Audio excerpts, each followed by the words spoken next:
I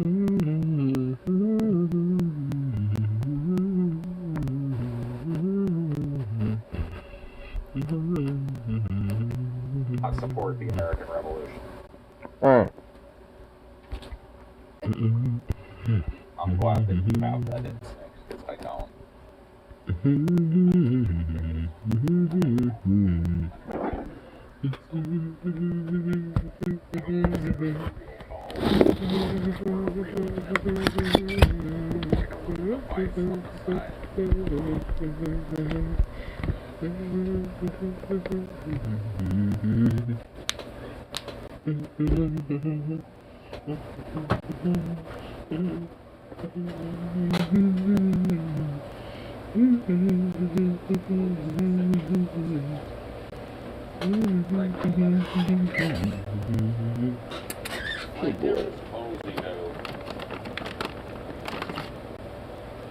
There you go. Sit. Sit. Sit. Good boy.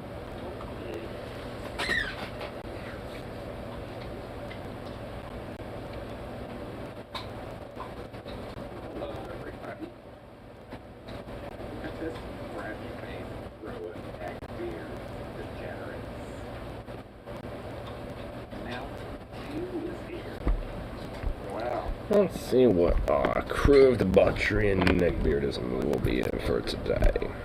Oh. Oh. Are you an actual Jew that lives on the mountains? Because if you are, you have the best name ever. If you're a Jew, like a Jew that lives in a mountainous area,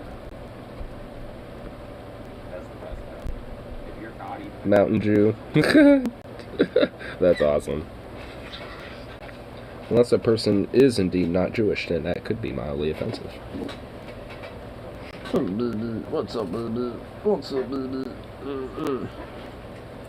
What a guy. Oh, who's a bite? Who's a bite? Who's bite? Who's adorable? Who's adorable? Who's a good boy?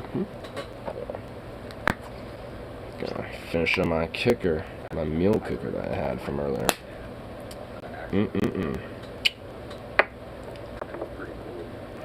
It's blueberry. Harvard. Pulse back.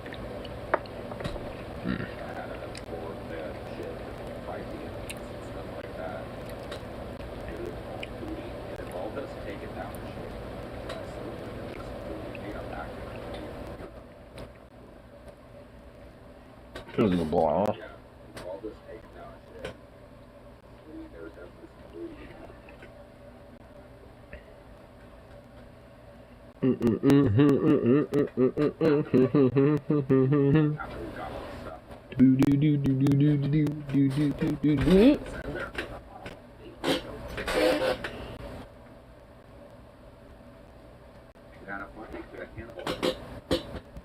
Playing Assassin's Creed Black Flag, so it was basically kind of like that. And then like you shoot from the front, you got this chain shot, that you shoot into the sails, you take down the sails, you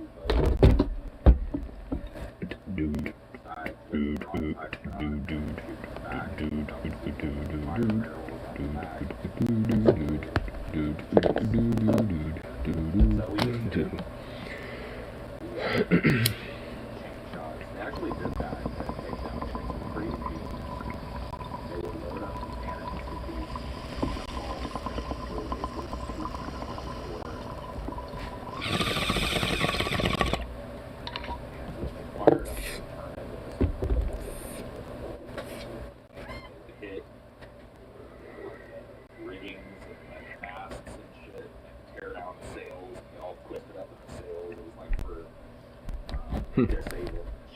Paul talking about chain shot with naval cannons.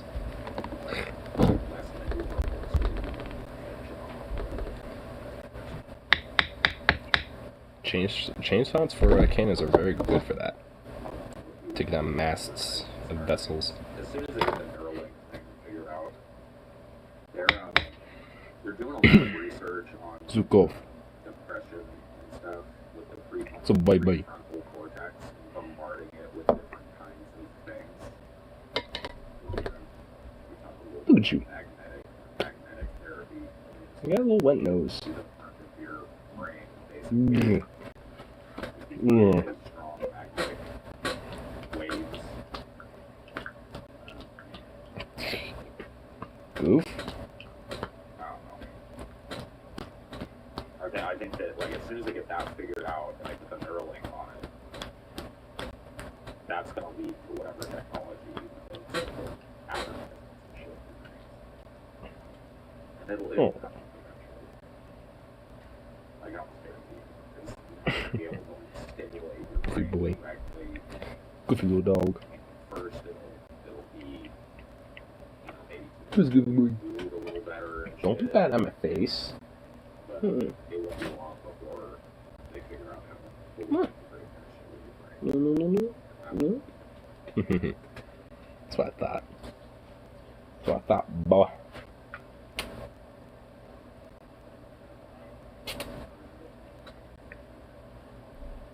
Bombarding your head with magnets. Yeah. Still got some food left in it, bro. Make sure you finish the rest of that. I watched a dude Make sure you do. go through ketamine and within like 10 minutes of it starting, he was happy for him. Like talking about like talking to his dead father and crying, and I was like, dude, I need that shit. Whoa. Oh, I need that shit. See, I want some Give ketamine. me a little Give me a little ketamine therapy. crying or what. A little ketamine dose and just I honestly think that let that type of shit. take me away. Take me away to whatever realms you'll take me into. Ketamine. With its therapeutic possibilities. I'd be down with that.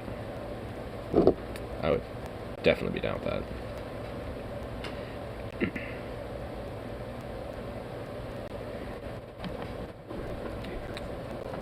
Yeah.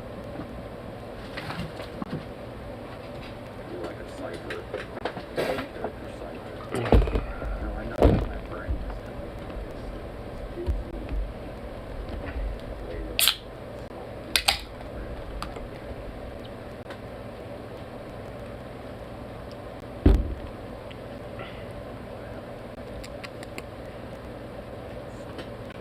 Nee. Nee.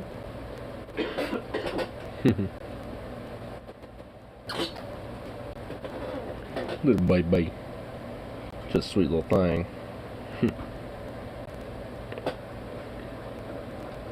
This little Zukov. I swear. Whatever shall I do with him? Whatever shall I do with you? experience. Your ball cuteness. And it really is truly unacceptable.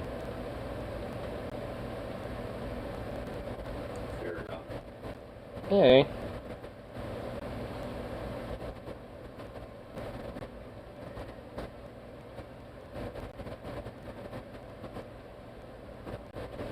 What's up?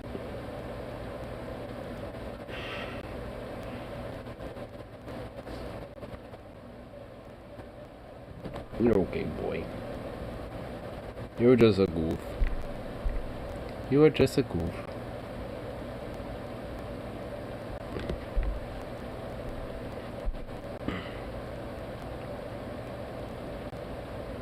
What is it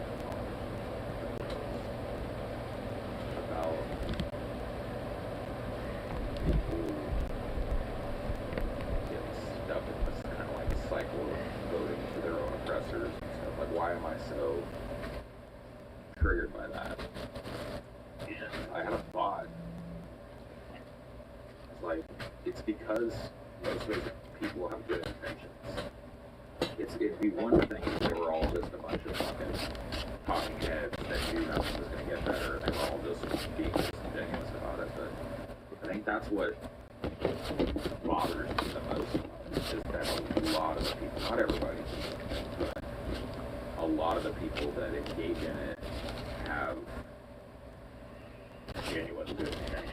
They, I know that there were a lot of people that voted Joe Biden to try and get their their medical debt under control because either they themselves need it, or they know somebody that needs it. Not too many people who are like that. What a gigantic problem it is for young people.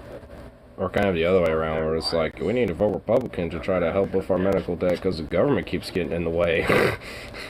Or student debt. Even though it's quite the opposite, if anything. But and yeah, that's what I think bothers me the most. Like all those good intentions just being farmed into a system that turns good intentions into malpractice. it's just a fucking political theater. I love it. Yeah, I love the political theater of it all.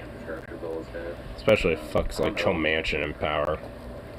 Allowing the political theater to continue on being one of the perfect DNC lackeys, you know, to allow it to perpetuate further being the Dixiecrat blue dog that he is. That on Twitter the other night, so I guess that means that it's. I mean, he might just be jockeying for more fucking shit, but functionally that means he's pretty much dead.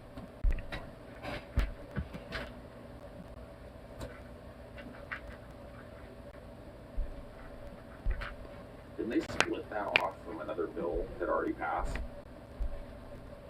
Probably should have just kept them together, huh?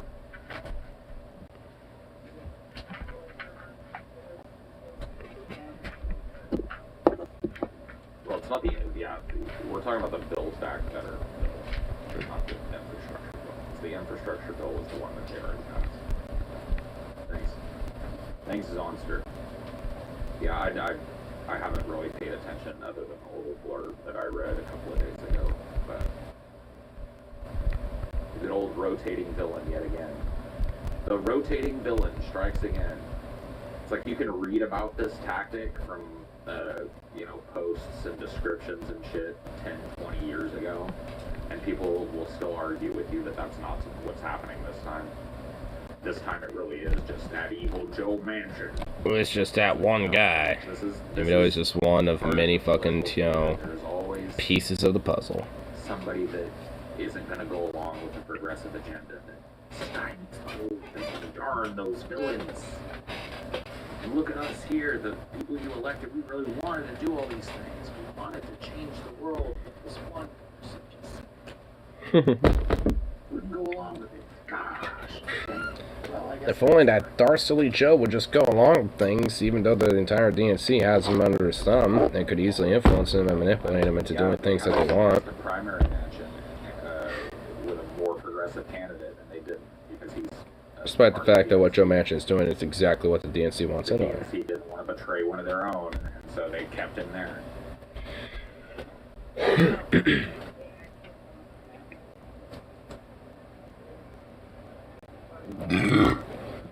Damn. That was a fucking intense burp. Yeah. Well, they're just afraid that if they primary match him, and it's a good fear that he's going to get replaced with a Republican. What's the difference?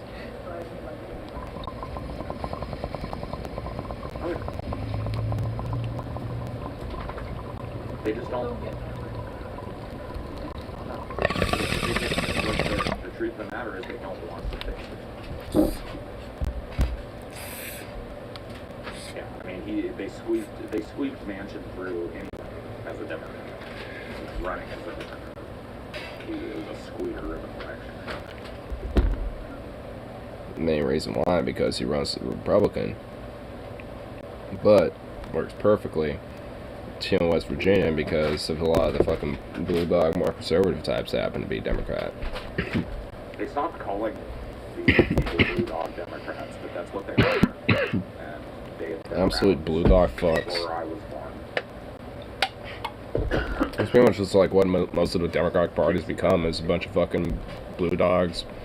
Part of that, Dixiecrats. But nowadays... But it's just all too... it's all too fucking convenient.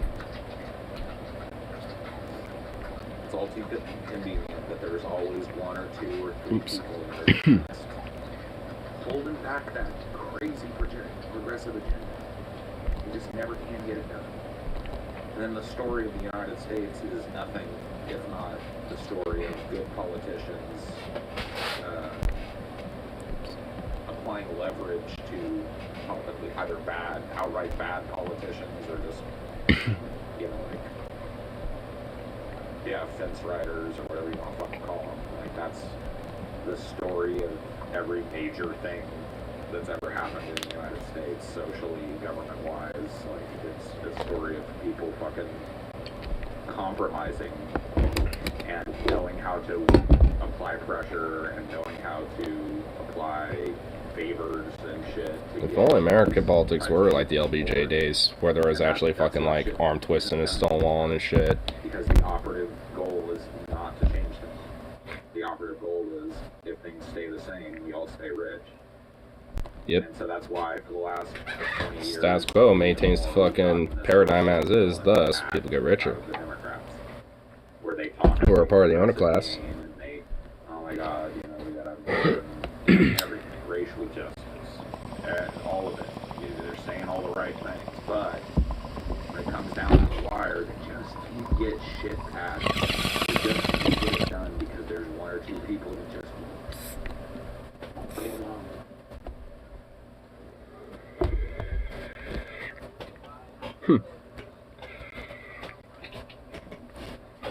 Either that, or they don't have enough of a majority to get done because, oh, those aren't Republicans. Right. It's always something with these fucks.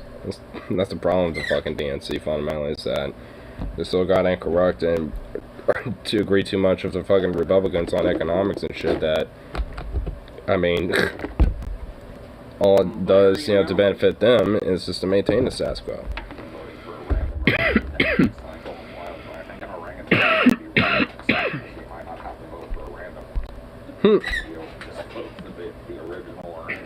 The orangutan might be running again. Woo! Wouldn't that be fucking fun? Not really. Something like that actually suck. That is like true. A lot. Who's gonna be the first to walk fart? Yeah, I can't even imagine it. If the Democrats run Joe Biden again, and it ends up being Joe Biden versus fucking Trump again, Oh my god. I just can't, man. I can't with this fucking country. Joe Biden versus Donald Trump again. Who will win this time? Again. I have so little hope as it is, man, and I just can't. It's like that'd just be miserable and horrible. Where it's like, yeah, we're gonna totally fucking have Biden and Trump run against each other. Round 2, electric boogaloo, bitch. Flapping their empty gums at each other. Where did we all go so wrong? Oh yeah, see, dude, the Shank-Uger sweatometer is, I'm definitely going forward with that because it has been a really pretty good predictor. He was kinda sweaty during the last electoral cycle, but nowhere near. I mean, dude, he was dripping sweat during the 2016 cycle. Oh my god, dripping. So dripping sweat. Right. He was like, oh. So the Change sweatometer, it does work, dude. I think it's probably the best predictive tool ever discovered for how an election is going. You know what I mean? Shank-Uger's sweatometer. How much is that fuck sweating tonight? I don't want to Biden win, but I already see intra-party fighting about who should run. Yeah. I mean, yeah, for sure. Why? And you know why, right? Because Biden has been a belly flop of a president already, not even a year into his first term.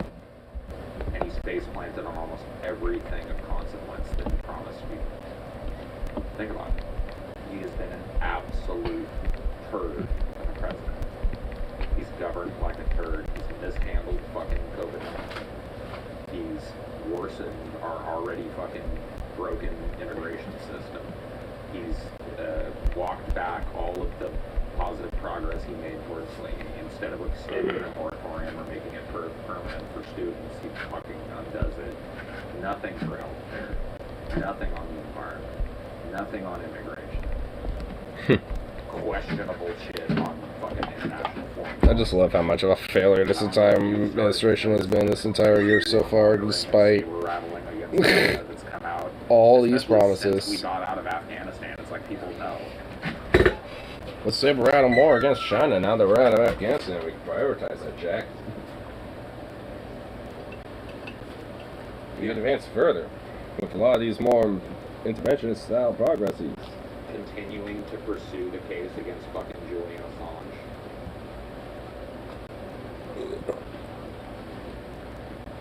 Is it? Oh yeah, a couple people got kicked out for that, for sure. They got some court martials or some shit. What the fuck? No time to look at the descheduling marijuana. Look at what he's done with all that time, you know. He's got time to travel all over the planet and embarrass us by shitting himself in front of every dignitary that he meets.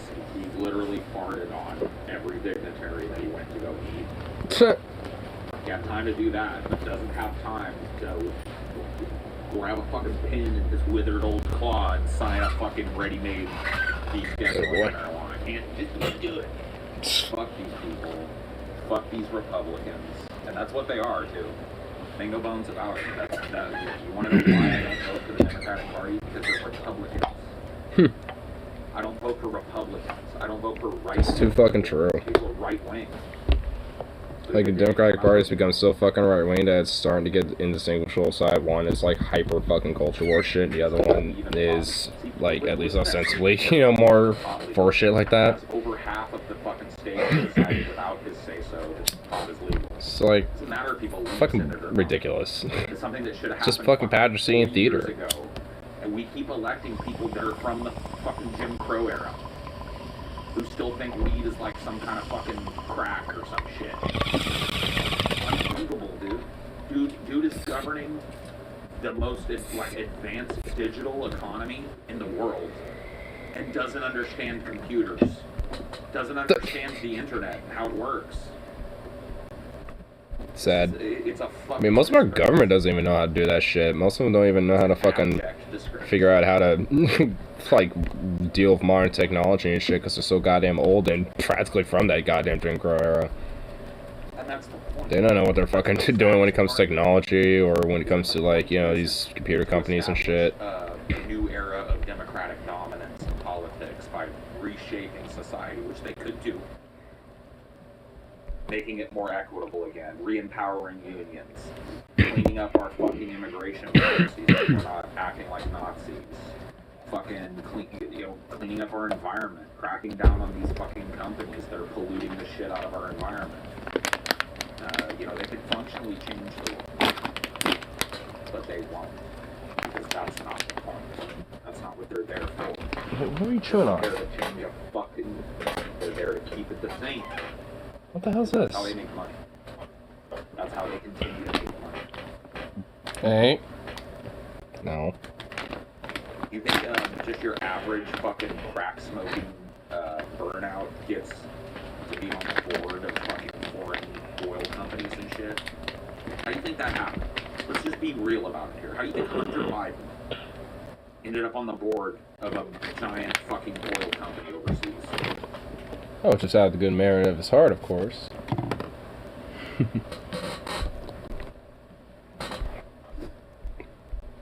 You think they get tried by what? Oh, these massive rich millionaire and political fucking despots and nepotistic careerists and shit. It's like, how do they ever get so popular so quick?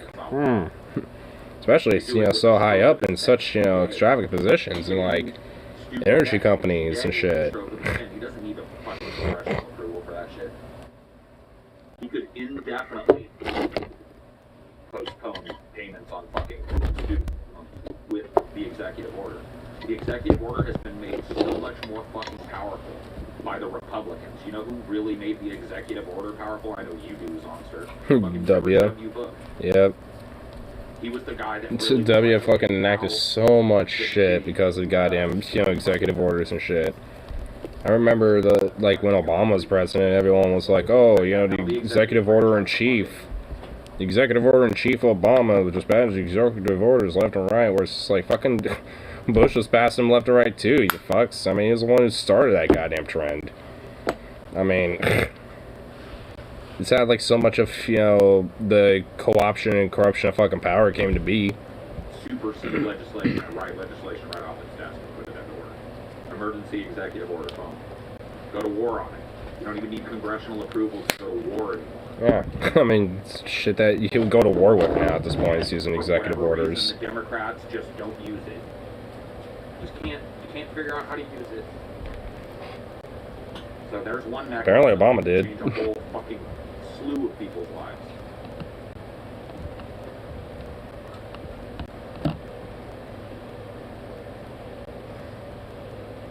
Fuck off.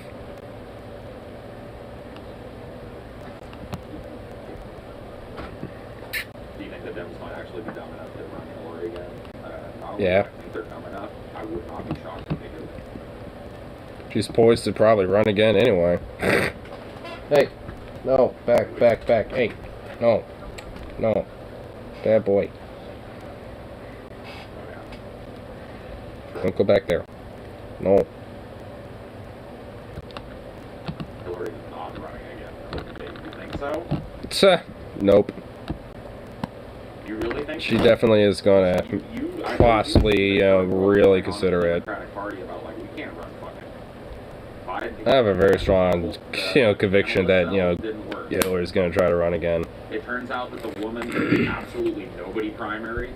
I mean, she's just a fucking psycho bitch from hell and shit that, will do anything to be Madam President.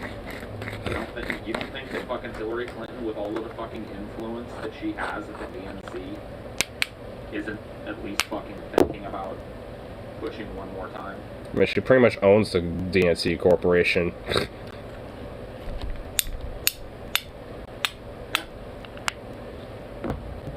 They get in their heads some shit like, oh, now they've seen what Trump is, and they'll make the right decisions. Forgetting the fact that she was the one that dropped the strap door in the first place. I wouldn't be so quick to say Hillary ain't running. I'm not saying it's a fucking locked-in certainty, but what's becoming more and more certain to me is that Joe Biden and Kamala Harris aren't running.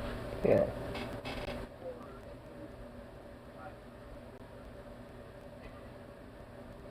If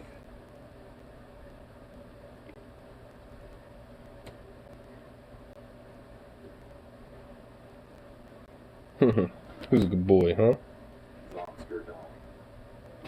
I think Pete is smart enough, but the progressive wing hates him with most candidates, so I'm not sure who the progressives will call us mine. Not Pete. Definitely not Pete. Oh my god, what the fuck? Definitely not. Like, oh my god, people who chose just a fucking milquetoast, worthless, corporatist, empty-headed stuff suit. Dude, any of that you remember what a that guy would hardly go anywhere. Hey. Whatever. No. Pool of candidates was. Don't do that. You No. remember the fucking non-entities that floated around that fucking time. Bernie Sanders was the only compelling figure on that stage. He was the only one worth a fuck in 2020. And Looper. Poor dude got fucking scuttlebutted. Was up there for like 3 or 4 fucking debates. Are you fucking kidding me? John Delaney. That dude could pretty much literally be a Republican. Of how much of a sad fop he was. It was just a clown show, man.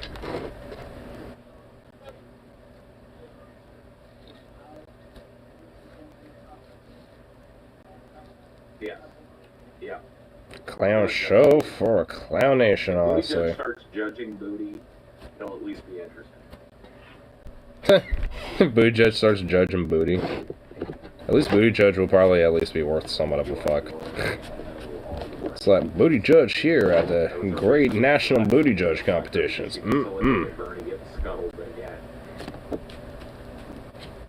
Everybody dropped out, and if she had dropped out too, it would have been an actual fucking horse race. It would have been Biden versus Bernie. Now, I'm not saying Bernie would have pulled it, but there would have been an actual chance for Bernie to fucking win that. but Warren stayed in. Everybody but the only other progressive on the fucking candidate roster stayed in. Who, Manchin? Huh? To ensure that Joe Biden was president.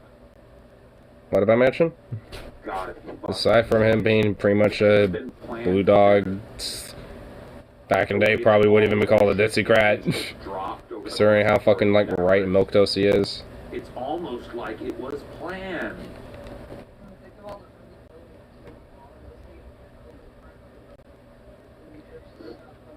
Yep. All these people stayed on the ballot. The goddamn fucking DNC and shit, especially considering how much they benefit and get, you know, boosted from motherfuckers like him and shit. And that's the worst thing about Manchin is that, you know, he's working perfectly in line with what the DNC, you know, propped him up to be. Oh. No, hey. But Warren was really what killed. That was the dagger that burned him. It was a double-edged fucking Ides of March maneuver. Everybody else drops out, but way too late to get their names off the ballot. And then the only one that stays in it is the other progressive. Oh, and Warren. Ugh. And that's how we end up with Joe Biden as our president. A weird... Let's make a drink in the kitchen. No worries. Your system was basically a Republican when I jumped in. Well, yeah, Manchin. That doesn't know where he is. But honestly, a good chunk of these Dems could probably be argued to be like that. But I think when I was mentioning that, I think I was talking more specific about John Delaney, considering the 2020 goddamn primary seats and shit, who were, you know, lumped in with that. You couldn't have executed a better fucking plan against Bernie. You could not have winged Bernie worse than what happened in the run-up to Super Tuesday. You could not have done it. You couldn't have done it worse. Oh, I remember. I think it was You're telling me it would just pretty much like nicknamed Bloody Monday to a lot of people who like Bernie. She knew that if she stayed in or pretty much like everybody but she was going to take votes three, Warren, Biden, and Bernie dropped out. That either of them had of winning it. Huh? If she'd have dropped immediately after and worked out a VP slot with Bernie, and he would have announced that going into Super Tuesday, probably would have beat Biden. I didn't check. But she participated. Can I help you? In the daggering.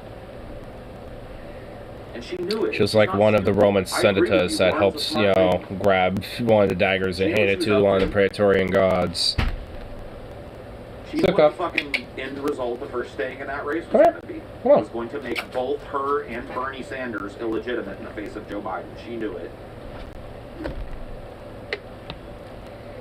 So who should reasonably run that progressives could support? I don't think that's an honest answer that can be answered right now. Answer for you. I don't know. Or I don't think that's a question that could be answered right now.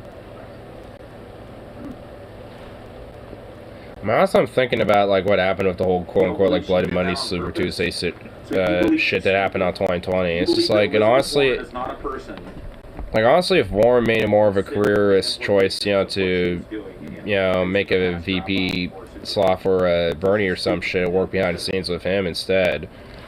Like honestly, I mean, there'd be two things. One, far more likely for Bernie to potentially win. And two, I would still actually probably have respect for Warren. And she want to be a fucking snake. Just really overtly proven to her, you know, to everybody that she's just a fucking careerist hack that, you know, doesn't really give anything of a shit besides, you know, advancing her own career. And essentially using any means necessary to do so, which is kind of what you get with a snake. I'm not even sure, to be honest with you, when it comes to a president and shit.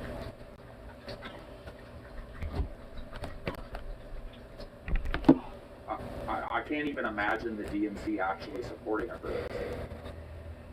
So even if there was some kind of they don't. Out there, it was just fucking... I mean, just honestly, look what they did with Bernie and shit when it comes to DNC. They ain't gonna be supporting no goddamn progressive. Even with these more smaller, you know, candidates and shit, like with Nia Turner, for example.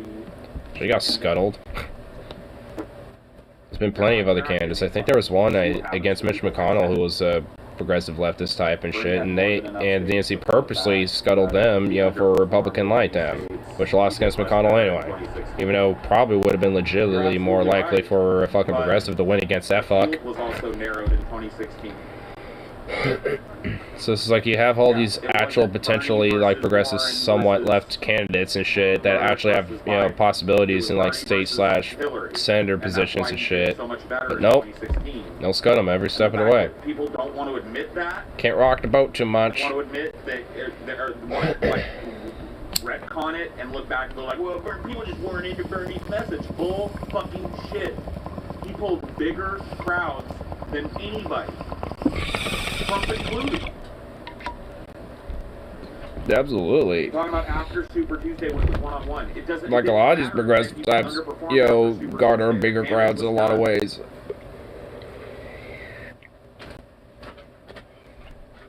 Because there's usually actual fucking like support behind these fucking people. The death blow had already been fucking delivered, so it's not even the same.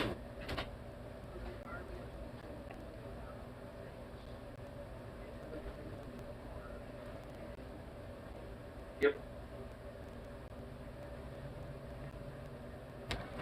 Man, definitely gotta love the fact that there's just so much fucking big money in, you know, DNC, but that's just, you know, fundamentally the problem. There's just so much of it that's no real way to like combat against some shit like that. Like it just needs to be fucking like rooted out and fucking replaced and shit.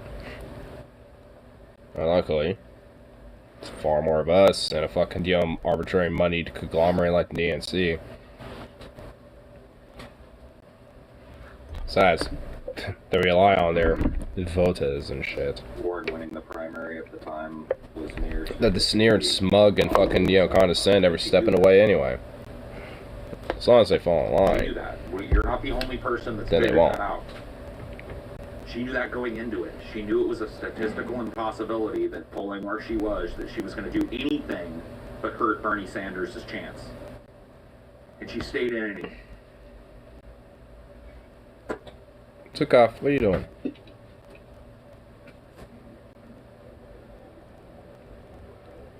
So I don't know, man. I really think it's up to you, Zonster. And when I say you, I mean you and folks that are really behind the electoral angle to find that progressive person. And do everything that you can to bully that person into the power structure of the DNC so they can be president. I don't know. I don't see anybody on the national stage or the state level stage that I feel like has anything like what's needed to really turn things around as a president. I don't see them. Yo, Doc, MC, fuck me, what's up? What's up, bro? Yeah. Honestly, at work today it was pretty much like a fucking madhouse. So, yeah, that's always fun. And just reflecting on the fucking fact that DNC are a bunch of fucking like corporatist piece of shit that legit just, you know, allow, you know, their lackeys and their puppets like fucking mansion and shit, you know, to get away with the fucking aspects that they do. Waiting for a drug last night after Kelly's last minute Christmas shopping. I guess so. Grocery shopping, man. Significant chance of ending in a victory for her, but had a statistically significant chance of scuttling the only other person that had close to her fucking progressive agenda. She knew that, and she stayed in. That's not overconfidence. That's a deliberate act. Period. That's it.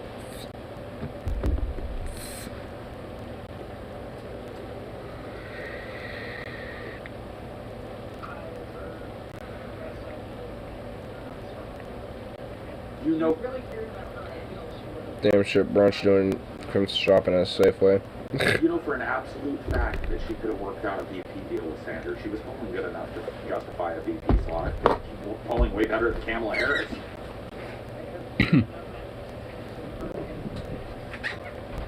Drop out. That was the fucking poison dagger for fucking Warren there. She could have easily been a VP for Bernie in 2020. That would have fucking given a push to Bernie Sanders like nobody's business, and could have been.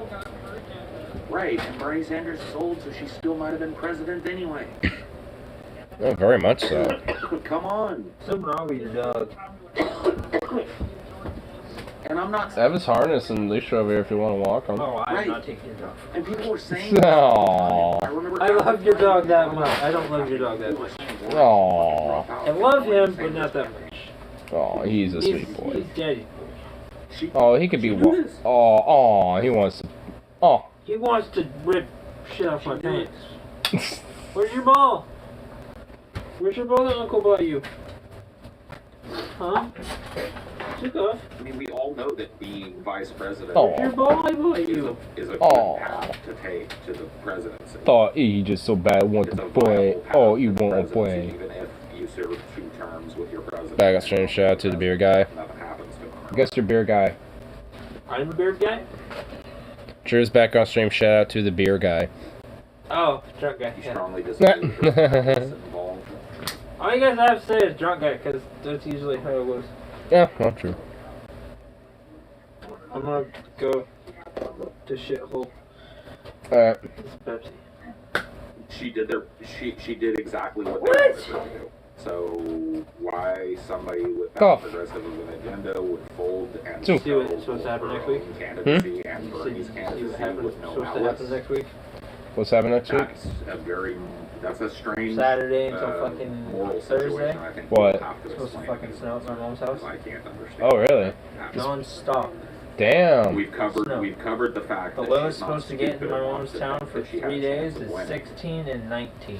So Damn, she did what son, she that's did without cold. Malice, The and high? what was it that drove her? 20. Ooh. What constitutes malice? Man, that's gonna start. Wait, that's in my mom's Maybe she house. was That's just an hour and a half by the away. DNC An that hour and needed to 18 happen. Why is it minutes so? away from here. Why is it still relatively like warm here in comparison? That Bernie was too Yeah, well, it is outside right now. radical, to this, to that, wasn't going to be able to beat Trump. Let's take a wild guess. 38 Said, degrees. Okay, I'll fucking stay in. Like, why is that Degree unthinkable off. to you? 37. Do you think Elizabeth Warren is incapable But of what making makes a it so fucking cold decision or is- deal? The wind.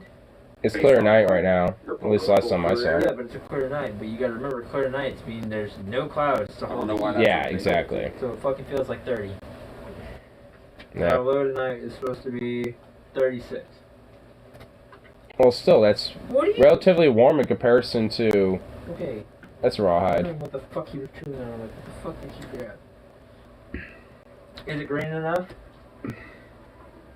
That's a pretty green jacket. I will have to work. Yeah, On top of a sweater. absolutely. And I'm still fucking freezing balls. You just don't- And bugged Harley for 5 minutes until I had to go to work. Most likely off. Well, She- what? honestly, I don't feel cool because I got a lot of layers on. Too stupid. Yeah, you got a to know heater the right there. statistical impossibility of her It continuing. doesn't do as much as you think. It heats the feet, but that's It heats too your dumb to feet, see but I the- mean, you also the gotta fact remember, that it there's a would pair of absolutely slippers that I progressive brought out vote here against for you. Joe Biden.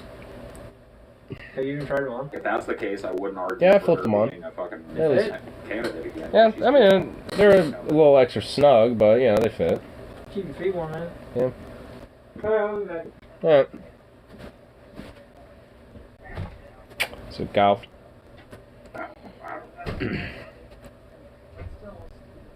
I mean, that's when it comes right down to it, and what was at stake?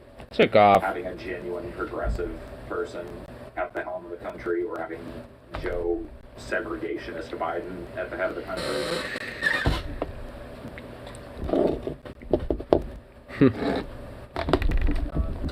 Yeah, I think, poor kids are just as, apt and intelligent as white kids, Jack. And we should bring them up just as much as white kids.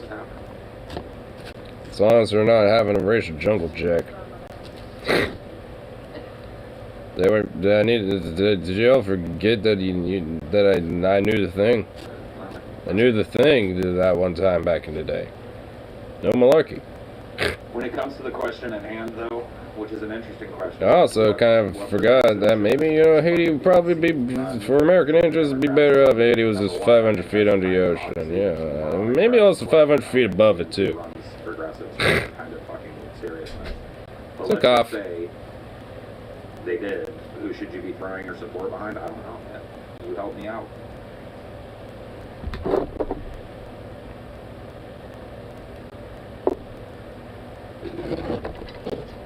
On the national stage, nobody. Buck Scarter. Jug of wine. Straight razor if you get too close.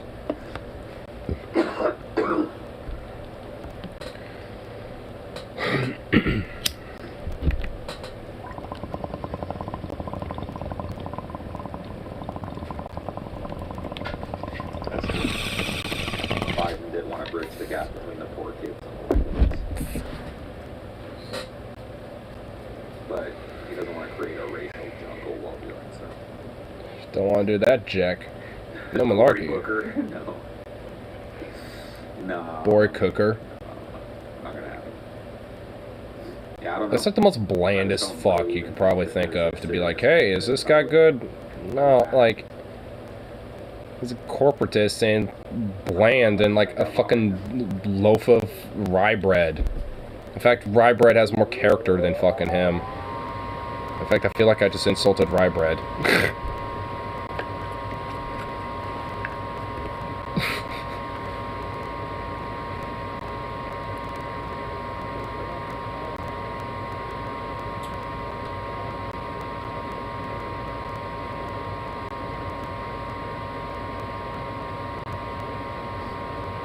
It's like the Nina Turner thing that just happened, right? Same shit. Zuka. Hey, boy.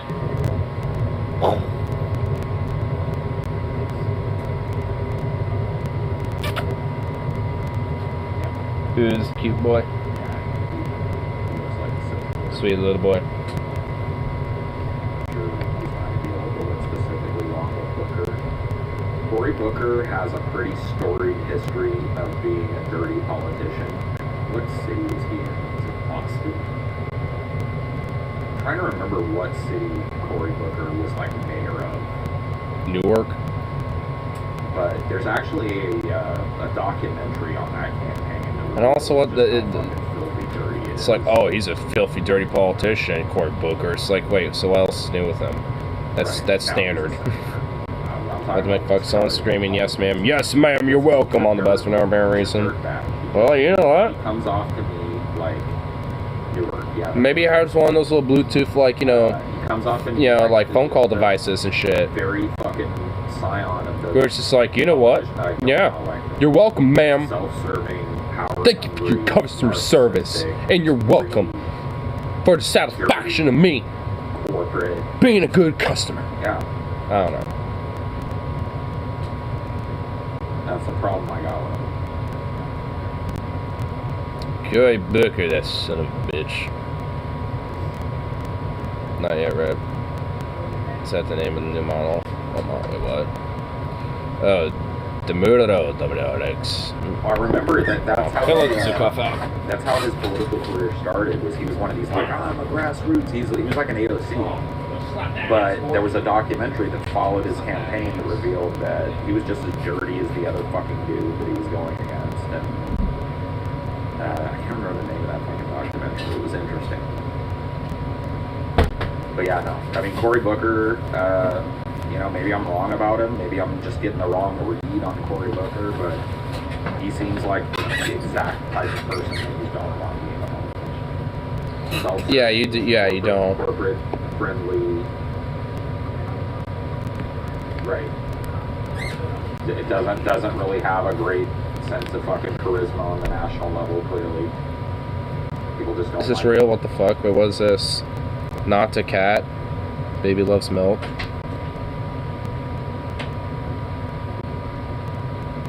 What's going on? What's going on here?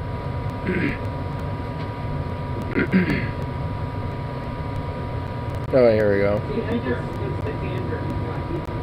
He's got a standard, but he just don't want to sitting next to someone who is breastfeeding a cat on a plane.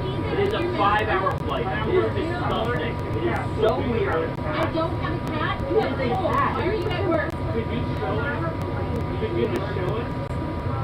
Wait, what? I really don't know what to do. You want to see it? Man, could you just, like, If you want to invade my privacy and do it yourself, you can take that liability. What's going You on? want liability? You want to take the liability of doing this right now? well, do you have a cat or do you have a baby? I don't have a cat. Or you have a I baby? do not have a cat. Can I remove the blanket? You would like to get out of Wait, what? my baby. take the blanket off if you're that short. He's filming you do this, by the way. You gave him permission. I never gave him permission. I said go ahead and take the blanket off. It's a cat! It is a cat! I told you! Why is that guy freaking out because there's a cat? Wait, whoa, whoa, whoa! Whoa! Hold on, now I see why.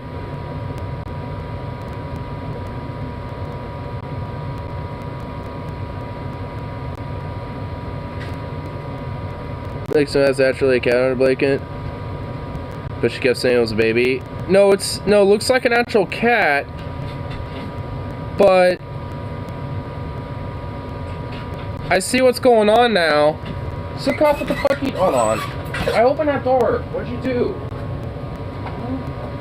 Door?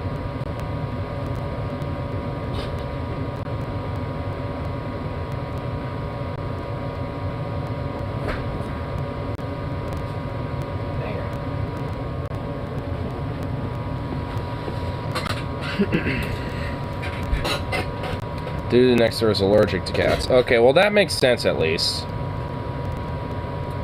No, so she has a cat, but I see. Okay, so I also see an extra problem.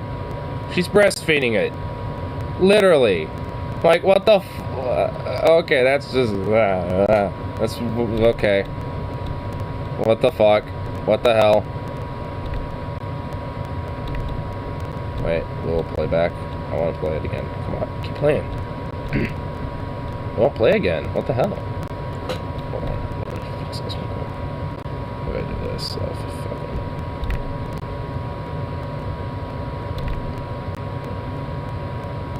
fucking... It doesn't want to play it again. What the fuck? Alright, hold on. I'm just gonna have to do this real quick. Let's do that. This. Do this.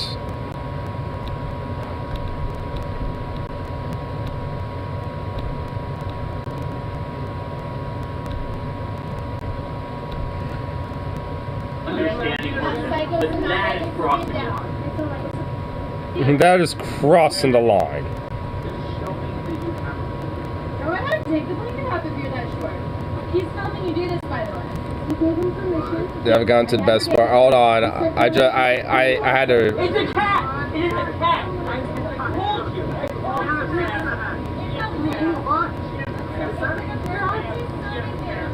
And it's a lynx, not a cat. Those are big difference. No, there isn't. There's.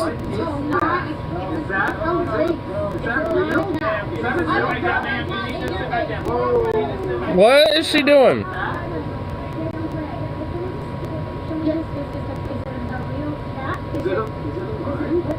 It's an emergency service emotional support animal. It's not. Yeah, that's allowed. Oh, your eyes are... Wow. Wait. Hold on.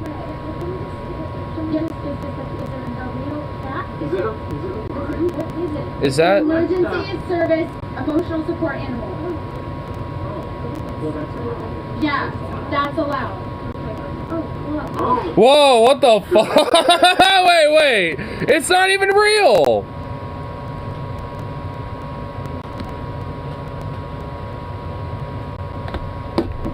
Wait.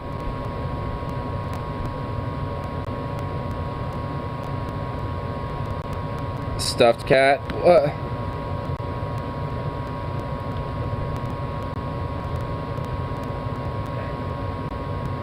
All drama. No, hold on. I'm going down further, and apparently it's not real.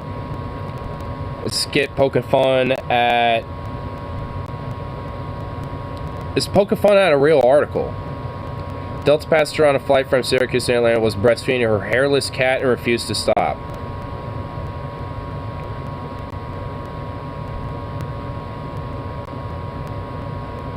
So it's not real, apparently.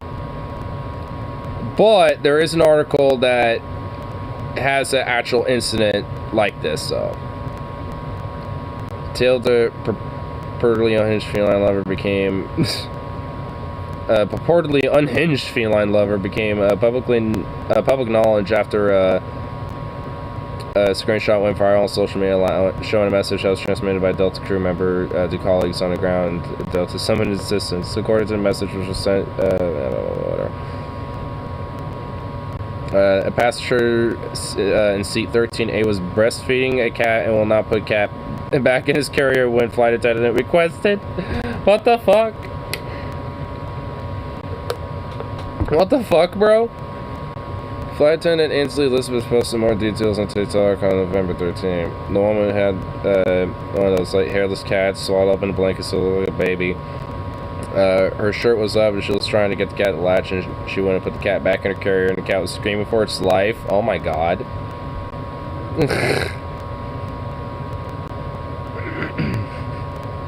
It's unclear what happened to the cat mom after the plane touched down. Jesus, what the fuck?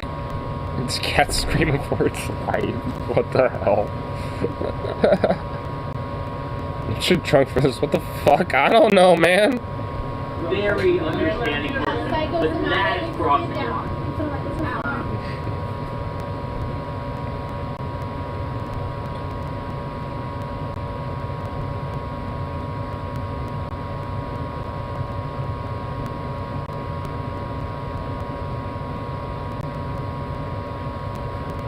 Yeah, so everyone in the Reddit article, or at least in the Reddit comments, are saying that it's a skit. I wonder where it originates from.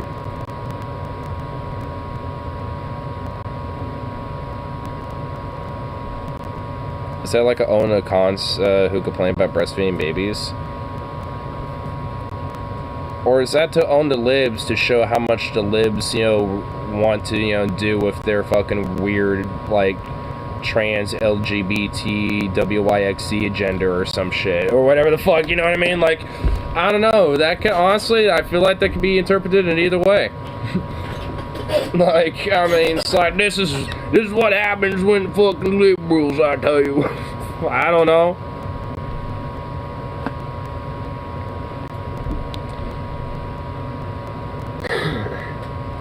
Five-head shit, man.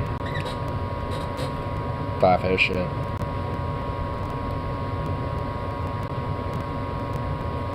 I don't think libs give a shit. They probably just think it's weird. Cons to flip the fuck out. Well, there's also a lot of fucking random libs that also have more like conservative social ideas as well. Despite, the opposites of seeming like they're progressive or left on something.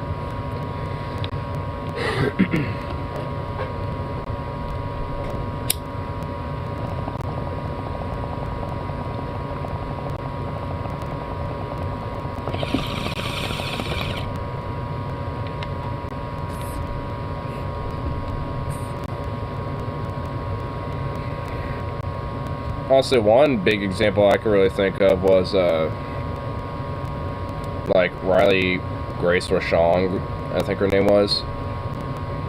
And she was like this, trans law student specifically. Not even a graduate or, a degree or anything yet necessarily. And she also had she was so like socially conservative though about like sexuality and shit. Like, I mean, she literally thought that like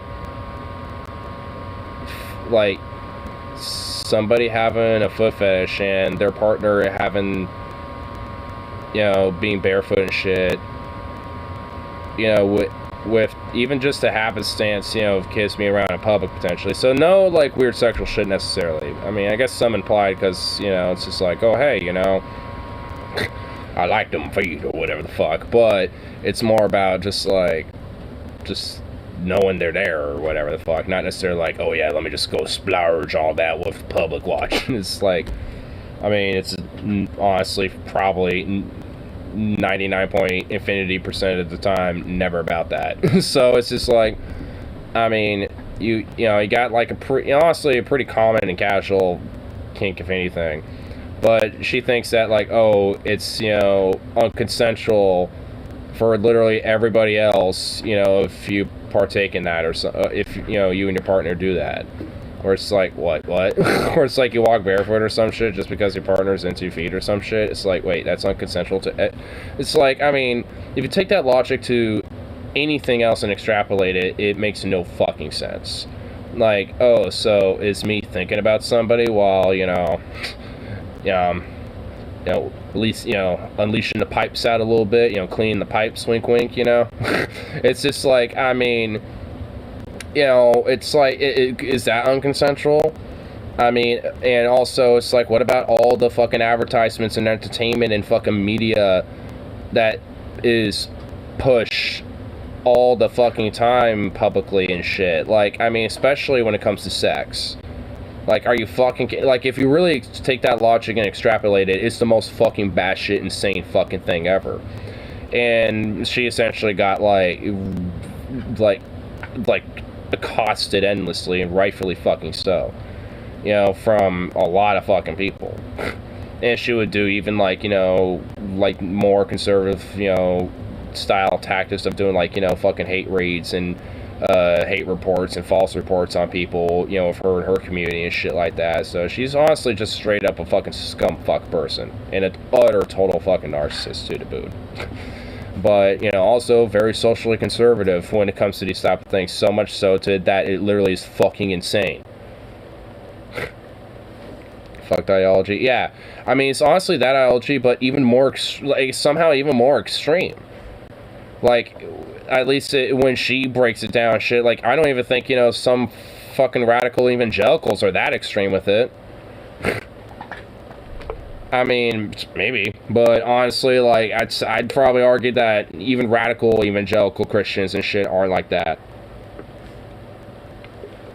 Probably close, but not like that.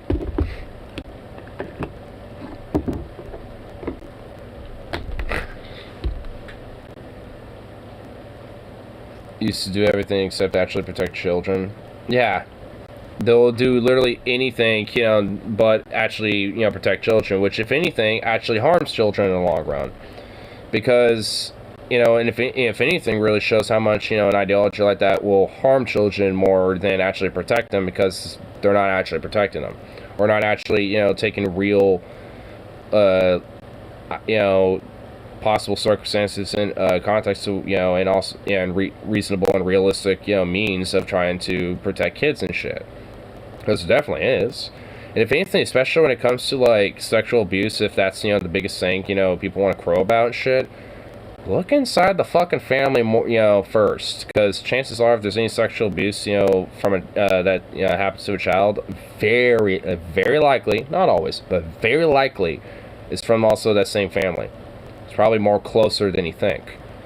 So it's just like, I mean, if anything, it's just like, it's not necessarily society that, is the issue up front there.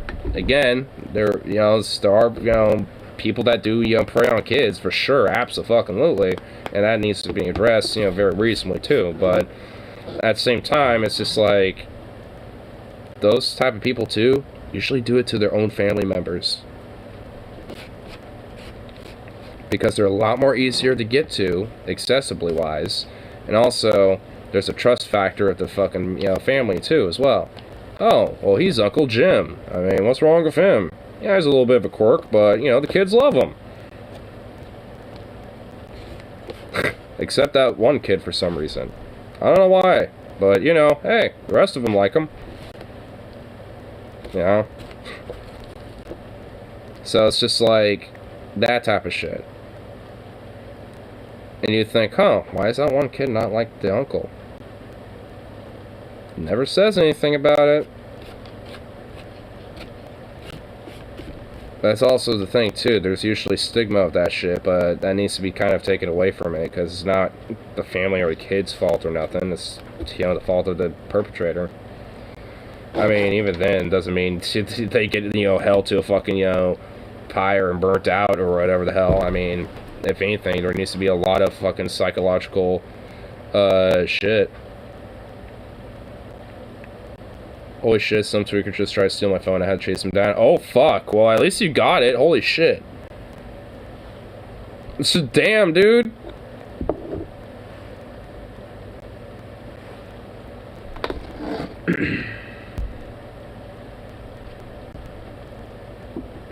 Damn, son. At least you got your fucking phone. Holy shit. Dude, if some motherfucker was trying to do that shit, I'd be...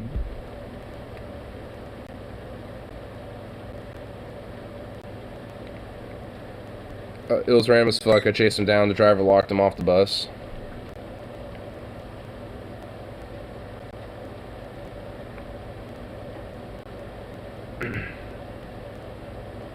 Oh wait, so they were still on the bus? And they got locked in, and... well, hey, at least it wasn't, like, running down the fucking block and shit.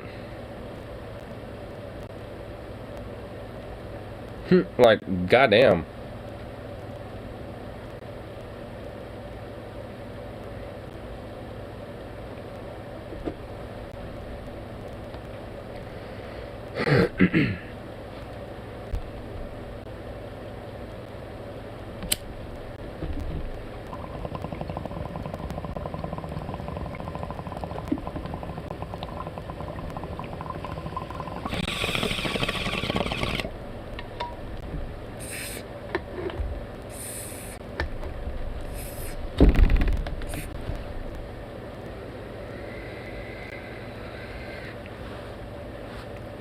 Well, that's it. At least, like I said, at least you got your phone.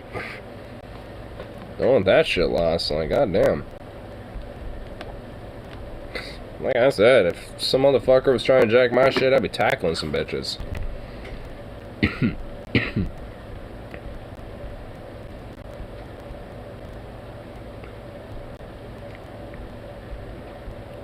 I mean, shit.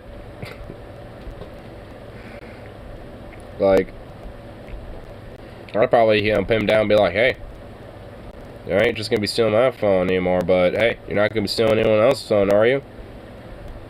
No? I want to hear a no from you. No, I won't do that anymore. And until I do, I ain't letting him go. So like, alright, we could be here all night.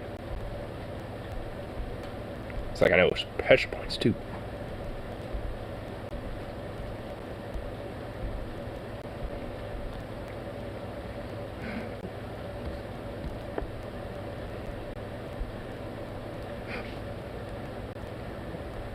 Look out. Who's this sweet baby? Are you just a good boy? Or are you just not a good boy?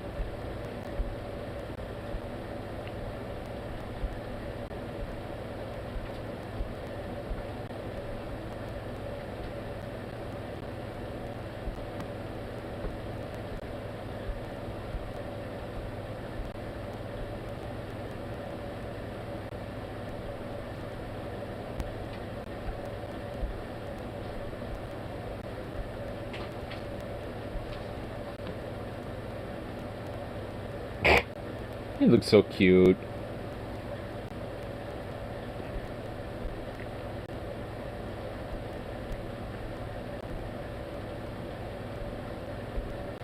That boy just be too cute. I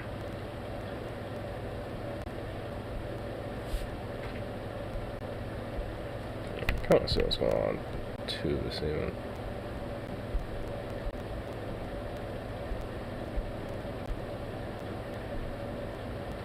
You know what would be kind of fun checking out? I didn't see that old Criminals episode that happened. Speaking of crimes and shit. Let's get the screen up for it. Damn kids! They're out here running amok!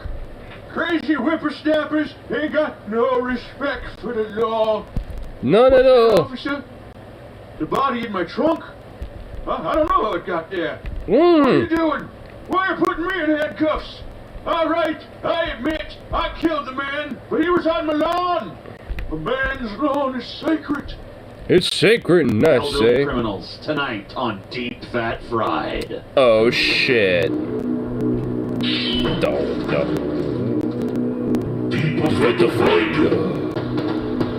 I love that intro. It's beautiful. Am I sure good? No. Nice. I know these old fucks go crazy, man. They just get to a certain age, they get all crotchety, and they're like. And they get a little crazy. Yeah, fuck it. That's what I love about the old people, man. Shit, you've been around long enough. No, I can't even goddamn. Whoa. Get out of jail free card. Get 70, Okay, there we go. Now I can actually kind of see. I've noticed a strong uptick in this since COVID too. Like these old grannies getting pissed off. I don't have Going nuts. no goddamn fucking mask, you bitch cunt. You bitch bastard, son of a fuck! Whoa. Granny got a gun. Where my mom would shoot. It was just ahead of its Oops. time. Yeah. Ah! Yeah, it's pretty fucking, you know, I think we need to reassess whether that movie was actually bad or just like visionary, you know? Yeah. Try stealing from you on the bus. So the first guy. I'm trying to find that out honestly a little bit. Did it get jacked again?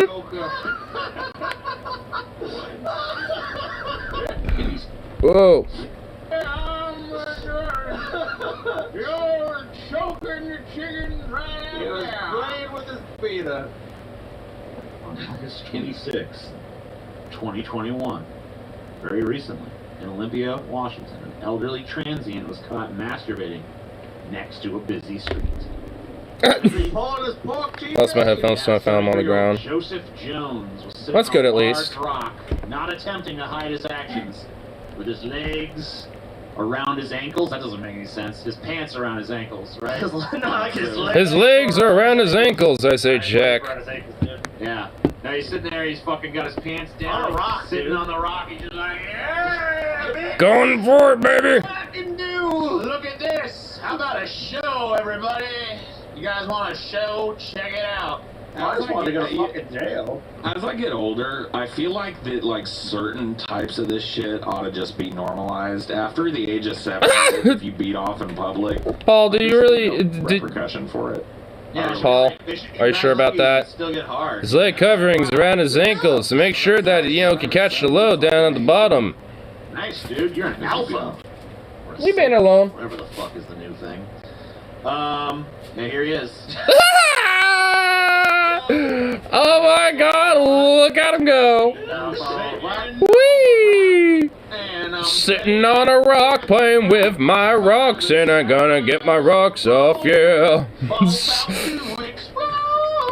that's what it was. Gonna have my balls explode. You know what? Gonna go and knock the rocks off, yeah, on this nice rock, yeah. Fucking take that real quick. I mean, At least he, had fucking, he turned his back to the road. Yeah. I mean, yeah, he has the decency to at least turn his back to the road. For some, doesn't it? Oh my god, you gotta give him that at least. All you get to see is just a little edge of crack and maybe a little something. Stream, I see. Oh my god, yeah, is there? What the? Trying to take a leak. Yeah, maybe he was just trying to, yeah, maybe he was just doing a pissing. Yeah, dude, it straight looks like it. It might be one of the grasses, though, in the background. An officer arrived and observed Jones, quote, sitting buck naked. I caught them all sold them out. Wow. He's got pants around his waist. Buck naked. That man is butt naked son of a bitch, even though that ain't butt naked. That's a man who happens to have a shirt and a hat on. Jones allegedly picked up some sort of tool off the Took off. ground and claimed he was just trying to fix it. I got my tool. I have my tool, you know what I'm saying? I needed to fix it. It had a leak. You catch my drift? I'm trying to fix. Didn't even notice my pants fell around. Although I've heard they don't expect people to chase him. That's kind of true. While arresting the man, police learned that Jones had an active Department of Corrections sex offender felony warrant. Ooh! Arrest for lewd conduct. 2 prior convictions. Wow, so this guy already had a record. Depictions of minors engaged in sexually explicit conduct and a conviction for indecent exposure. Jones was booked into the Nisqually jail for his active DOC warrant. Yeah, you got some active warrants. What is it for? What's it for? Jerking off in public?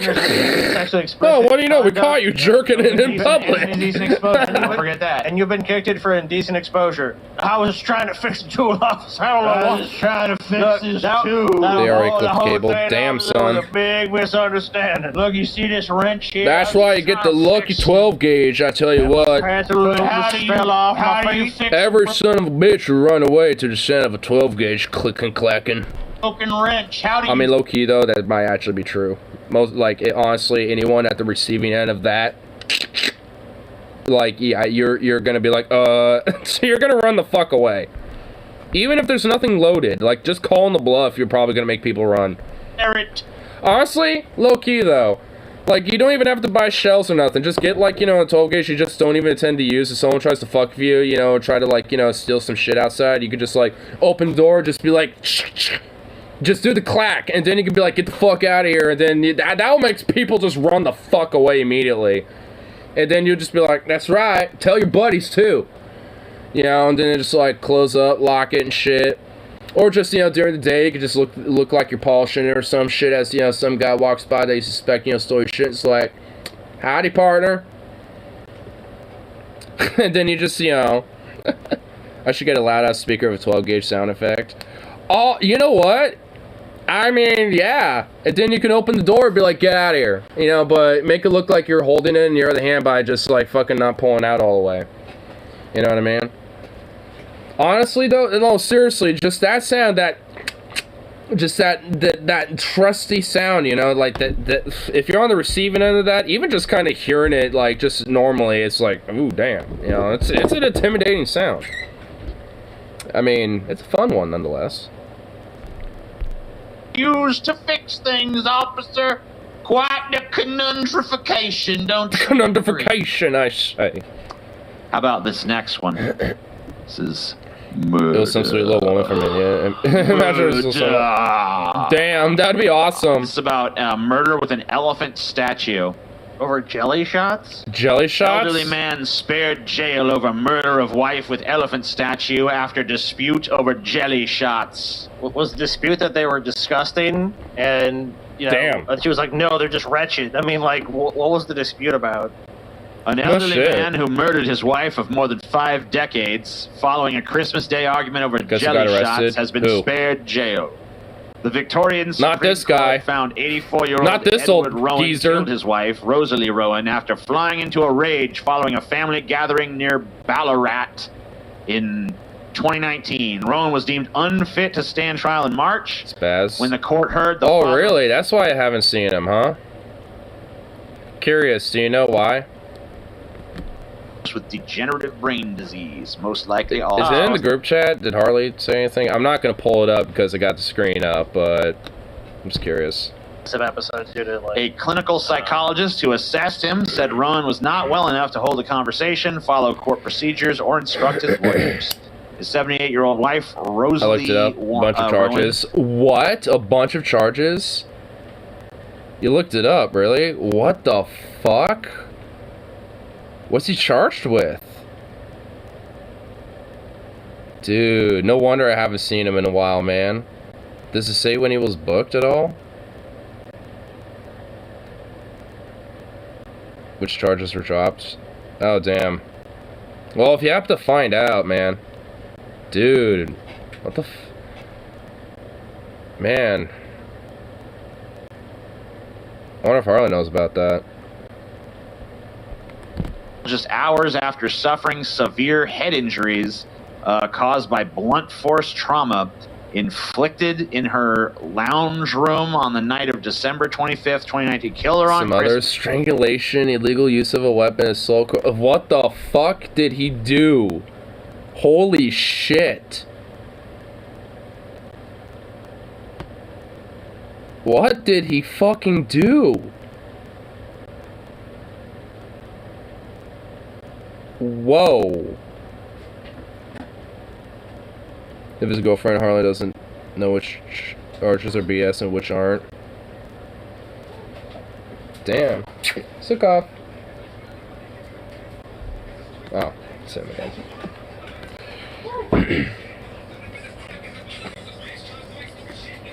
You think strangulation's probably bullshit, but most of the others are probably legit. I mean, so Daddy, you were halfway. I mean, honestly though, the cases are, if most of the charges are legit, I mean, chances are, why would the other ones be bullshit? I mean, it's like strangulation and assault can't, like, I mean, those could be, you know, potentially two similar things. Like during an assault, you strangle somebody. thought Daddy, you were halfway down the cul-de-sac, fucker. Hmm? When I was coming home, he shot through the brush over here. Came and found me. Damn. I was all the way at the end of the road. Oh. And he ran after me. Oh my lord. Well, the door was open. Oh. And the gate was open, so I didn't know if I closed the gate or not. But no. He stayed around the house. That's good. Yeah, you knew it was coming home, didn't you? Oh, little sweet baby. You knew it was coming, didn't you? I love how his tail wags, his whole booty starts going. Oh my god, that's like a little windmill. Little windmill tail.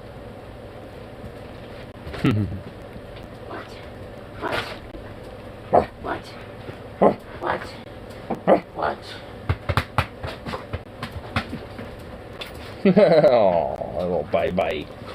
Okay, you can't have it. Harley heard from his manager, Spaz's girlfriend, tried to run him over, and Spaz retaliated by assaulting her, but he assaulted her with a brick, not strangulation, so that charge doesn't make sense. Spaz dog. Crackhead. Fair, that's a fair, you know, thing. It's fair. Yeah, I mean...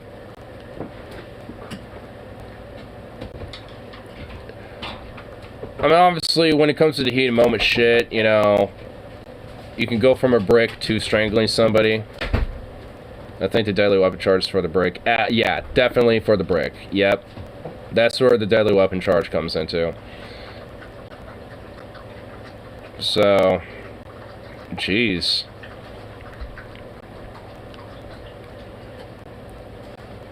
Did his girl get any charges for attempted hit and run? Because it seems like there should at least be a case for that. A 2.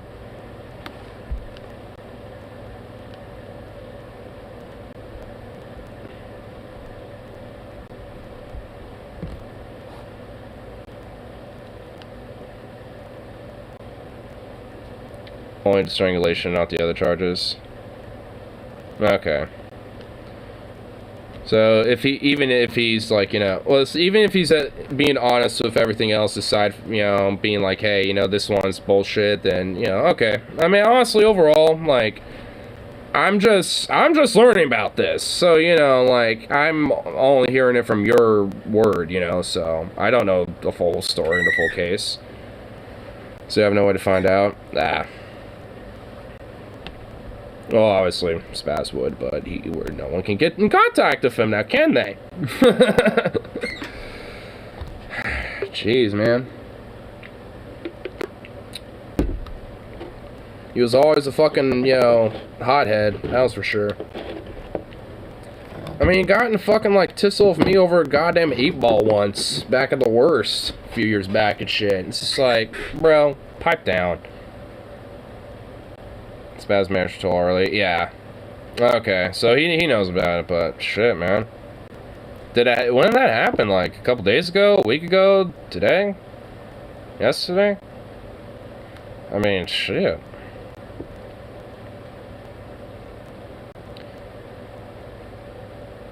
And begged to keep his job. I mean, that's only gonna... In November? Jeez. Spaz doesn't have the $4,000 for bail. Shit, man. And obviously, I don't think anybody's necessarily willing to fork over that. Or start a GoFundMe or nothing like that.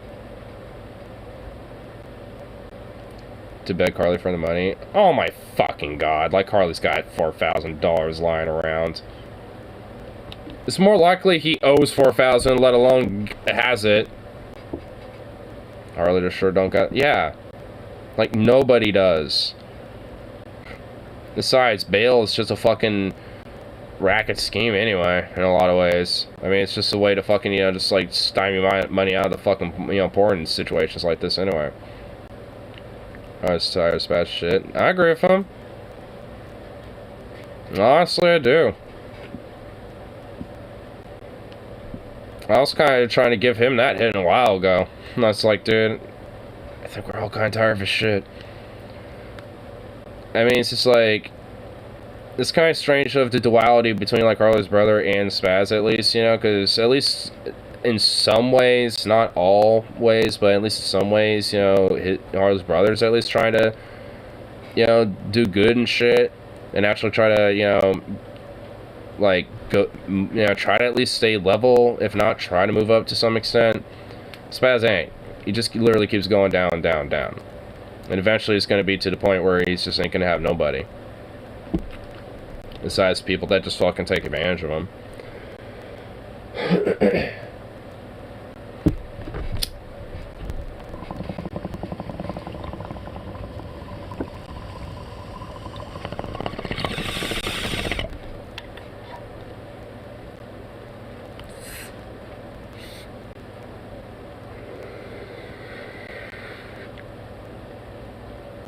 Low key though, in certain ways, Harley needs to kind of start thinking that way, like he has with Spaz, with, you know, like a lot of other people that he kind of hangs around and shit.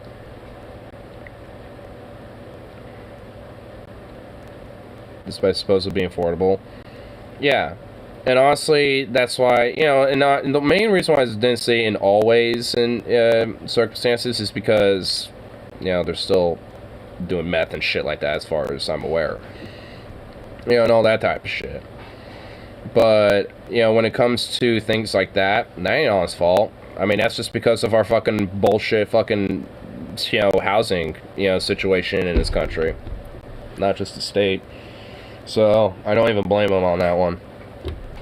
I mean, if you're priced out because, you know, shit keeps getting worse when it comes to, you know, rents and pricing on that shit because it keeps going up and up, that ain't your fault. What fucking you do about it? So I try to struggle harder and harder as you're barely making ends meet as it is. So again, I don't blame him, at least on that one. I mean, cause I mean, why? I mean, he's straight, you know, in that case, like him and his you know, family is trying to start up and shit, are straight up a fucking victim of, you know, circumstances like that. Him and unfortunately millions of fucking people.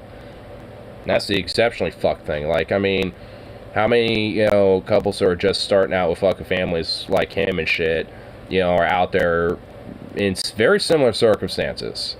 Where it's like they're, you know, just starting off in like an apartment or some shit like that, and then, you know, they get priced out and they get, you know, put out in the fucking street, basically. I mean, seriously, like, how often is that happening now? Taylor's bro is more responsible than Logan's bro. Not technically, he is. I mean, you know, even with his faults, he is. I mean, you know, honestly, that's what I, you know, fundamentally I'm saying about him. Like, I mean, his, you know, like, despite his fucking faults, he is legit more responsible. And honestly, has, you know, onus and conviction of wanting to try to, at least in some aspects, get his shit together. Because of his kid and his fucking, you know, family he's trying to have and shit. And, you know, for that at least, you know, I respect that. I mean, you know, whatever his fucking, you know, politics are on shit, because I know he's kind of a Confederate type and all that fucking garbage or whatever, so he's definitely going to have, like, you know, that kid is probably going to have a very interesting upbringing, you know, having a racist, you know, but whatever. I mean, you know, taking that shit aside, you know, and that type of stuff, I mean, whatever.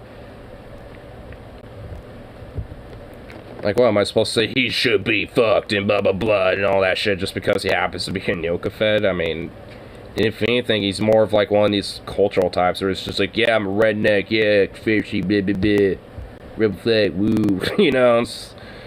I mean, honestly, though, he does have, as far as I understand, pretty legit kind of racially, like, at least borderline, you know, opinions. Logan called Tyler tonight. Apparently, Logan's brother got drunk and managed to tip a honey bucket over on himself. Oh my fucking god. Oh, dude. Oh, dude, I had an instant reflex. Oh no, dude.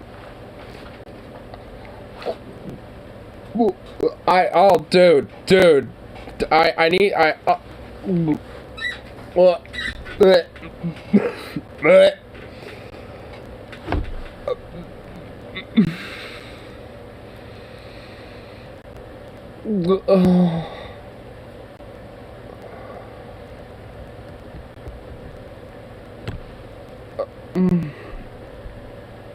The carnage was incredible from what Tyler was saying. That takes effort. What the fuck? Logan's trying to get him presentable enough to take him to the gym to shower. Oh my fucking... Oh.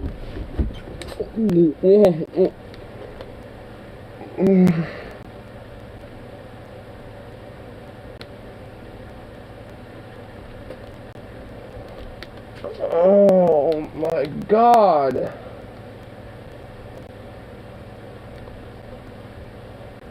A professional fuck up. No, he is. And I'm not kidding, man. He actually is a fucking drain on everybody he's around.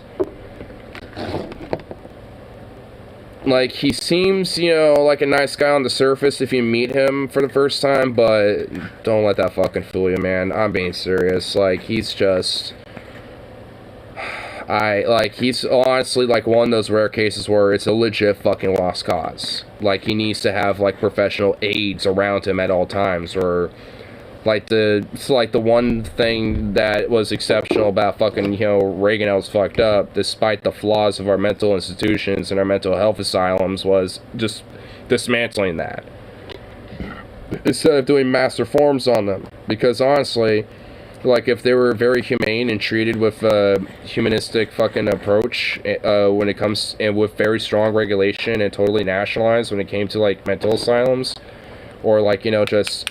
dependency facilities and shit like that for even people like, you know, Logan's brother and shit, then they can at least, you know, still get the, you know, comfortable life and comfortable living and shit, but not be like an utter drain. They can at least, you know, be doing something that isn't like just like an utter drain or fucking up and being, you know, so much to the point where they have to be dependent.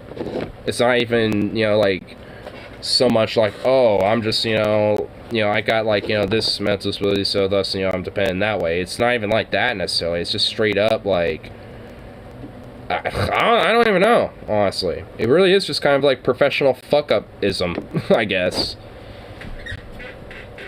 About his bro fucking up the carpet in his apartment the first day he moved in. Oh my god, really? You'd think he'd move on and start complaining about his dog Vito that apparently destroyed his apartment. I don't even know all the details about how that happened. Just from what I understand from Harley, that he apparently shat everywhere, but I don't know if that's all the details. I'm trying to see if Logan will let me know, but he hasn't been very responsive lately. I'm trying to get him to pop on here and be like, what's up, bro? You know, but... Yo, can I help you? Well, you know what? Let's give him this. Oh, you see it.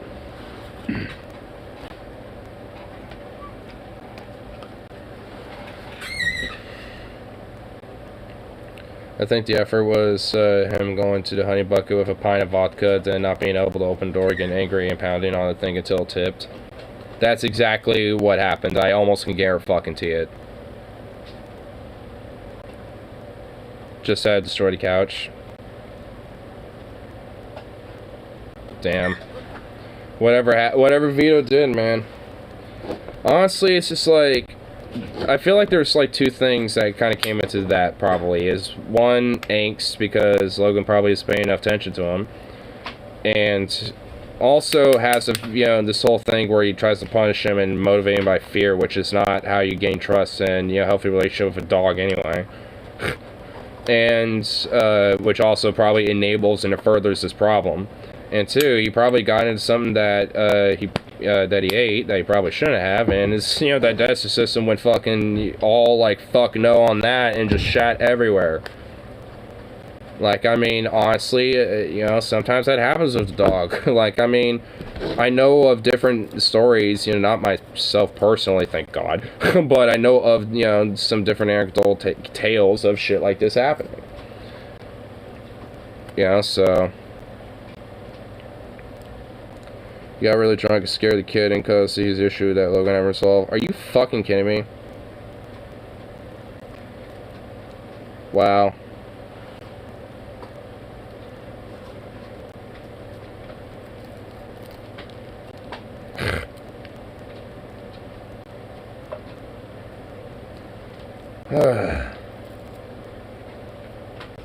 Like, Jesus fucking Christ.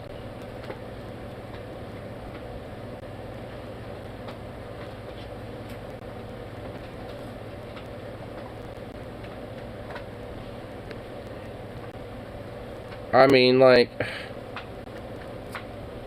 I'm honestly wondering how he scared the kid.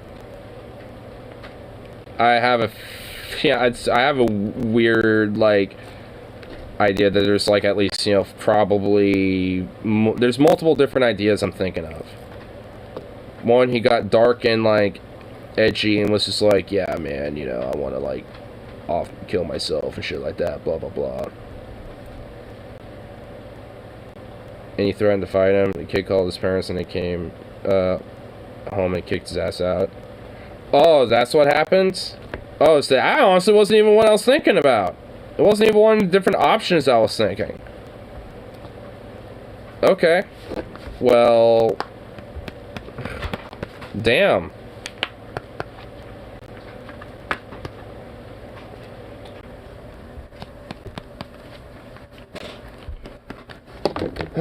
Honestly, like... to go back a few days later to get his bro stuff after everything cooled down. Jeez.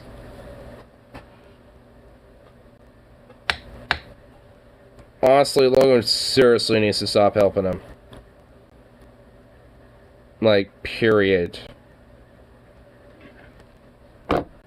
Like, he just needs to stop, just, like, having, like, honestly, he just needs to stop having a relationship with the fuck, because the dude is just not, he's legit just a fucking problem, like, no matter where the fuck he goes. And it's just like, they're just straight up isn't, this is getting super fucking old, and seriously. I mean, part of me is sitting here just like, I mean, wow, I'm not shocked, not shocked, not shocked, not shocked, not shocked. You know, hearing these different little things. Goes out to destroy everything. I mean, you know, like, the not employed educator in training and shit, a NEET, like, this dude is literally, like, the worst case scenario of a NEET. Where it's not even necessarily like, you know, some kid who's like sitting in mama's basement playing Fortnite all day or some shit. That's like kind of average neatness right there. That's like average neatism. Like, this is like the worst, like, bottom of the barrel, lowest of the low neatism, where it's just like, you know, you got like an alcoholic who's like a literal freeloader, moves around everywhere and shit, doesn't hold down a job, you know, at all, if they can even get one, you know. Like, might be, you know, an intelligent person, but not, you know, educated in any particular, you know, trades or skills or any, like, degrees or nothing like that to actually go forth with anything. Just nothing. I mean, you know, or in training, you know, to get into employment either. So it's just like, none of that. I mean, the dude's just, like, legit bottom of the fucking barrel with this type of shit. I mean, and it's just so much beyond the point of, like, you know, you need to have fuck yourself for, like, to get your act together and shit. It's like, it's just beyond that. You have a major fucking problem. Not only do you have a major fucking problem, but, like, especially after this fucking long, you're a lost cause. Like, you just need fucking professionals with you at all times and shit, because you just can't handle your own shit.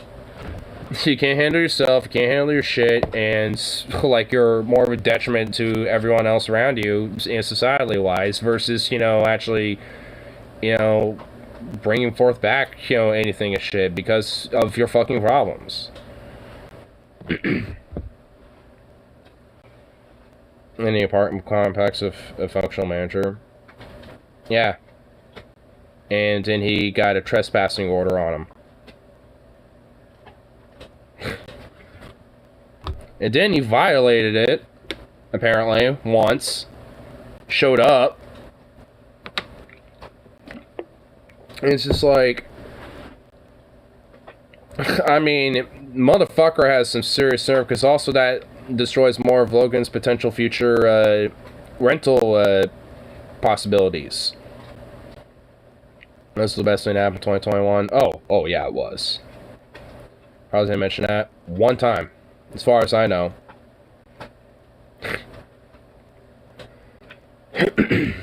Luckily, apparently it wasn't caught. So, I mean, but if he keeps it up, he will. Just like guarantee you, the second time he does, he very likely would get caught.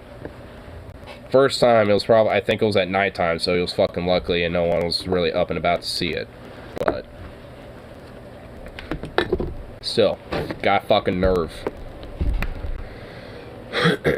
Though, honestly, I don't think he cares, because there wasn't really much nerves left in there. They all kind of got fried out, unfortunately. I mean, that's the fuck thing about him. It's just like, you know, you can tell, like, somewhere in there is actually somebody who's kind of a cool dude. And there's, like, very rare moments where that does actually kind of pop out, but it's, like, 2% of the entire time I've ever really fucking known him is where that's ever been out. The rest of it, it's just been this vacuum sucking, like, energy, like, seep that I can just feel, and it's like, bro, I could just, you got some, it's like, I could tell you got, like, you know, problems, man, and it's like, and I know if you talk about it, it's not gonna get better.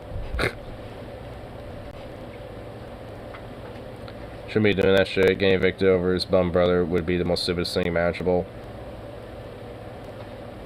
Well, Logan didn't want to violate it. He was trying to get him the fuck out. Like, as soon as he, like, popped by, he was like, what the fuck you doing here? Get out of here.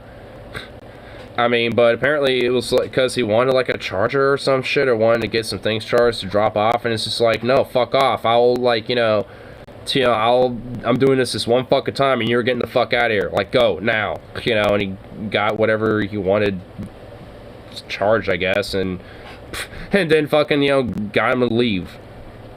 And it's just like, Jesus Christ. I thought Logan would let him in. No, like, no, he was very, very resistant about even trying to let him in the first place. Like, he was very fucking pissed when he saw him. Like, no, Logan wasn't chill about that at all. Definitely not.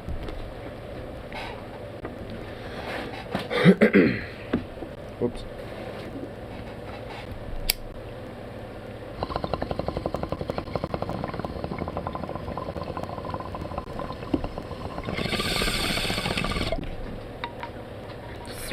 So I think that was probably about a month ago at this point. But still, just kind of proves the fact, like, the dude, as much as, you know, maybe deep down underneath all this bullshit, there might be, like, some person that, you know, might have, like, some sort of good intention shit, but it's just, like, there is just so much fucking bullshit. And so much, like, you know, like, unfortunate, just, like, detriment that, you know, comes in, you know, with him being around. You get up 6 a.m., hopefully, sell the car. No, you don't. Stay up all night, bitch. Stay up all night with me. Nah, I'm just kidding. Do what you gotta do, my bro.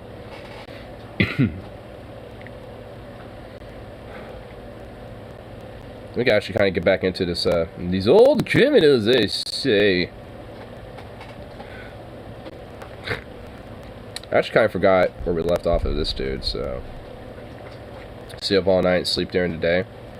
I could lol. Well, it's, you know, it's, I mean, hey. You know? I mean, that is an option.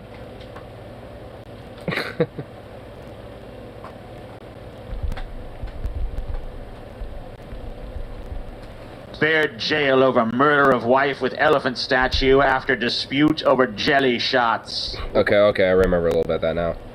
Alright, I remember this old fart. Yeah, cause he, okay, I remember now. I remember a little bit how apparently that dude who killed his wife of an elephant statue? Rosalie Rowan after flying into a rage following a family gathering near Ballarat in 2019. Rowan was deemed unfit to stand trial in March when the court heard the father of 4 had been diagnosed with degenerative brain disease, most likely Alzheimer's. Oh, so he had an aggressive episode due to like... A clinical psychologist who assessed him said Rowan was not well enough to hold a conversation, follow court procedures, or instruct his lawyers.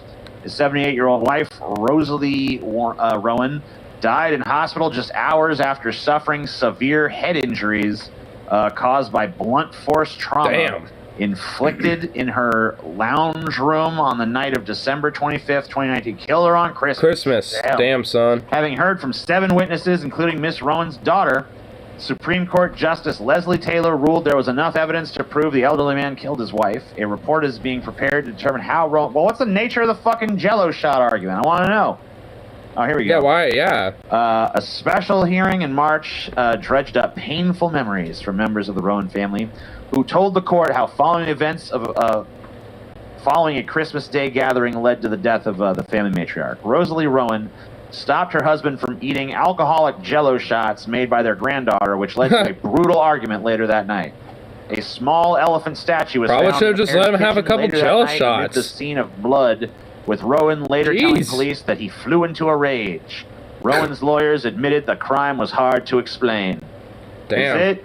I mean, you should have just let him have his Jello shots. Yeah, I mean, like a little bit low key though. You probably should have just let him have a Jello shot or two. Man, he wants to have some Jello shots at Christmas. And yeah, I mean, gotta be up his ass on Christmas Eve too. I mean, come on. You know what? For 50 fucking years, I listened to your bullshit. And you won't let me have a damn Jello shot, you fuck! How dare you? Take this jellyfish statue, you bitch! Or all he will forget because he has Alzheimer's. So. Yeah, he probably would actually forget that. Unfortunately. I flew into a rage.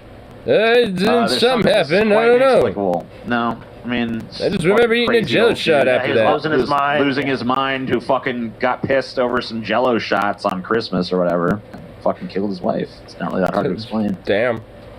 Mr. Rowan's mental state is, of course, blah, blah, blah. Yeah, he's fucked up. There you go. Old man. Or he planned the perfect murder. How about Paul? Dun, dun, dun. The dialysis clinic groper. Oh. Whoa. What's heard of this guy? Oh my god, what a fucking thumb. I go down to the old dialysis clinic, get my blood fixed in Copperfield. Yes. Hey, noise. You come over here and fix my needle. Oh, yeah. The needle's not all it's hard for you, baby. Oh, God. If I'm not supposed to do this, Your Honor, why do they send me to the dialysis clinic every week, huh? Yeah, I go there every week. I thought squeezing the titty was good luck. No, you're good. It's part of my dialysis. In July of 2021, 69-year-old Randall Biggs was arrested in Saraland, Alabama, for assaulting an elderly woman inside a local dialysis clinic. Oh, he's not even fucking going after the nurse. He's going after another. Damn, he's just going after somebody else going there. Oh my god. Randall apparently groped the woman on various points of her body. What the hell? He also held her against her will and threatened her if she told anyone. All at the dialysis clinic? What? In a dialysis clinic? Like, how did that? Wait, how do you like threaten not to tell anyone when you're also probably just literally on fucking camera? Like, wait, what? Huh?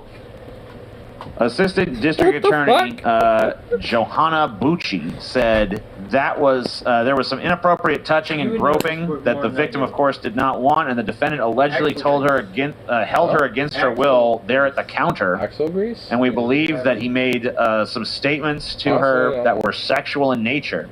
He just saw other people approaching and the potential to be caught in the act of what he was doing, and that's what made him stop. Randall Biggs is charged with first-degree sexual abuse and unlawful imprisonment.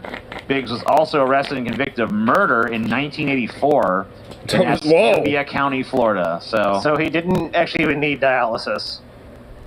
Damn, he also killed a man back in the day. I don't know, did he? It doesn't make it clear. Maybe he did, maybe he didn't. I mean, I assume he was there for some dialysis, yeah, did he need like some dialysis shit, or what was going on there? I mean... Just terrible research. Was it just there for a You good just have time? Stupid questions. Like, of course he was there for fucking dialysis. Why else would he I have don't fucking know. dialysis? I don't know why he was there. there, TJ. Nah, no, maybe he was there for a good time, apparently, because that's what he was doing. TJ? Yes. How? Because I said it. Therefore, Wow. it's Proof, true. TJ, you're a That is liar. Proof. Yet again, Lies. you lied. TJ, Fake shoddy news. research. Terrible TJ episode. Terrible. Terrible. God, Ted. Scotty. Terrible. You son of a bitch, Scotty. No, I mean, I'm sorry I have to point out the truth to you, TJ. I know the You're a truth hurts. no good guy. I know That is the truth, yes. I agree, Scotty. Bitch, Scotty. Wow, TJ, those words, man, those words hurt me. How do you guys feel about this rule? All right. For 1 year, when you're 69, you can excuse any action by saying 69, dude. Hell yeah, dude. Just for Any a year, action. though. Oh, God. It's like 1 Yeah. year. Yeah, 70, you're done. Dude, everyone's going to be Fucking going waiting. to jail, but All Go to these weird 68 pent-up jail. bucks are Do going it to be at waiting, 70 dude. jail. They'll But be waiting. 69, if you make it to 69, that's the pervert year. yep. The year of the pervert. The year of our Whatever you perverted want. lords. How about this Nazi, huh? Former Nazi camp secretary, 96, caught hours after fleeing the trial. Did he win? Wait, what? Wait, they fled? Wait, they tried to... Why would you flee? I mean, like, you're so old, and it's just like, okay, whatever, okay. And said she did not want to attend court, but was picked up by police with an arrest warrant. A former secretary for the... I mean, honestly, I honestly don't blame her. It's like, I'm old as fuck. You want me to see you try over being some goddamn accountant? Go fuck yourself. Nice. awful commander and the Schuthhof concentration camp skipped the planned start Thursday of her trial in Germany on more than 11,000 counts of accessory to murder, officials said. Well, if you're gonna skip out, I mean, you might as well. She was picked up several hours later after the court issued an arrest warrant. The 96-year-old woman left her home near Hamburg in a taxi on Thursday morning, a few hours before proceedings were due to start Just ground up at the state court in Itzehoe. Itzehoe? It's a hoe. Damn. It's a hoe. Just like how we got Idaho over here. I feel like that's not how it's actually pronounced. It's probably like Issahoen or something like that. It's German, so it's probably something like that. Court spokesperson Friederike Milhofer said. The court issued the warrant and delayed the reading of the indictment until the next scheduled hearing on October 19th because that couldn't be done in the defendant's absence. The accused woman previously had announced she didn't want to come to court, but the statement did not provide sufficient grounds for detaining her ahead of the trial, Milhofer said. Given the woman's age and condition, she had not been expected to actively evade the trial. She wasn't expected to flee. The court said Thursday after the defendant had been caught by police and police would bring her to the court, German news agency DPA reported. A doctor was there to examine whether she was fit to be jailed before the court decided whether or not to put her in custody. Prosecutors argued that the woman was part of the apparatus that helped the Nazis' Stutthof camp function during World War II more than 75 years ago. The court said in a statement before the trial that the defendant allegedly aided and abetted those in charge of the camp in the systematic killing of those imprisoned there between June 1943 and April 1945 in her function as a stenographer and typist in the camp commandant's office. Despite her advanced... I mean, okay, she was like a fucking typist. Like, I mean, okay, like, I mean, really? I mean, I'm kind of a little bit on her side, low-key, though. Like, I mean, she wasn't, like, some sort of, like, Commander Führer, you know, fucking, you know, von Ufsenstein or some shit. I don't know. Like, she wasn't, like, some, like, commander of, like, some regiment that, like, did a mass genocide of a village or some shit, you know? Like, she was a typist, so I don't know. Like,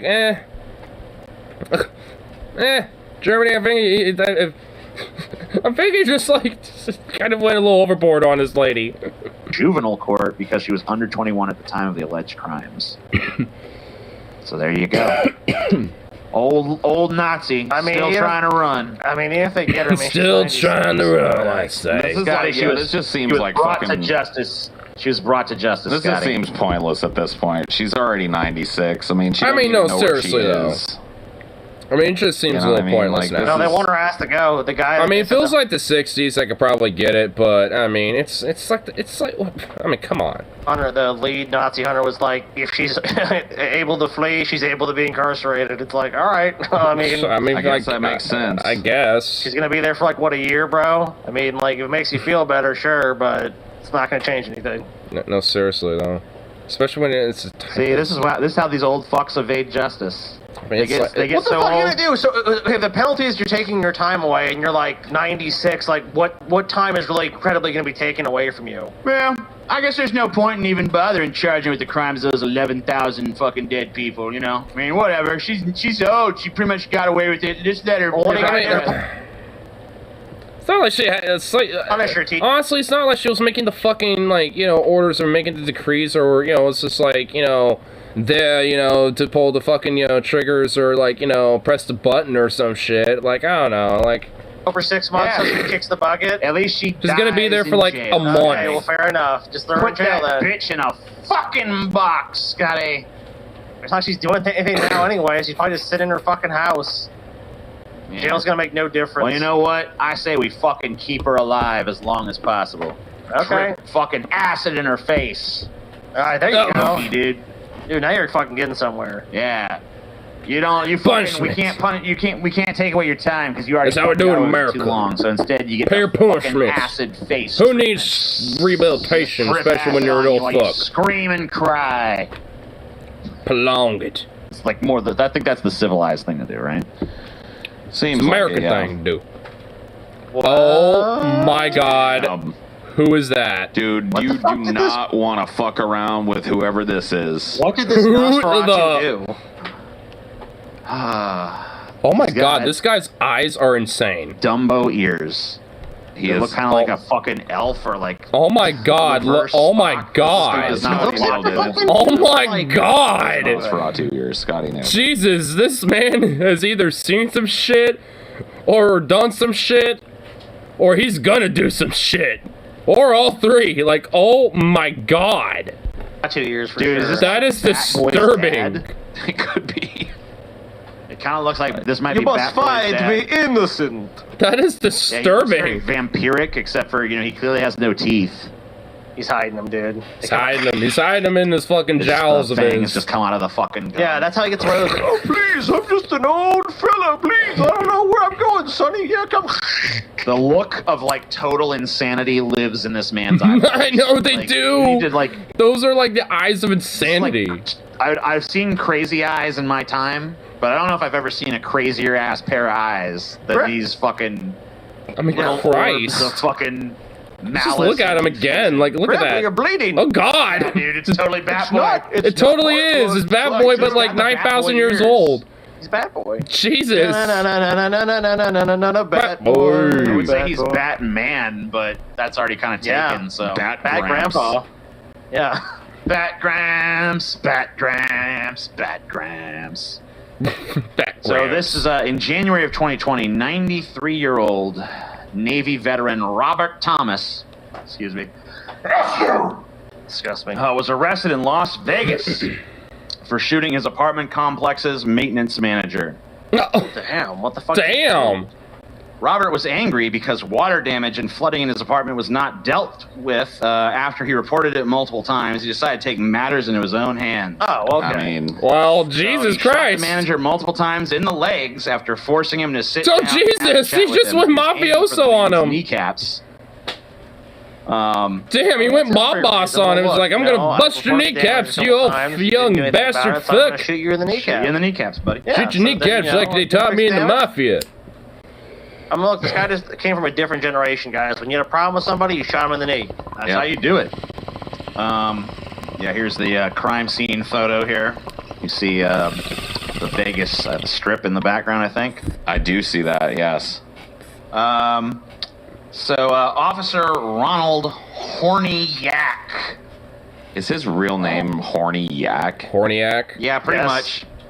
Horniak. I think it's pronounced Horniak, but It's Horniak. it looks like Horniak, basically. Horniak. Was called to the scene and heard gunfire. The officer fired at Robert but missed. The startled man then proceeded to lay down his firearm and was tackled to the ground by the officer.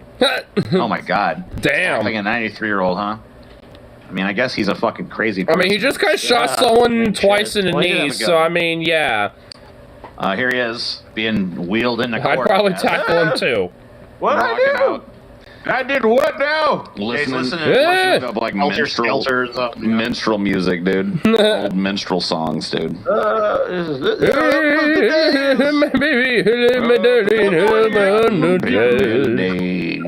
I love it.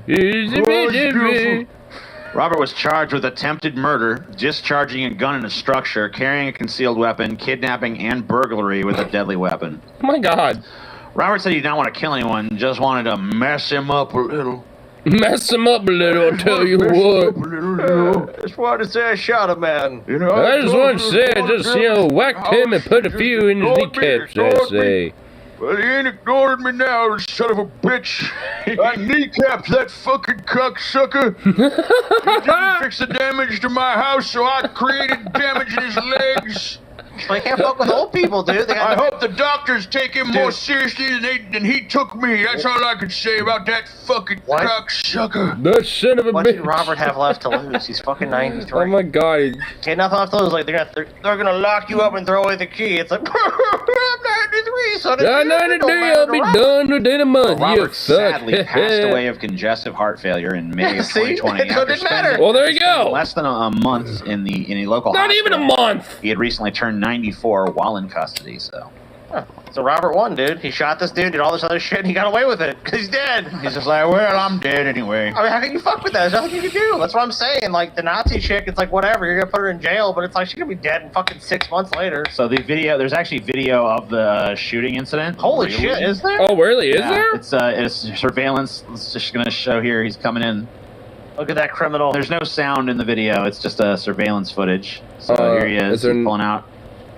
Oh, I thought he was pulling out the gun. Alright, I'm now doing he's this. going for Doing it. it now. This He's like, you can was fix going. this Uncle shit. Junior is. Like, listen here, Sonny. It's like, Jim, listen I got here, this yo, gun Sonny here. Jim, you ain't take It's me like, no you can go, seriously. but this guy can't. Listen, y'all can go, but this son of a bitch right here, that fuck you, and this guy's staying here. Fuck. You're gonna take a nice good He should seat. have fucking karate kicked this old bastard if he pulled a gun. Oh, damn. He probably could have. He's gonna start plugging people. Yeah, Oh it's my time god. to go. The other guy in the corner is like, see ya. This dude is talking to him. Looks pretty fucking casual. I know, right like, now. what's that Yeah. person right there? I Like, just want to get fucking shot. tackle him. You can tackle him right there. What are you doing? Oh my god. I'm leaving. I'll see you later. Bye. Like, oh, you have a good one now. Hope you have a nice sunny day. Enjoy that hot dog you might go get on lunch. Sucker, you're gonna suffer. Now That you, dude now I'm gonna was shoot your knees, you pretty good time to, fucking like, piece of jump shit. up and hit him in the back of the head or something. I don't know. Maybe. Dude, if I was this dude, I'd be like, look, I'm like, Like you me, know bro, what? I'm dude. gonna fix it right now. I'm gonna go to your apartment right now. Literally, we're I gonna. think he just shot. Did he just fire a shot? I couldn't tell. No. That guy would be on the ground if you shot him. Yeah, he'd literally be on the ground right now. Calmly, if he just got shot. Like, look, I'm gonna bust that knee right there. You see that knee? I'm gonna take a shot. To get it. Yeah, right. Oh, he got it. Oh, Saying, yeah, fuck. you get shot, you don't just fucking catch. Oh, he just got. Oh, fuck, dude. Oh, I'm just gonna sit here and enjoy it. Look at you. Look at you scream, you old geezer. You thought I mean. He looks like a mafia boss. He looks like a mob boss about to whack a fucker, dude. Like, holy shit, looks like a mob boss. He's Shoot just- your leg now. Alright, I think I might just take an aim at this one now. Such an asshole. I get You know, have you bled good there? I did fucking give Have you you bled this good for the one. mob? Told you. This one's for Antonio Giuseppe. Ah, dude. God. Oh, man. Double. Fuck. Oh, that's horrible. Oh. Man. Oh, just the. Alright, well, I don't know what to do with that now. Alright, I wasted my only bullet. And sure enough, Oh, Fuck. shit. He's like, all right, I'm done. He's like, alright, I'm good. There he goes. Hey, there's the tackling. Oh my god. That's insane, Jesus dude. Christ. The guy was like fucking dressed as a mafia boss and everything. Crazy old. Holy shit. You know Crazy what's kinda fuck. with it, man? Oh, Robert got Whoa. away with it. What they do? Locked him up for a fucking few weeks or a month or some shit? Like, Yeah, until he just died of Yeah, he congestive just- heart failure. you knew he was dying. That's what it was. This guy just knew, like, look, I can just get away with this shit. My I got heart's nothing left to live for weakening, anyway. so I'm look gonna at go him actually make sure I speaking weaken this it clip. further by making it get all excited for a few months. At his apartment building. Officers shot at that Whoa, whoa, whoa. 93-year-old. No. It looks like he shot an office manager. That did not look like a maintenance worker. Yeah. He was a manager, not a maintenance manager, worker. Okay, fair enough. When they Don't got try to the lump in scene, these suspect managers identified of as workers. the Boo. case. He's live outside the courthouse. Yeah, Nice prolonged 93-year-old pause. Robert Thomas appeared before Not the awkward at judge all. in a wheelchair. He wasn't able to. This fucking dude's hair is huge. Just like He's got like a wave. comb his hair straight the fuck up. Holy stand and fuck, speak into dude. That's like a microphone. tower. He also Hair needed gel. help from a bailiff to put on headphones so he could hear what the judge was saying. His attorneys arguing based on his age, Is he like he a should be allowed to go pompadour home. thing almost? Almost. Like a bull hawk. saw a doctor. 3 years ago. Do you have any medical issues that you're addressing?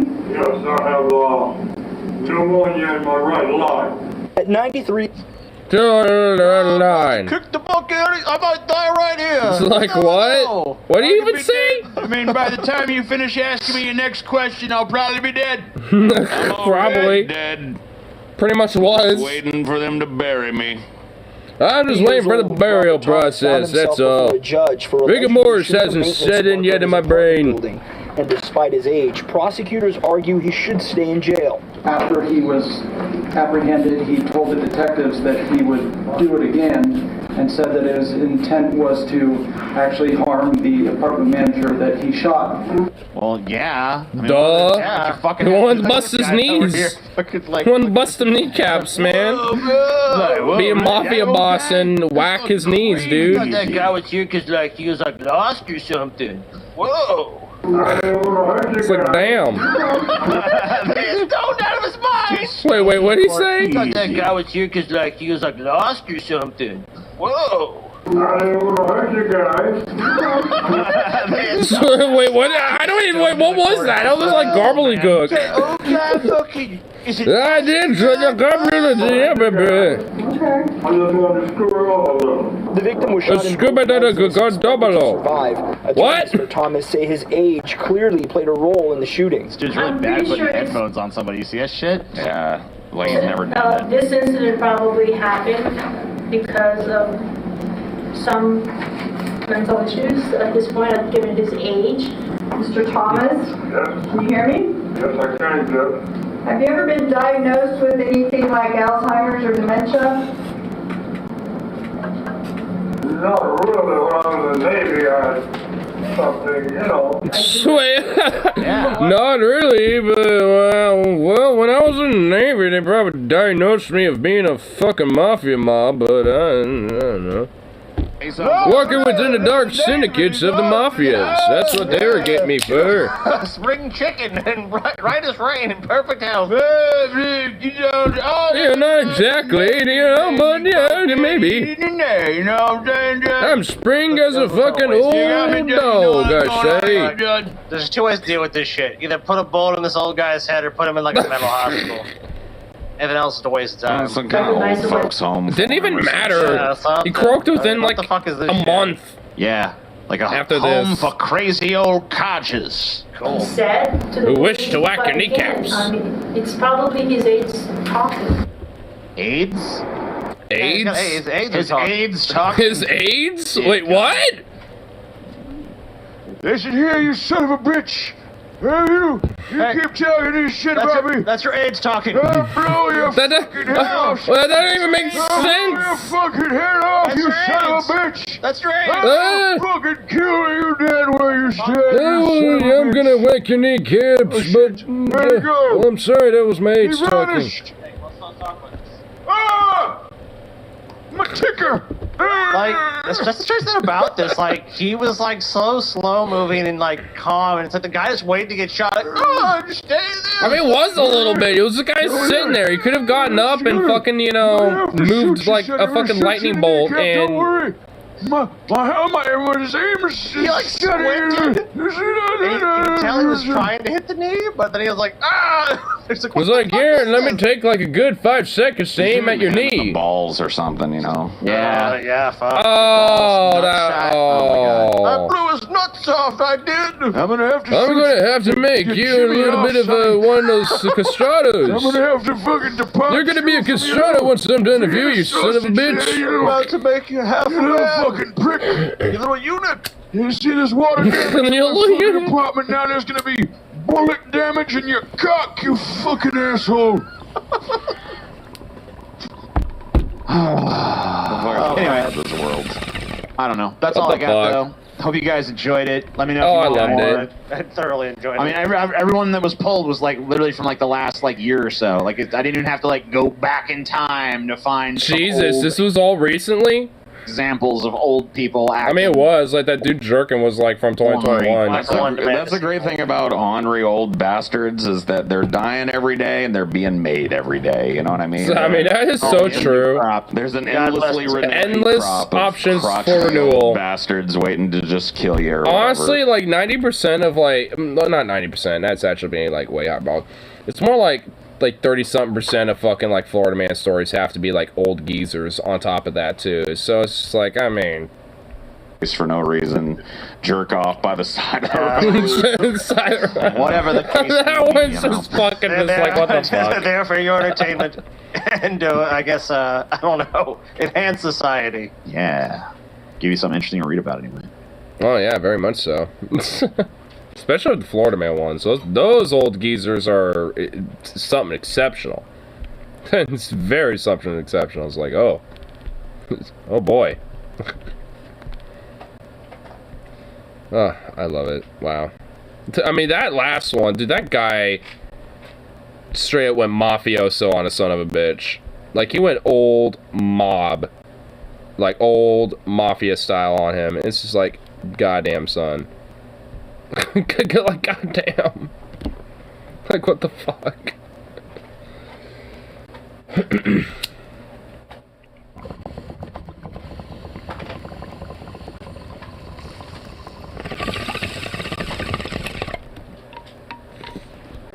I mean, it's like, somebody, like, what do you even do? It's like they're old geezer fucks, so it's just like, I mean...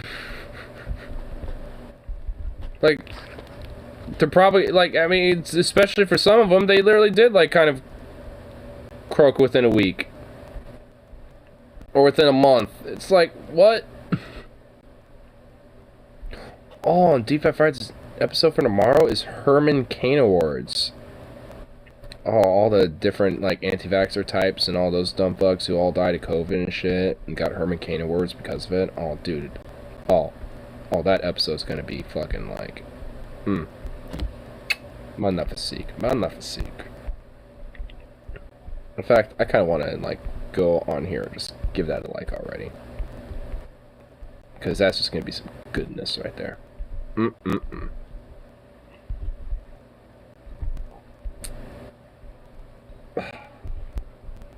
bad it's gonna be live in 10 hours instead of now. Boo.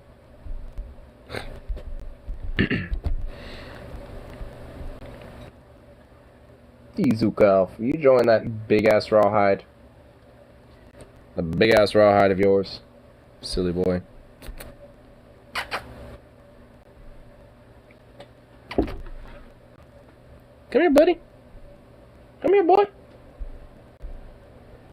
Come here, boy. Come on. Come on. Come on.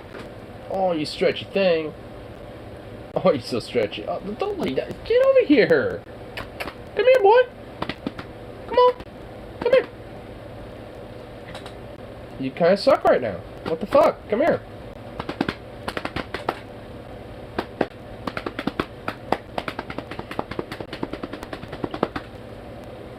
Oh, there's a boy. You stretchy boy. Oh, who's a stretchy boy? Oh. Oh, who's a stretchy boy, huh? Who's a stretchy boy? Who's a good boy, huh? Who's a good buddy? Oh. Who's a good buddy?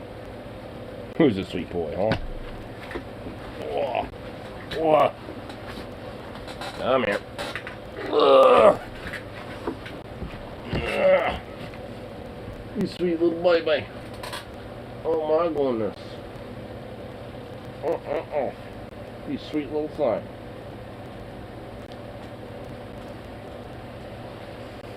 What are you doing? Oh. Oh. You sweet little thing.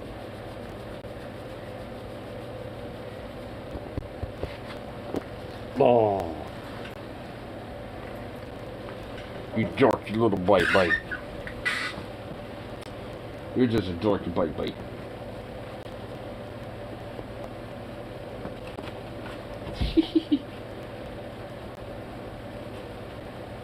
You can't help but get your feet all going. Wow.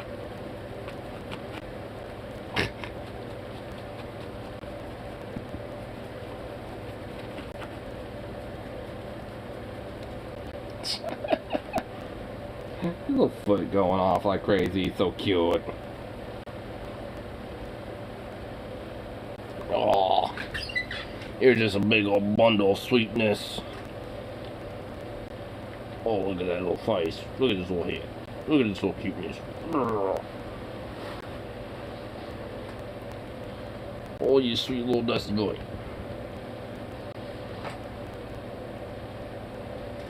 Brush.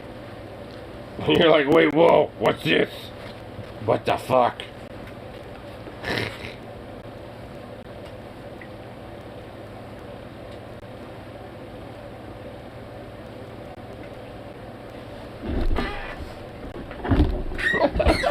You're just all like, wow.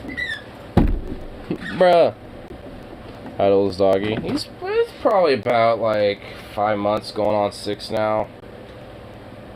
Well, no, probably more like 5 months at least. Not 6 yet. What goes on it? Yeah, he's like a German Shepherd mix, but he's... I don't know what the other side of it is, but it's probably Australian Kelpie.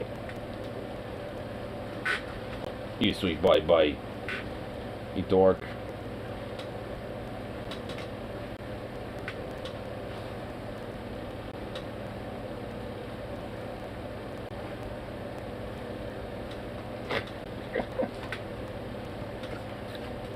Can you not handle the brush?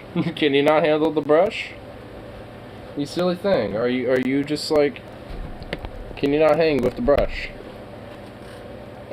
Today with something really cool. No, go away. I already have something really cool. And it's Pumpo.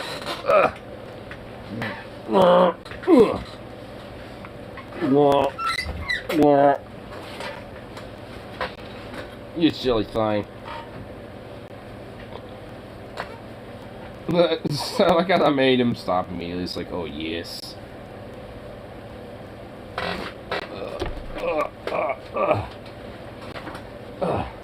Hey.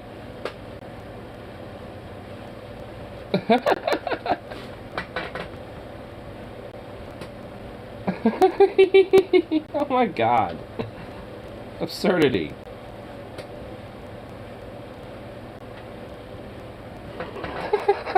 No fucking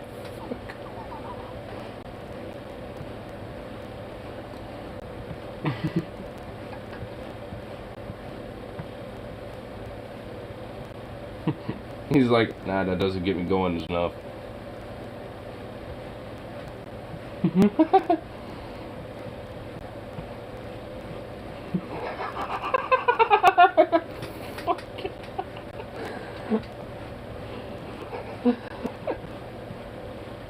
You're just like, yes. Yes. How much can you handle of this? Like, oh my goodness.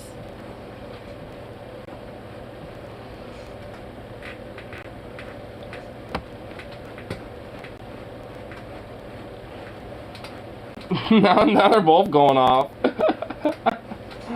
Oh my god, you're so silly. You're so silly. You're such a silly boy. Look at you. You're silly. You're so silly. You're so silly. Cicalvo, he is ridiculous. You are ridiculous. But man, you're so heavy. You're so heavy. Ah! Careful with your fucking paws, bro. Hey.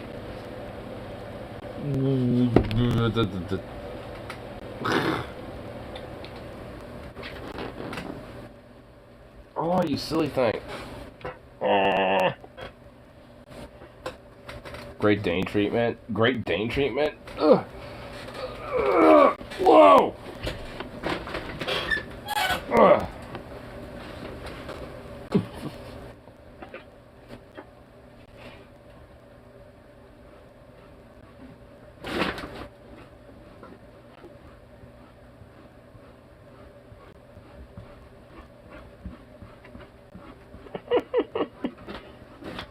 He's so silly.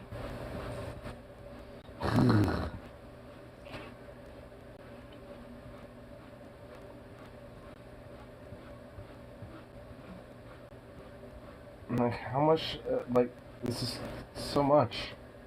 Boop.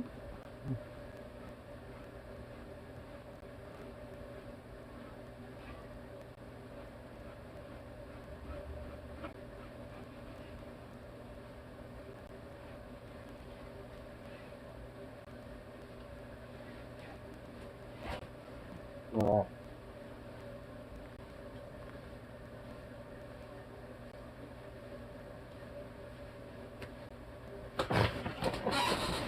Oh, you're such a goofball.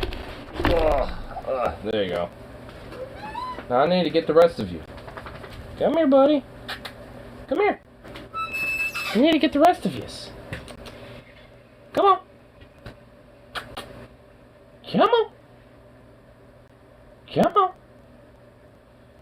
Oh, you know, you don't want the rest of the brush, and you're like, no, I don't want to get brushed. Even though you strangely love it.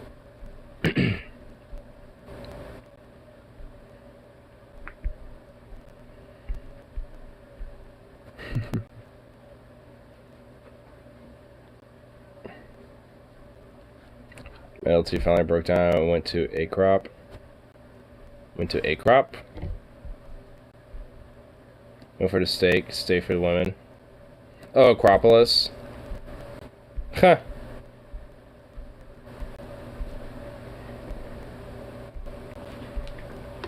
I've never been there yet.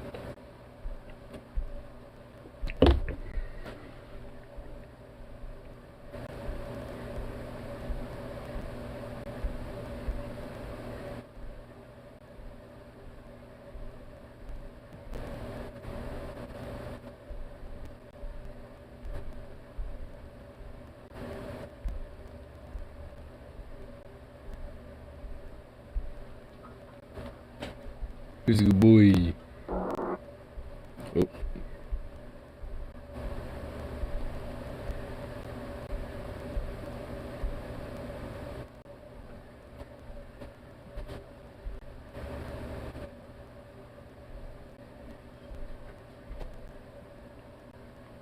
Oh, look at you egging on. Well, get back here.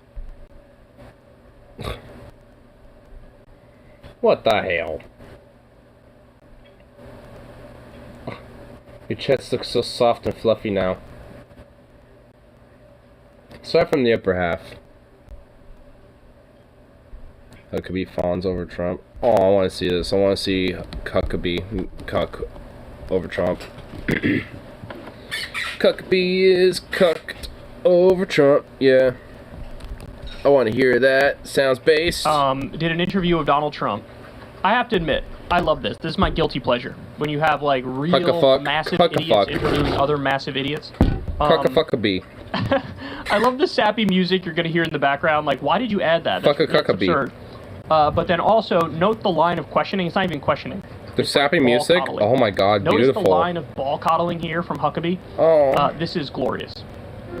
America had gone through a long period where people quit saying Merry Christmas. It was all happy holidays. You deliberately changed that. And openly said, oh my god, I love the music. And I love how he's just like, you openly changed. I love this war on Christmas narrative. Like, by the way, I was at work today where it was pretty, like, fucking slammed out and crazy and shit. Honestly, do you know how many people, like, will say Merry Christmas, you know, versus Happy Holidays? Like, honestly, it's pretty much 50-50. No one gives a fuck. Like, I usually will literally do both. I'll be like, you know, Merry Christmas and Happy Holidays. Or Happy Holidays and a Merry Christmas or some shit. Like, I mean, you know, usually I just combine the two. No, like, I love how these fucks, you know, when it comes to this cultural shit, this is literally all they give a fuck about, when, especially at least this time of year, is this whole Christmas shit. It's like, no one gives a fuck. Literally nobody. Merry Holidays, libs owned. Damn, son. Didn't even think about it that way. we're going to say it Five-head again. move. How was that It was part of my campaign. Like, you know, the country had started with... Oh, bringing Christmas back to America, and, you know, and saying Merry Christmas is a part of this campaign, dude. Oh my god. Name me any time he actually... Never mind. Yes, a little bit before that. Yeah. And it was embarrassing for stores to say Merry Christmas. You'd see these big chains. They want your money, but they don't want to say Merry Christmas. No one says this. Huh? See, again, it's just culture war shit. Like, cause honestly, like, who in the fuck? Oh, I guess I'm not gonna say. Cause honestly, like, who in the fuck, low-key though, says this shit? Like, what company is fucking, like, embarrassed, supposedly? What in the hell's going on here? You know, of, like, Merry Christmas or some shit. Like, I mean, it's, like, it's mainly broadly called the holiday season, but what's lumped in with that is Christmas. And, you know, it's, like, that's a part of it. Like, I mean, like, hell, like, you can, like, everyone wears, like, Christmas festive style sweaters and shit, where it's, like, Merry Christmas, and, you know, and all this type of shit. Some people have Happy Holidays on their sweaters and shit like that, you know, some people don't. I mean, but it's, like, honestly, if you really actually, like, you know, break down, like, okay, is there actually a quote-unquote war on Christmas, and just, like, look at your average grocery store, like, no one cares. Nobody cares. I've never have been like, you know, Merry Christmas and Happy Holidays, or even just simply Merry Christmas. You know what I mean? Like, you know, sometimes I'll just say Merry Christmas and shit, you know, depending on people. I've never been like, you know, I've never had someone be like, you're the first person in a long time that said Merry Christmas to me. I want to thank you. Oh my god. Like, I've never, no one cares. Like, you know, it's just more or less, you know, people just are like, you know, it's Christmas/holiday season, and just will, you know, usually say either one or the other. Like, no one, like, if you really think about this culture war shit, at least when it comes to Christmas and this holiday season shit, no one cares. Aside from these, like, Tucker Carlsons and these Trumpies types and shit, who are all like, oh my god, they're trying to take Christmas out of everything. Even though literally nobody is. Like, I mean, because honestly, like, there's other holidays in this time of year and season and shit. Like, not just with fucking Christmas, but, like, you know, with all sorts of other shit. I mean, honestly, you know, like, the whole Christian-based, you know, element of this shit was, you know, appropriated and taken from fucking, you know, pagan festivals and shit anyway. So it's just like, the origins don't fucking matter, and honestly, like, the namesake of it doesn't necessarily fucking matter. Like, who cares? Like, it's just, you know, a time of the year where everyone's festive as fuck, you know, because, yeah, you know, it's like usually the roundabout, like, hey, we round up everything and we're like, yeah, you know, like, celebrate the end of the year because, you know, we made it. We made it another cycle of the fucking sun. Woo! You know, like, I mean, fuck. Sukov, what the fuck are you doing over there? Yeah, I'm talking to you. I'm hearing you rummage over there over my rant, and yeah, I was saving the rest of my pent-up rant for you. The fuck are you doing? Don't give me that look. You have a rawhide right there. Not to mention Santa Claus is a fucking communist. Really giving people free shit. Yeah. You ask for something, and he provides. Wow. Outright dirty-ass communists. It's like, hey, I want a thing. Well, Merry Christmas. Here you go. It's just like, wow. Fucking dirty-ass commie. And they'd use whites and snow, but they wouldn't say Christmas. And when I started campaigning, this was in Merry Leningrad. 2015. When I started campaigning, I said, you're going to say Merry Christmas again. And now people are saying it. Of course. No one stopped saying it. They're not saying a lot of other things like George Washington, Abraham Lincoln, Thomas Jefferson. Wait, where did that even come from? What the fuck? Where did that even come from?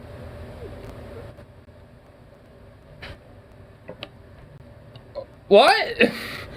We're able to say like George Washington, where did that even come from? Where did that come from? What the fuck? Are being obliterated because of craziness.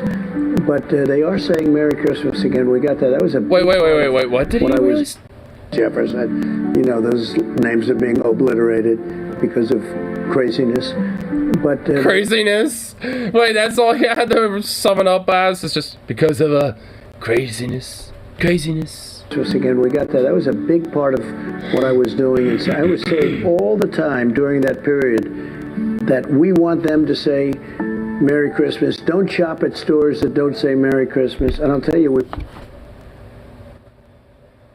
What? Who? Like, no store is not doing that pretty much. Like, there's all, like, what? Quickly. You really did, and I think a lot of people appreciated that. What is that music in the background of this? It was a part of who we are. It wasn't to exclude anybody. It was just simply a celebration of what America does at Christmas. And America and the world, but America loves Christmas. Yeah. And whether you're Muslim... Oh my God, hey, guess what? There's other parts of the world that celebrate this. Whether you're Jewish, everyone loves Christmas. And they say Merry Christmas. Well, oh my God. Hey, guess what? There's other fucking, like, religious festivities that happen this time of year. Holy shit. And guess what? Because Merry Christmas has pretty much been extrapolated pretty much at this point as, like, you know, a collective of, like, all these, you know, like, winter festivities that happen around this time. Why do you think, you know, some people also just say Happy Holidays? Because there's also other holidays and shit that surrounds this time of year. Like, I mean, it's just like, yeah, you might have people who are Jewish or Muslim and say Merry Christmas and shit because that's just another holiday that happens to be the plethora of holidays this time of year. As they don't worship Jesus. Well, when it comes to Christmas, it's not even like a biblical thing at this point, really. Like, there's just some cultural shit that isn't necessarily biblical, so, I mean, technically, yeah, a Jewish person could be like Merry Christmas and all that shit, yeah. But, yeah, like, when it comes to the religiosity of it, though, yeah, no, they're not celebrating that. Because they don't think fucking Jesus was, like, you know, the savior or whatever the fucking weird gobbledygook sky daddy shit they think.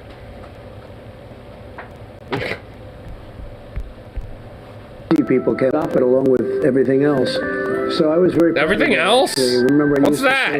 We will say Merry Christmas again in front of these massive crowds of people.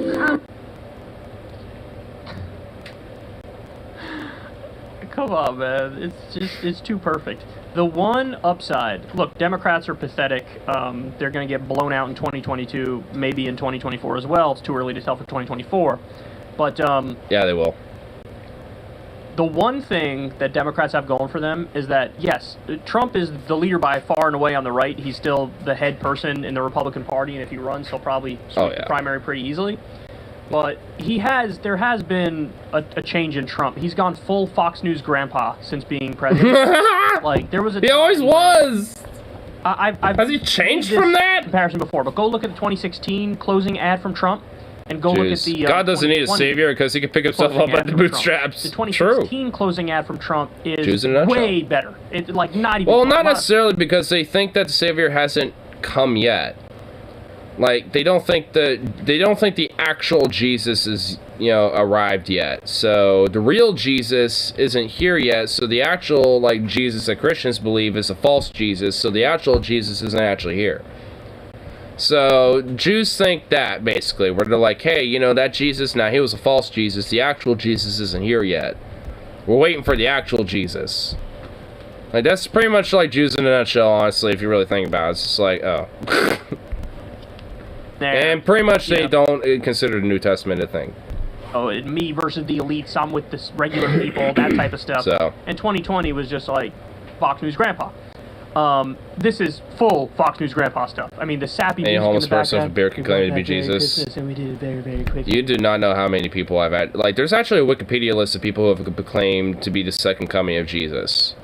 Like, literally, they're like Jesus, but just, like, the return of him. Like, again. Like, you do not know how many people, homeless, bearded people looking motherfuckers and not, who have actually claimed that. So, what percentage of the American people celebrate Christmas? 93%. That's a lot of people. 93%. That's a lot of people. The idea that there was, some reduction in saying Merry Christmas, people being too politically correct around it or whatever, that's totally made up. It's completely made up. There's no such thing as like political correctness with Christmas and shit. Like, I honestly, there really just isn't. Like, where Republicans like, oh God, because something fifis or something like that. Like, just it's like, especially during the wintertime, I didn't think a snowflake could melt so quickly. Like, grow the, like, fuck off, like, shut up. Like, I mean, just shut up. It's like, I mean, how in the fuck? Like, where's the weird bullshit? Like, what? Like, honestly, at least so far, it feels like as far as I can remember, because honestly, legit, it probably has been. Like, there's always been some culture war shit about Christmas. There always has been, like, every fucking year with these motherfuckers. And it's never been, like, really as bombastic until, like, the last, like, 5 to 6 years and shit, but, like, I swear, they've always fucking have something going on.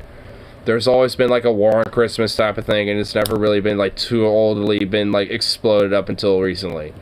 In the last, like, half decade. It's just like,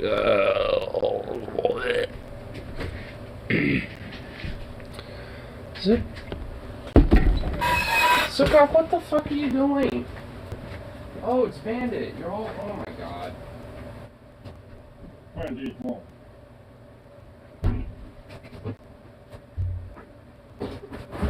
Wait, Zucker. Get over.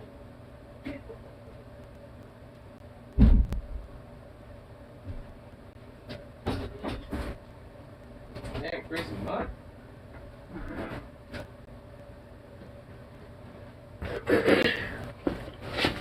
Chasing the cat?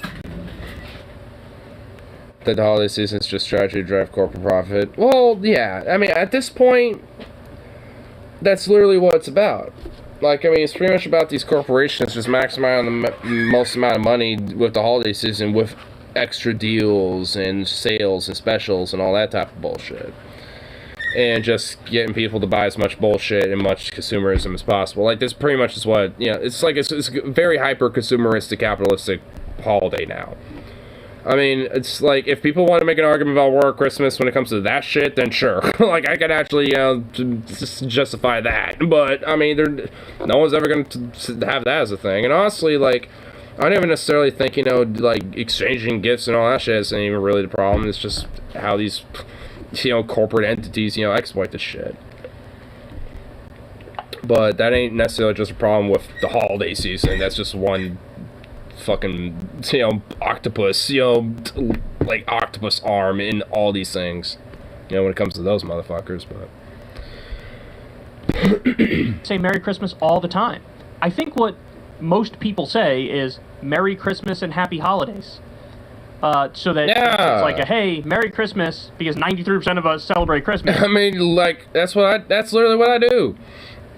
Like, when, like at work and shit, it's like when I'm done helping people, I'm like, yeah, and they say Merry Christmas and shit, or Happy Holidays, I'm like, all right, it's like, all right, have a good holidays and Merry Christmas to you too. Bye. Like, I mean, it's pretty much like that. Bada bing, bada boom. Part is like, for the 7% that don't, yeah, Happy Holidays to you.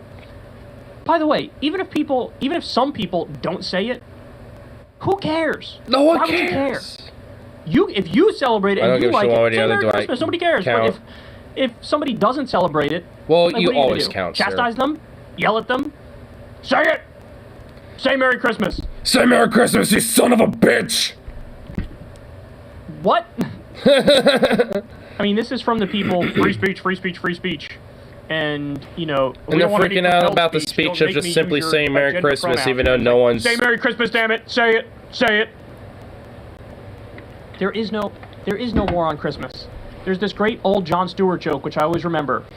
He was talking about how the idea there's a war on Christmas is insane. Christmas is so big, it's literally eating other holidays. People start putting up Christmas decorations, in many cases, before Thanksgiving is over. I've seen that. I see that all the time. I do. I'm not even fucking kidding. Shit, you fucking not. There's like at least 5 different fucking houses I can think of every year. I swear, it's getting like earlier and earlier every year with these motherfuckers too. And also, I also feel like the number is growing as well. Like, I feel like every year there's like even a few others added to the shit. But like, by the time like the week of Thanksgiving's happening, I'm now just starting to see some of their Christmas shit get pulled up.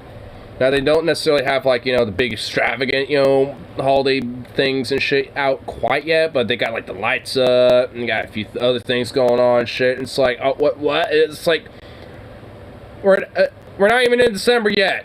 Chill. Like, pump the brakes, son. Like, do you love having a fucking huge-ass electric bill? Like, let your electric bill take a chill pill for a second. Let it cool down for a minute. Like, kind of literally, too, you know what I'm saying? Like, jeez. Like, whatever happened to having some, like, a couple of cool-ass lights, and there you go, you know what I mean? Like, whatever happened to that? Like, what the hell? Just like, yeah, we got some cool-ass looking lights, and boom. There you go. Maybe we have a cool-looking snowman-looking thing out front or something, or maybe, like, a cool little, like, reindeer light statue thing outside or something. But now it's just like...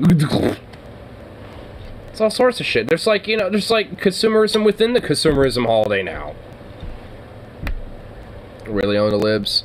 Honestly, you know what? That would be a cool aesthetic. Orange and red lights, with maybe a couple white lights in between.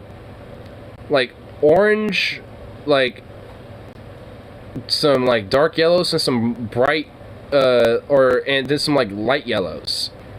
Like light yellows, dark yellows, and like some red colors. And some orange. Dude, that's kind of a cool aesthetic, not gonna lie. That's kind of a cool aesthetic for some lighting. I mean, I'd hang that up just in general. Sounds like kind of a cool little light aesthetic right there, not gonna lie. Have like a nice little orangey amber tinge, to the room a little bit. That'd be pretty cool.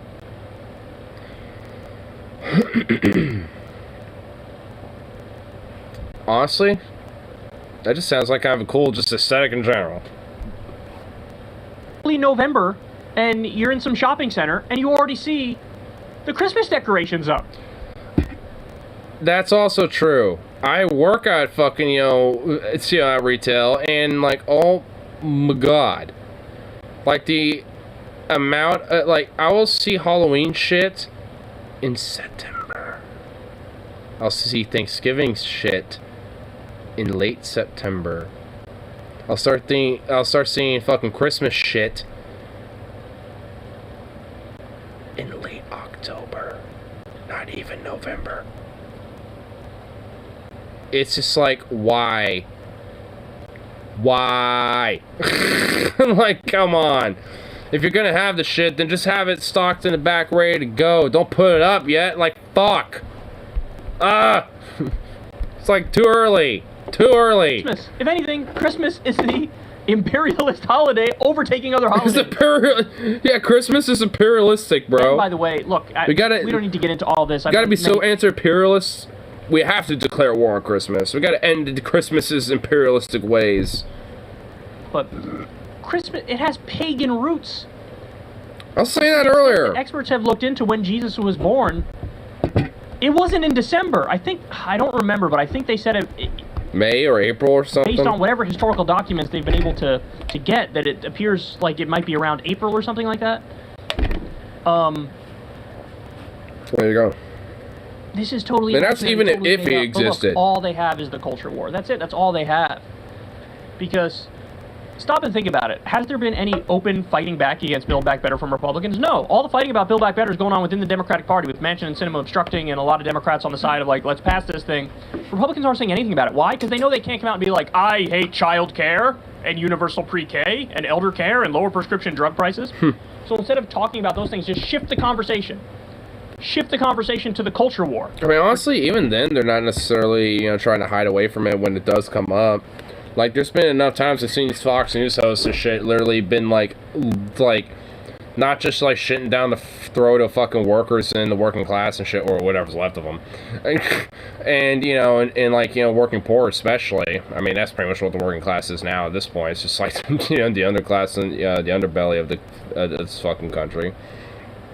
And it's like, there's been too many, like, especially lately, like, I honestly, maybe like 5 to 10 years ago, I'd probably be like, okay, they're kind of having this veneer of being a front worker, but it's just like, there's just not even like a veneer of it now. It's like, they're just even messed up where it's like, they're not even like shitting down the throats, but just like, shitting down the throats, forcing them to puke back up, eat that shit, and then fucking like, face fucking, like right after the fact, just like, no, fuck you. Workers need to be punished, how dare you? We think it's glorious 900 people were laid off at the, some random Zoom call, and they need to just pull themselves by the bootstraps and just get bit a job, and all this other shit. It's like, man, fuck them. Like this idea they got like some veneer, and shit.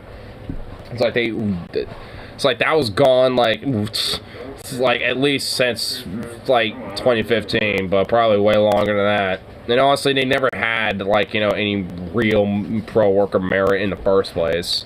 But at least, there probably was an actual case, merit, to having a veneer to it. But not so much anymore. In fact, it's quite the opposite. Santa! They hate him! Big jolly guy gives you presents. They're anti-present. They're anti-presents. Anti-presents, these liberals. Oh! You believe what's going on with Mr. Potato Head? They want to call it Potato Head. They want to try to get rid of the man in Mr. Potato Head and just call that Potato Head? What is this, some androgynous fucking transgender queero beero fucking piece of shit? Fuck this shit. How dare you? It's like, what? So, I mean, I love that one because, like, there's also Mrs. Potato Head, too, as well. Okay, what because the hell's going on here? I honestly can't. Zukov. That's what's going on. Anyway, so. Okay, hold on. He likes this, and oh my fucking god, he was savage for that. Oh my god, you're too. So fucking cute. Anyway. Okay, Carl, it's not from Russia, but American. Yeah. Safe employees in Portland. Wait, what's this? So, whenever you're done, let me know. But you give the kid some time there. Zukov. First rule. Hey, what's happening here? Hey, don't choke him! Don't choke him! He's choking me! Don't choke him! Get his arm off his neck! He's not choking. What happened Take your arm here? off his neck, dude. Just hold him down if you gotta hold him. You gotta hold him down, but take your arm off his neck. Wait, he steals some food. He's a fella. You're choking me. No. I don't care. And he's wrong. So? Jesus Christ. I don't care. Hey. What are you guys saying? Okay, hold on. I want to read some of this. Who claims he, bystander records and accused employees of being racist. Green Jacket got that arc though.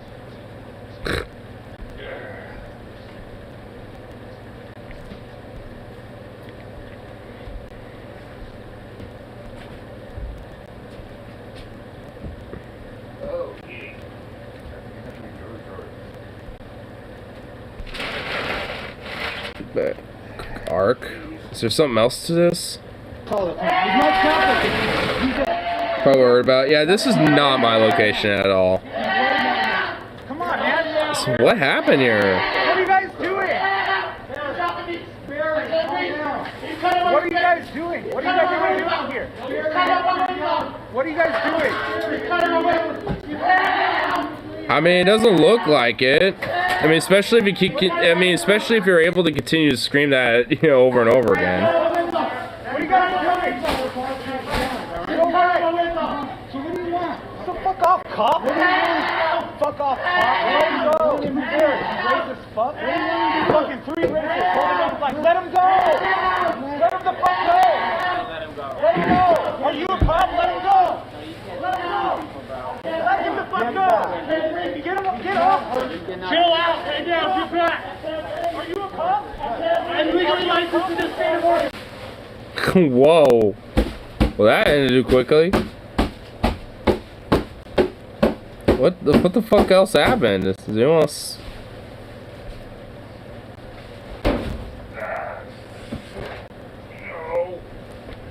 So what else is going on here? Yeah, someone else like, where's the sauce? Like, you know, I'm trying to find more on this. That's what I'm looking. That's what I'm trying to find. We generally have aprons of name badges or uniform shirts of name badges. So I see no aprons and one color shirt. So maybe one of them's an employee, but not sure. I wear plain clothes. Still think I name badges. So, yeah, honestly, they usually do.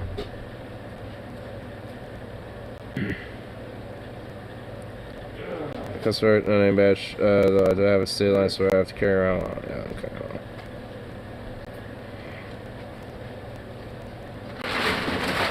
So, yeah, I never heard about it or anything, but well, until just now. But honestly, the dude who was being pinned down didn't look like he was like black either, though. I think there was at one point where I saw him with his hoodie off, and it looked like he was kind of like some bald white guy or some shit. I'm gonna mute it so I don't have to fucking hear all that again. But yeah, it's like some, yeah, it looks like, you know, a fellow bald white dude who's also being like. So also saying that it's racist is also a little odd considering it's kind of a bald white guy. I mean, so I don't know. It's a little weird. Weird, yeah. I mean, also, this is not, like, also, it's policy to, where employees are not allowed to fucking, you know, like, you know, do this type of shit. Like, we would, like, if any employee actually did that, we'd probably legit be fired.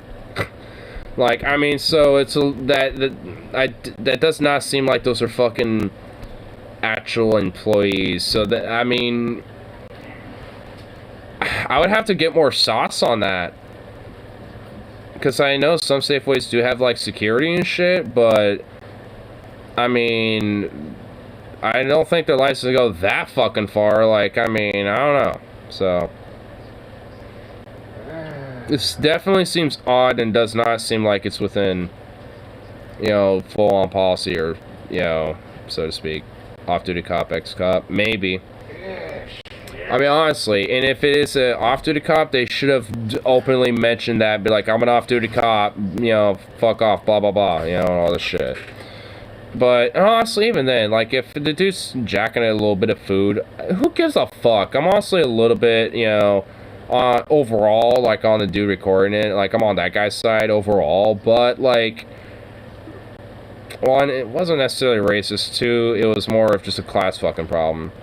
I mean, but, and three, like, I mean, there's no reason to fucking go, like, full ham, you know, on somebody just because they're fucking, you know, like, jacking a little bit of food. It's just getting better.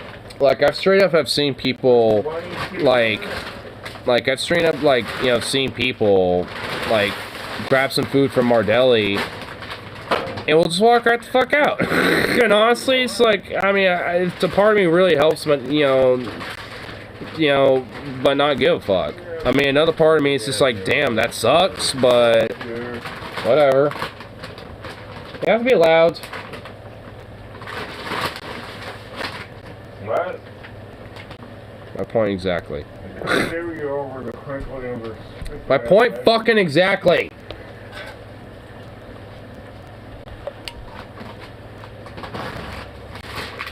Picking like the worst time in the fucking oh my god.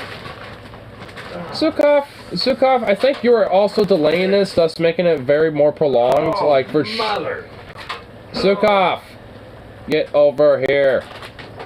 Get over here. Sweet Amelia, mother of goddamn fucking Bedelia. Sweet Jesus.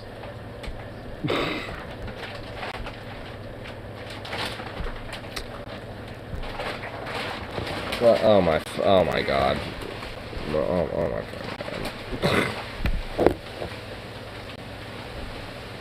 Yeah.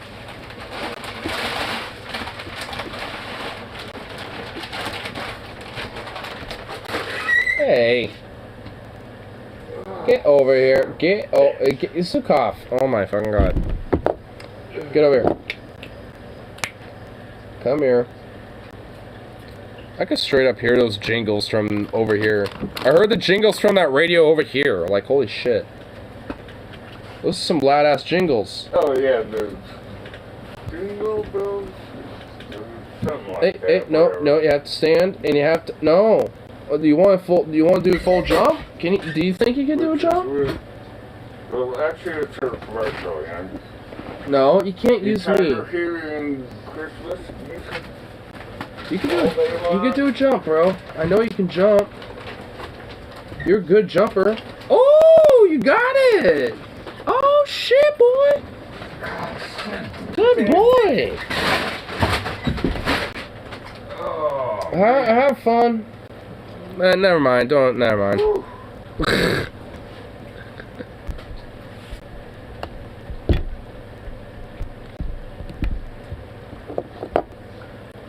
You need a pretty decent little jump for that, too.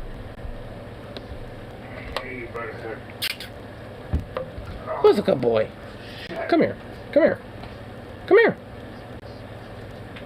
Come on. Why do you have to be like this? Get over here. Get over here. What's up, baby? Baby. Oh, your little ears. Your little ears of cuteness. Oh, you're so soft. Because I brushed you. I brushed you, so now you're soft. I could snug on you all day. You're just a sweet baby. You're just a sweet baby. Right. Stop being such a sweet little baby. Alright, fuck you too then. Little prick. Fine. Don't be over here. Don't get the loves and snuggles that you get.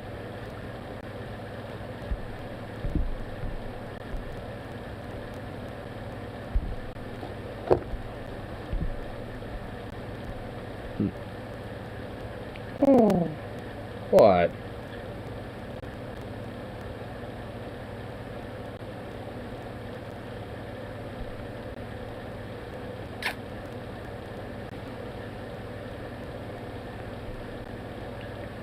So Goff, don't even, don't, yeah. Hey, what I say?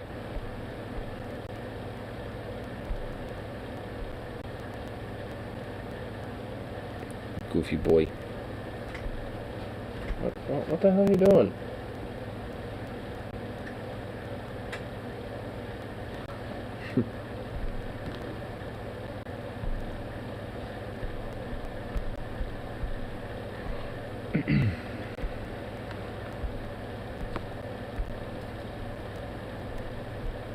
Let's see what else is going on. Kyle's little section of the world.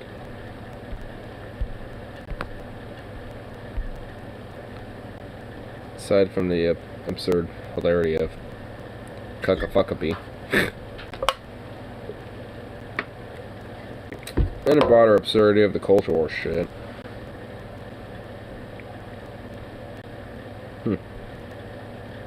What's this? Something I'm burning? I spoke to Jake Tapper after Joe Manchin came out and announced, I'm going to vote no on Build Back Better. There's nothing you can do to the bill that would make me be in favor of it. So in other words, Manchin's a liar because he said, we'll work it out, I promise, you have my word. Well, what's your word worth? Nothing. So Bernie talks to Jake Tapper, and for the first time, finally, now granted this doing is way just too as the DNC wanted, of course. but this is the thing he should have been doing for a much longer time. He calls Joe Manchin corrupt, and he goes in. Well, I think he's going to have a lot of explaining to do to the people of West Virginia, to tell them why he doesn't have the guts to take on the drug companies and lower the cost of prescription drugs, why he is not prepared to expand home health care. West Virginia is one of the poorest states in this country. You got elderly people and disabled people who would like to stay at home or forced into nursing homes. He's going to have to tell the people of West Virginia why he doesn't want to expand Medicare to cover dental, hearing, and eyeglasses. I've been to West Virginia a number of times, and it's a great state, beautiful people, but it is a state that is struggling.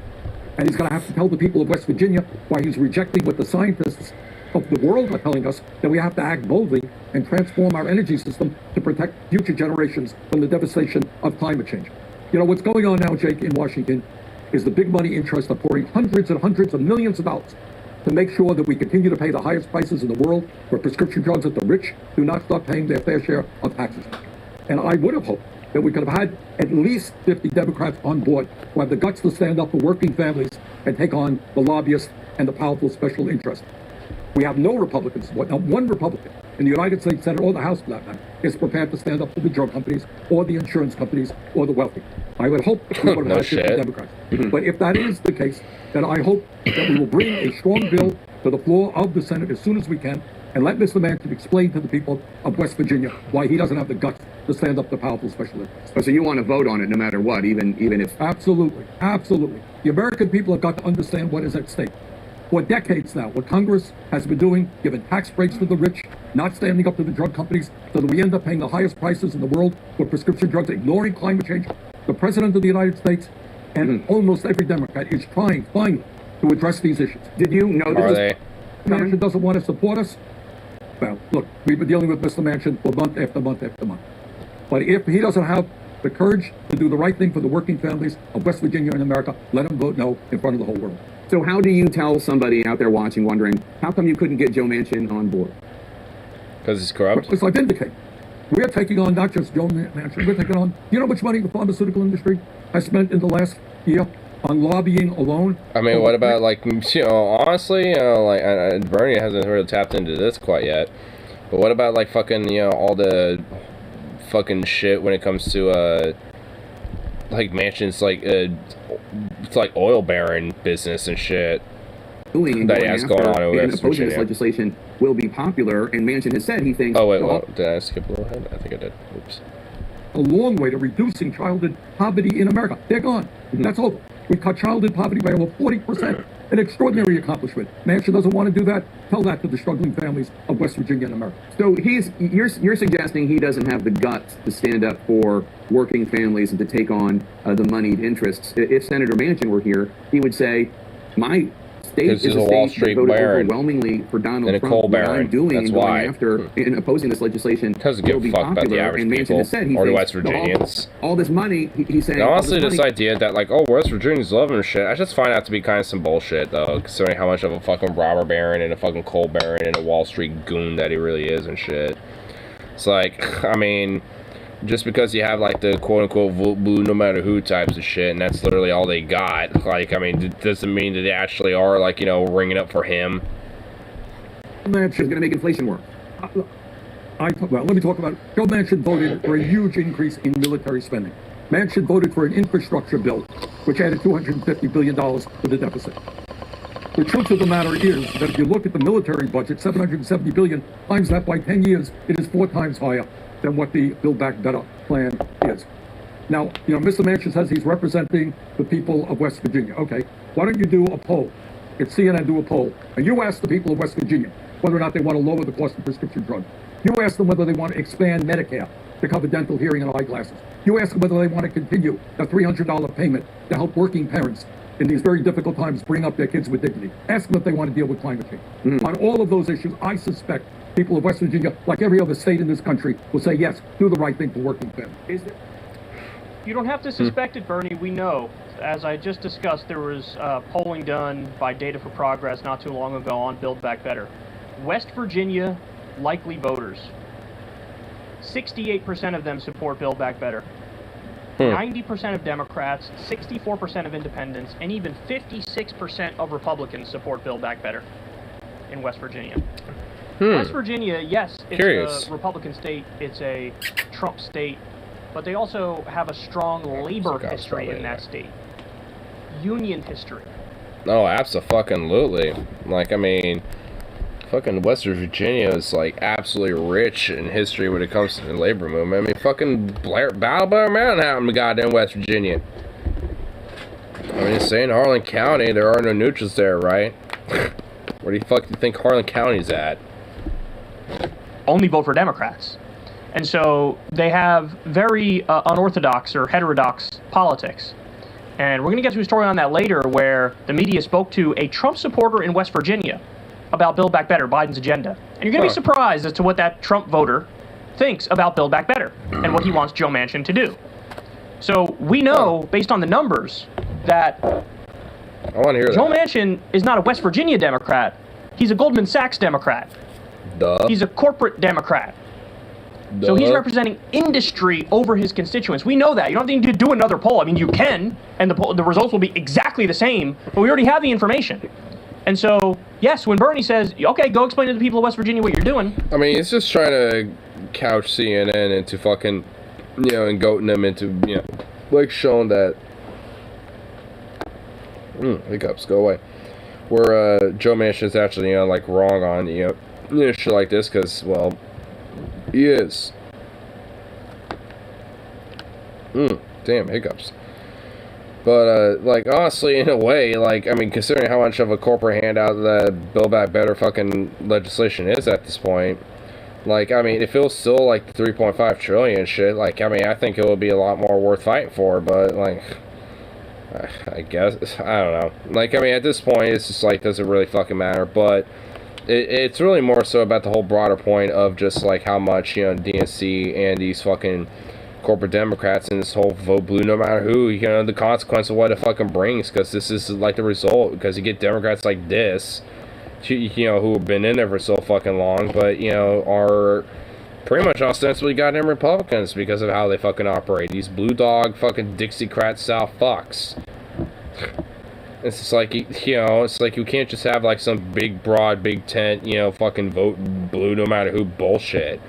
Like, you know, that ain't how it works. Like, because, well, I guess it does. But, like, I mean, in the sense of, like, you know, if you want to actually get shit done, You're going to say, I don't like it. So let's go through a lot of what he says here. Makes a lot of great points, calls him corrupt. It is too little too late. But he's wrong about one big thing that we'll get to, okay? Yeah, it's a little too late. He says, listen, this is about elder care, home care, lower drug prices, Medicare expansion. These are all things that would help West Virginia voters, and Manchin is against them. He brings up, Big Pharma's lobbying here, And Joe Manchin doesn't have the guts and he doesn't have the courage to take on the moneyed interest. That's right. In fact, he's doing their bidding. He even uses the word corrupt there when talking about Joe Manchin and when talking about our political system and the process. Bernie's plan is to vote on it anyway, even though we know Manchin's going to vote against it. And, I mean, that's fine, but Manchin's going to vote against it. You know, it's not like if you force the vote on this, which you should do, the result is going to be that it's going to fail. And maybe now Kyrsten Sinema feels like she has cover, so she might vote for it, just to put so all the blame goes on Manchin. Or maybe she'll also vote against it. But he's not going to vote for it. And that is a complete and utter failure, not just of Joe Manchin, but also of Joe Biden, Nancy Pelosi, Chuck Schumer, and even Bernie Sanders. Because, you know, they were convinced behind the scenes that backslapping with Joe Manchin, calling him JoJo and weakening the bill in 1,000 ways, that would get his vote. And left critics all along said, honestly, that's like the fuck thing about it. Like, one of the main reasons why the Build Back Better bill got gutted the way it was for this fucking worthless shit fuck Joe Manchin. It was for people like Kyrsten Sinema and all these fucking Dixiecrat blue dog fucking pieces of shit. It was for them, so they can, you know, be on board with it too. But all that fucking corporate handout gutting bullshit, you know, ends up being for naught because these fucks are against it anyway. It's like, I mean, and that's why, you know, more staunch radical leftists like, you know, like me and other folks and shit, it's, you know, are just all like, oh, well, told you so about that shit, because honestly, it's all the writing on the fucking wall when it comes to motherfuckers like Manchin. Of course he was gonna do shit like this. I mean, it's what the DNC, you know, fucking pays him to do. It's what they lobby him and prop him up to do. Like, it's like, literally, what the fuck do you expect? Like, I mean, it's, you know, the DNC is in collusion with the GOP in a lot of different fucking ways because they know that, you know, when it comes to the general status quo and economic interests, they all are kind of embedded with the same shit. It was pretty very similar enough to where it's worth working together with bipartisanship with. It's like, fuck that shit. It's ridiculous. So, this strategy isn't going to work like with Joe Manchin. Which is why honestly, it's why, you know, DNC needs to die on the fucking vine. Like, fuck them. Get the rest of the Democratic Party at this point, as far as I'm concerned, especially on the national level, ain't worth their fucking salt.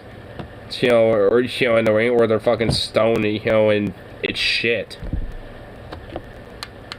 My head off about, you gotta threaten to prosecute his daughter for her EpiPen price gouging, you gotta threaten to prosecute Joe Manchin for his conflicts of interest and his rampant corruption. You have to use the bully pulpit. If you don't want to go that route, then you have to go the route of massive public pressure. Let him know, look, we'll primary you and we'll put all the Democratic funds into the opponent against you and you're going to lose if you do that. We're going to go on the media and demonize you and say, you're the problem, you're the villain, you're representing industry, you're not... I mean, and now they're just starting to do this, and again, it's too little, too fucking late. ...representing the voters.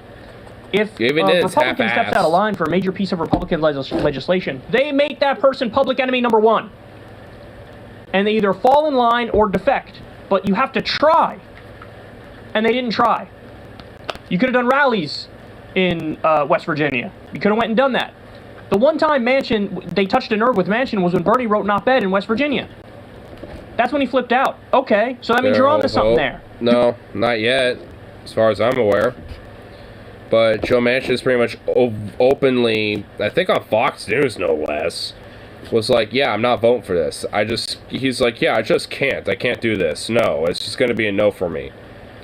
Like, and it's like, so it's like, and that's the fuck thing, you know, like I was saying from earlier, when it comes to this whole Build Back Better shit, it's just like, all that corporate gut, you know, handout shit, the gutting, you know, of, you know, Build Back Better, of all the actual good shit in it, all that stuff was basically for naught because it was meant for, you know, Joe Manchin and Kyrsten and all these other fucks, you know, to be on board with, and at the end of the day, they're not anyway. They're like, nah. I mean, this shows how weak the Democrats and DNC are at this point, and it's like, and it really is, like, I mean, I hate, you know, thinking it's like a told you so moment for me or some shit. I mean, not just me necessarily, but it's like, but it feels like that when it comes to this type of shit, where it's like, this is why, you know, like, I just am not, you know, like, gonna be confidently being an advocate for the Democratic Party, especially on the national level. because of the shit. I mean, there's already so much info on whether, Joe should even be running in 2024, even though he's going to be doing it anyway. And the possibility of Hillary again. Oh God. That's just 2024 is going to be oh my fucking God. It's 2024 on both sides of the spectrum during the primaries are going to be fucking ridiculous. Oh, there's going to be some hardcore meme material. Holy shit, there's going to be some straight meme material going on there. Oh my fucking God. Dude, by that, dude, at one point, on one hand, give me all the fucking insane debauchery and chaos, but on the other hand, oh my God, please no. Like, oh God. Oh, please no. Go do a rally, go put pressure, arm twist behind the scenes. Find a way. Now, here's where Bernie's wrong. He says, look, if this is what happens, then we have to take this message into the 2022 campaign. Basically saying, like, you need more Democrats to get this done. Bernie, Democrats had a supermajority in the Obama administration, and they didn't get the policies that the people wanted. You got a right-wing healthcare plan, Obamacare. You should have gotten at least a public option. Really, you should have gotten single payer. But when you had a supermajority, you didn't get Dickie McGee's acts done. So the message of that is, well, even if we have a supermajority or a slim majority, the end result is the same. So that means, what do? It doesn't mean you're running into a brick wall and there's nothing you can do and there's no way out. It means you do what FDR did, and you do what Lyndon Johnson did. Now, I mean, none of them are going to do that. You actually need somebody, in that type of fucking power with that type of fucking influence and ability to do so. But no one's got that. I mean, honestly, really, that's why there needs to be just a third way in, moving away from electoralism, at least in the meantime, to, really start re-strengthening, a lot of the fucking shit that's been weakened, for so long that, was able to get people like that in fucking power. Like, one reason why FDR was able to do a lot of the shit that was able to do because of fucking not just like, labor unions, but like hardcore radical labor unions where they were like just radical as fuck and they didn't take shit for shit. Like, it's like if, there was like a part of their fucking question on what they wanted done and what they wanted to do and shit, they did not take that for a fucking answer. Like, back then, they were radical as shit when it came to so much of what they wanted to get done. I mean, it's why Blair Mountain happened. It's why so many of these fucking strikes, ended in such, really, in some ways, very bombastic results and shit. And, I mean, some of them ended in straight up, like, massacres or fucking, gunfights and shit because of, like, how far... these workers were willing to go to fucking, try to fight for not just their own rights and shit, but just, for the rights of, workers abroad.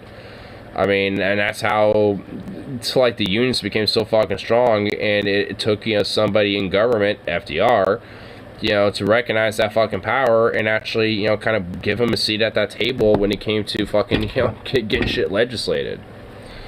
I mean, that's why, especially post-World War II, like, unionship and, when it came to membership, like, was at a very all-time high. And when it came to, to overall standard of living, it was probably, that's why it was kind of some of the best. Like, when it came to, like, there's, like, the Roaring 20s, but there's also, like, the Roaring 50s as well. Like, the 50s had, like, their own little roaring decade as well, during that period and shit. And there was a lot of reason to that.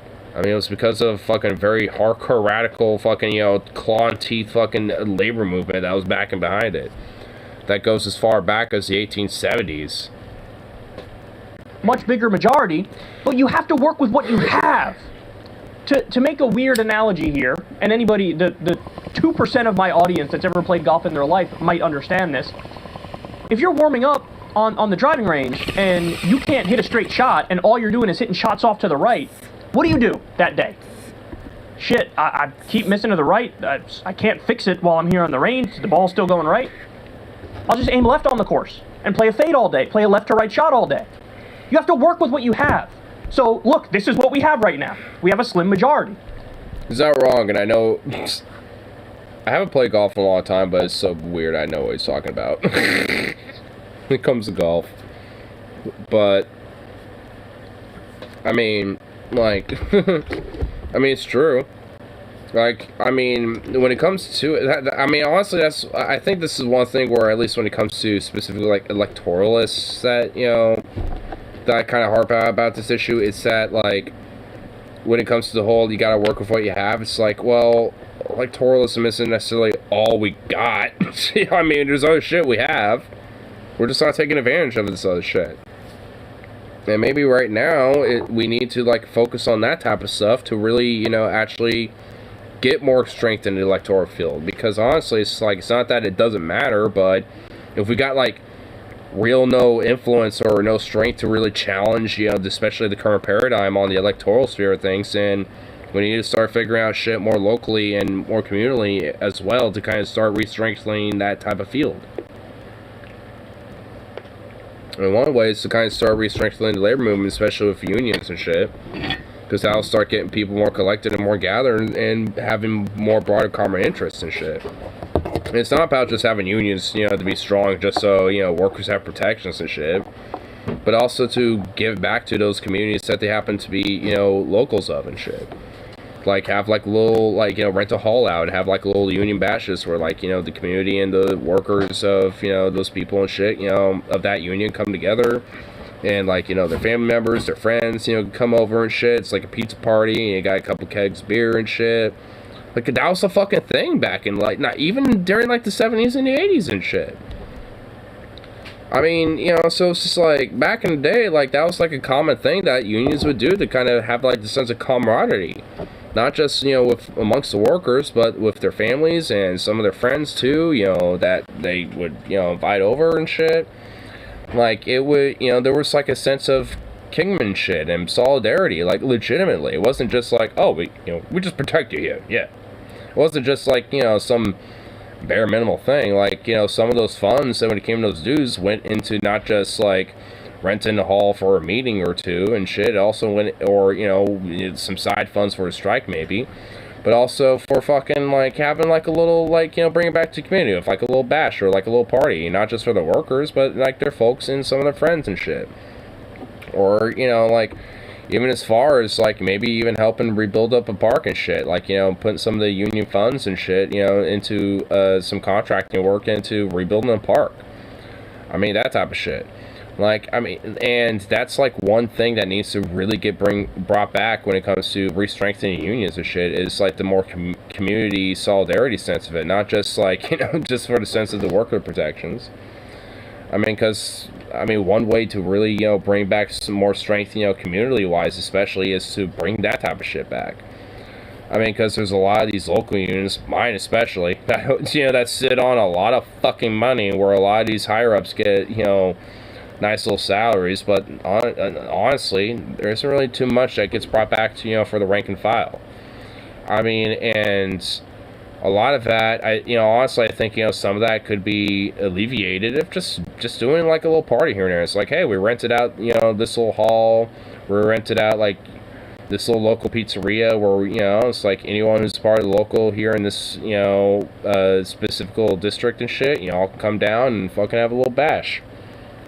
You know, like, fucking pizzas are on the union type of thing, you know, and, you know, beers are on us type of shit, you know, it's like that type of thing. I mean, because it has happened before, so, it's, you know, so it's just like, it's obvious that it can happen again, and it's possible that these fucking, you know, little unions and shit could do this thing. I mean, especially if they have nationals to back them up when it comes to all these other things, like strikes and shit like that. I mean, they very, very well can easily, you know, use a couple, you know, it's like, $5,000 to rent out, you know, a little hall for a couple weeks and shit, you know, hold a little bash and shit. Or even a few different halls, you know, for different places and shit. I mean, it's possible. Like, I know a little place that's like a little hall. I think it's like the Legion Post 180 or some shit like that. It's not, it's a little ways from here, but it's a nice little walk in distance, you know, for me at least, like 20-minute walk. But, like, it's like a little hall that people can rent out and shit like that. And it's like, I mean, What's stopping like our little local unit from having like, you know, a monthly little pizza bash or some shit over there? Like, order a bunch of pizzas from like Domino's or some local pizza joint or whatever. I don't even care where the pizza comes from. It's like, you know, just buy a bunch of pizzas, you know, have a little hall where people just get together. Like, you know, people from the local unit, from the different stores that are around the area, just come together and just hang out. There you go. It's like an all-day thing or whatever the fucking shit. Like, you know, pizzas come in like every 4 hours or something. I don't know. Like, fuck. And this is a way you can make it, you know, make shit like that work and bring in a sense of camaraderie. Or make it a multi-day thing, so if people, you know, can't necessarily come in that specific day or whatever, they're having a bash, then, hey, well, we're still having it for the whole weekend, you know, you got like 2 or 3 more days, you know, to potentially show up. I mean, hell, calling sick, no one cares. You know, we'll find someone to replace it for you, because they showed up yesterday. There you go. You know, so I mean, it's like, there's ways to where, like, you know, when it comes to being union strong, it's not necessarily just having strong protections in the workplace, but also giving back. I mean, because, I mean, that's also it's also partially why the union's there, too, is to, you know, give back to, you know, the workers that they're, yeah, that the dues are going for. Not just for their benefits and the protections to the workplace, but to potentially, you know, give back and help uplift them further with their own lives. Communally and otherwise and shit. I mean, it's happened. And, I mean, even more so with just, like, little batches or little parties and shit. I mean, it's how, like, little towns have, like, stayed afloat. But because of, like, right-to-work laws, anti-union legislation, and union busting and shit, like, that's partly why thousands of little towns and shit all across this country have been gutted and destroyed and fucking impoverished as shit. It's because of, you know, the destruction of the union. I mean, just straight the fuck up. That's why states like West Virginia are fucked. You know, because, you know, anti-union fucking robber baron, fucking coal robber fucking piece of shit like Manchin exists. That endorse policies like that. Ostensibly being for the working man. So, I mean, also really, if you, like, that's why I look at, you know, people who think, like, oh, well, West Virginia likes Joe Manchin. It's just like, no, they fucking don't. I mean, it's like, even the Trump-leaning fucking, you know, types and shit, you know, can understand that, like, you know, these politicians are in favor of him, Joe Manchin or not. Or they plea, you know, to, like, be like, please, like, help us. And he's not. Like, I mean, at least the Trumpy types are only halfway there. At least because, well, they're Trumpies. I mean, they at least understand Joe Manchin is a corrupt fuck. But, you know, for literally probably the wrong reasons possible. Most wrong reasons possible. It's just like, oh, okay. That's just great. But, I mean, again, it can be convinced to them. Like, especially considering the strong fucking union labor history in West Virginia. Like, holy shit. Like, if ostensibly Democrats are, you know, are, like, pro-union and shit like that, then, oh my god, they got a big fucking, like, card that they could be using to challenge Manchin on, but because they can easily paint him as the fucking coal robber baron that he is. And just using the fucking history of, like, the, you know, labor and unions in West Virginia to do that, but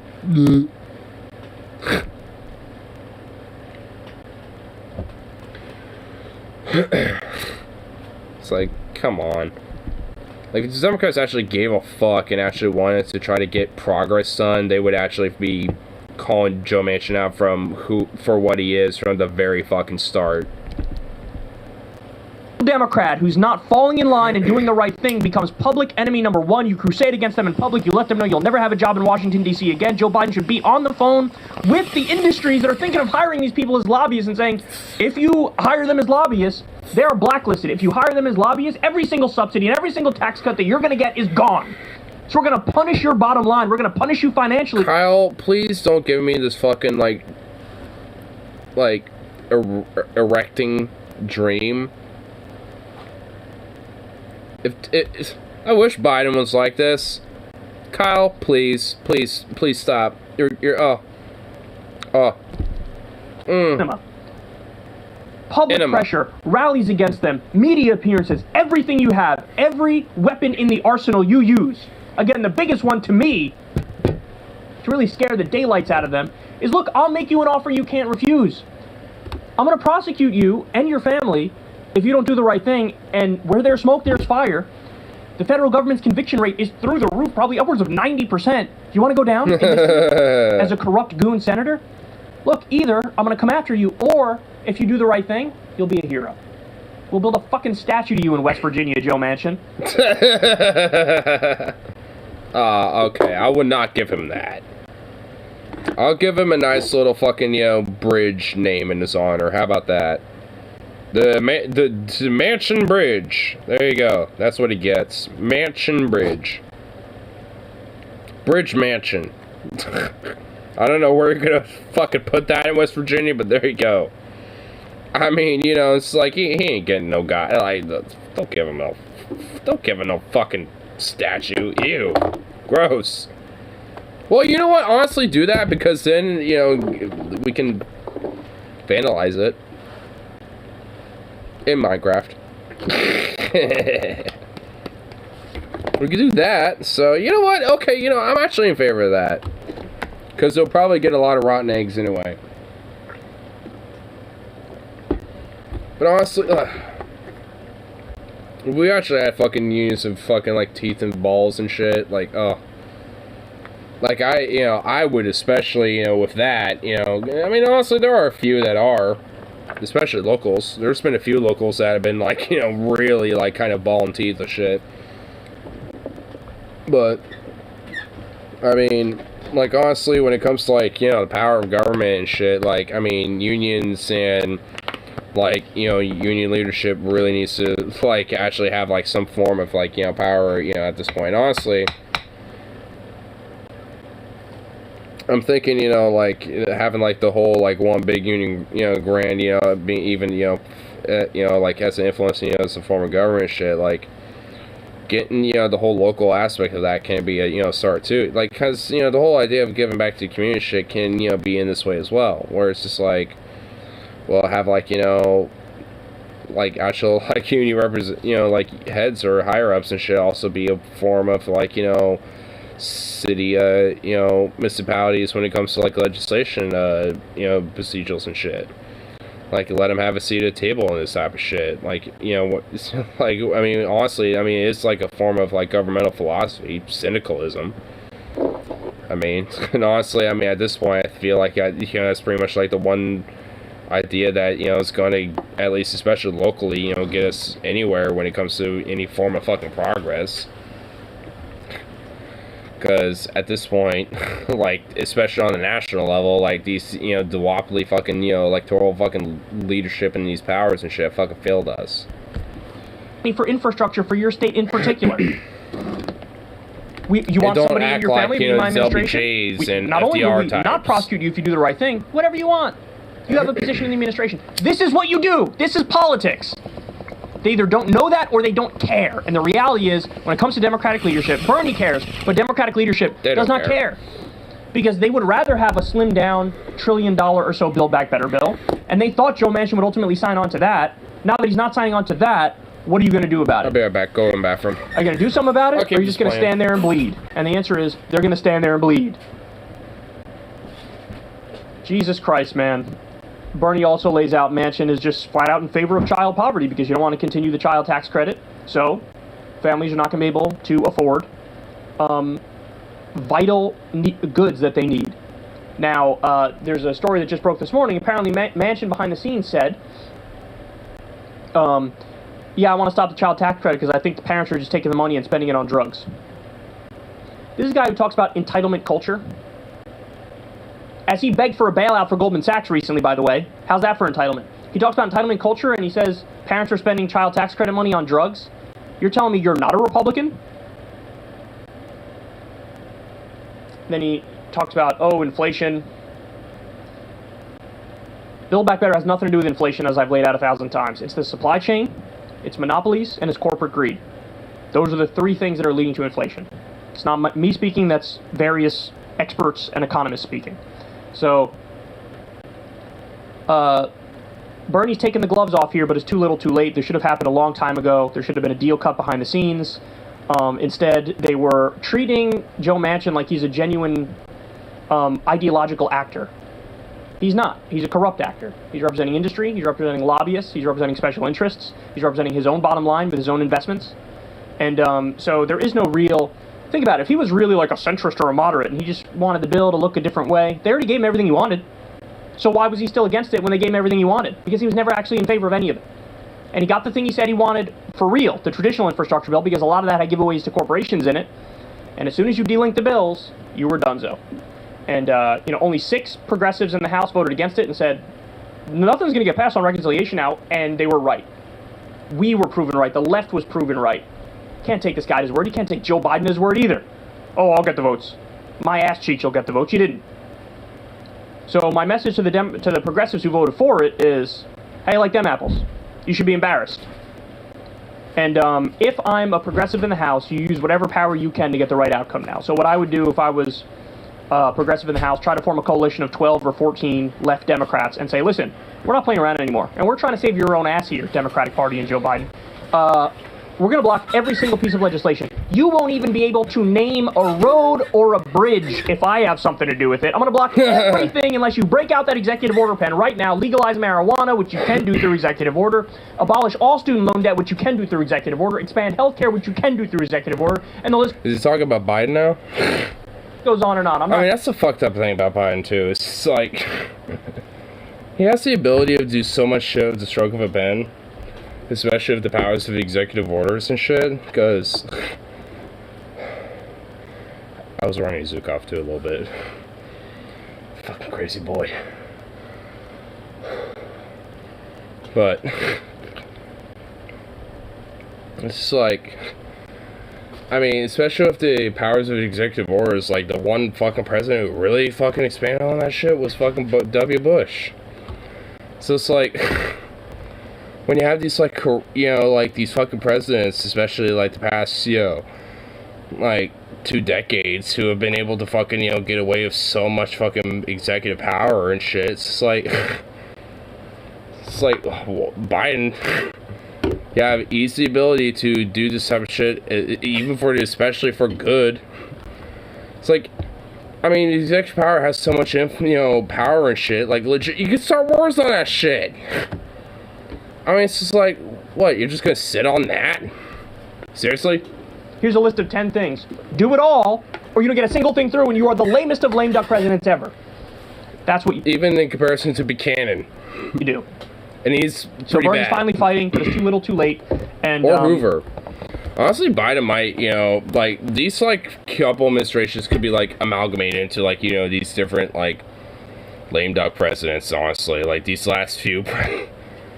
like Biden and Trump, oh my god, they've essentially been like straight up like kind of like lame duck presidents in their own ways. Ugh. Entire time. Oh, was that it? Oh, okay. I want to see about that like Trump dude talking about Manchin. Here it is. Said, look, I can't vote for Build Back Better. There's no iteration of Build Back Better they could vote for, even if they whittled it down to $500 billion or whatever peanuts nonsense that they can. He's like, no, I'm not in favor of it. So there's actually rare credit here to MSNBC. You'll never hear those words come out of my mouth, but for this, they get it. They took the initiative of reaching out in West Virginia to real voters and asking them, hey, what do you think about this? And what you're going to notice here is the heterodox politics in West Virginia. Yes, they're a Trump state, a big Republican state, but they have a very strong union history and labor history in that state. Yep. So that means they've been voting against their own economic interests with the Republicans for a while, but they still have that foundation and those roots. And so it impacts the way they think. I mean, honestly, like, that's why labor conservatives exist and shit. And what those type of people are and shit are just like, I mean, they're pretty much conservatives, but when it comes to like labor and unions and shit, they are a lot more in favor of that shit in comparison to other conservative type of people. I mean, really, it's pretty much like the main big difference about them. Which also makes them a little less like racially bigoted and racially biased as well, you know, potentially makes them less likely to be like against that type of shit. Not necessarily, but more likely. Same with the LGBT issues and shit. And look at this. A voter who voted for Trump is asked about Build Back Better and what Joe Manchin just did, and the answer will surprise you. The cost of living is so high here in West Virginia now that you can't afford to buy anything. And you know, his support for this would help a lot of people that are struggling right now because of COVID. So Gary, what is the senator not hearing from his conservative constituents like you? I think it's all, you know, just what he wants to hear from other people that's putting money in his pockets, and not the people that actually work for West Virginia that are struggling out here. No shit. But there's a lot of people that are struggling that need this right now. Gary, I just want to remind people you are a self-described conservative. Can you tell me who you voted for in the last election? Yeah, I voted for Donald Trump. Okay. And I support him in every issue possible. Okay. I know it's going to blow a lot of your minds out there. Because when you're online, like we all are, and you're a political junkie, there's this really hyper-factionalization that happens, where you start to parse through every little ideological difference between one faction to the left and another faction to the left, and the broad right, and, you know, the libertarian right versus the populist or fake populist right, and all these different things. You look at that and you form a mental map of the way politics works, and you don't realize that oftentimes in the real world, not online, people have very heterodox views. They're all over the fucking place. And yeah. This is actually indicative of a standard West Virginia voter. Because like I said, they may be a Trump state, but they have a strong union and labor history, a lot of working class people, and they are hurting. And they take yes for an answer. So when you look at the provisions of Build Back Better, whether it's elder care, home care, lower drug prices, Medicare expansion, child tax credit, the list goes on and on. Universal pre-K. I'm going back to the original bill now. When you look at all that, a voter like this would look at that and say, I like those things. Those things would materially improve my life and my friends' lives. Oh, yeah. Absolutely. I mean, this is one thing that labor conservatives actually would be in favor of. When it comes to, like, economic shit, they, you know, like, legit tend to be a little bit more leaning towards, you know, these type of ideas in comparison to not being in favor of them. At least if you, you know, obviously, you know, talk about them, you know, with the right type of language shit. If you're just like, yeah, you know, nationalized universal healthcare, childcare, blah, blah, blah, they're going to think, common shit, bleh. But if you're, you know, kind of patching out, it's like, hey, you know, we want to uplift your general, you know, state of well-being and your living standards and shit by, you know, kind of giving you more of a, you know, affordable and, like a universal access for you and shit when it comes to this type of care, when it comes to child care, and when it comes to make sure that you know, can have, you know, the health care that you need and shit when you need it, you know, et cetera, et cetera.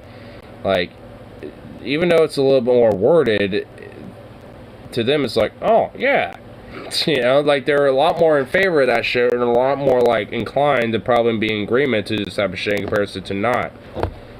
And honestly, it's just like, and that's why when it comes to, like, marketing leftist ideas, especially when it comes to labor, like, I mean, there just needs to be, like, you know, better marketing when it comes to these things. Not necessarily just when it comes to, you know, other lefties on these issues, but also when it comes to just people in general, the average Joe, or, you know, even labor conservative types. Because I know labor conservative types of shit, but when it comes to, like, especially unions and the general, like, economic state of affairs, there's usually pretty much, like, universal agreement. Hell, sometimes I'll find even, like, agreement on environmentalism and shit. Like, sometimes every now and then I'll find agreement of that shit.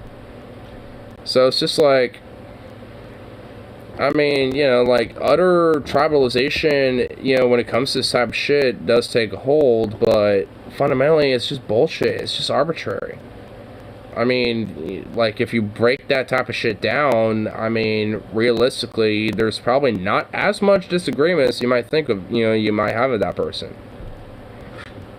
From in every way possible, that is also true. So, here is a conservative Republican telling Joe Manchin, what are you doing? Vote for the bill. What's wrong with you? And it exposes the lie of Joe Manchin's tap dance of, I'm just a West Virginia Democrat, and if I can't explain it, that's I can't right, vote boy. for it. Oh, you can't explain it? Well, what you can explain is voting no. Because, as I said in every segment so far today... Well, honestly, the reason why is just because he can lie, It's not really necessarily if he can explain to West Virginia. It's like, how can I lie to West Virginia for me to keep being in power? That's mainly it. Like, it's not necessarily like, how do I, like, honestly, tell West Virginians that this is going to improve their lives? It's like, how do I lie to them so they can keep voting for me like the sad sops that they are? Because that's the way he fucking thinks of them. He thinks of them as dupes and sad sops that are easily manipulable. Like, that's pretty much about it. Despite the fact that, realistically, there's a strong history. Oh, goddamn hiccups, come on. When it comes to West Virginia, especially when it comes to the unions in labor, fucking. And with that, it's just like, that type of energy and that type of history needs to just kind of be, like, brought back to the limelight for West Virginia. Because, like, there's like a lot of untapped potential with that type of aspect of West Virginia's history. I mean, it's not even that old either. Like, some of that shit, like, some of it is legit a century old, but, like, Blair Mountain. But, oh my god, these hiccups are annoying. But, with, like, some of, West Virginia's, history with labor and, unions and shit, it goes up until, like, the 70s, 80s. I mean, some of the last little major iterations of the labor movement were around that time. I mean, it's not like some weird alien phenomena that happened for like a short time and then just disappeared. Like, it, stayed, it had strength and stuck around for quite a while. Up until, a lot of this fucking national legislation that fucking busted unions and established right to work laws and fucking, did a lot of fucking anti-union propaganda and shit, with a lot of these corporations where they were able to fucking take influence and fucking exploit the workers even further. West Virginia likely voters support Build Back Better.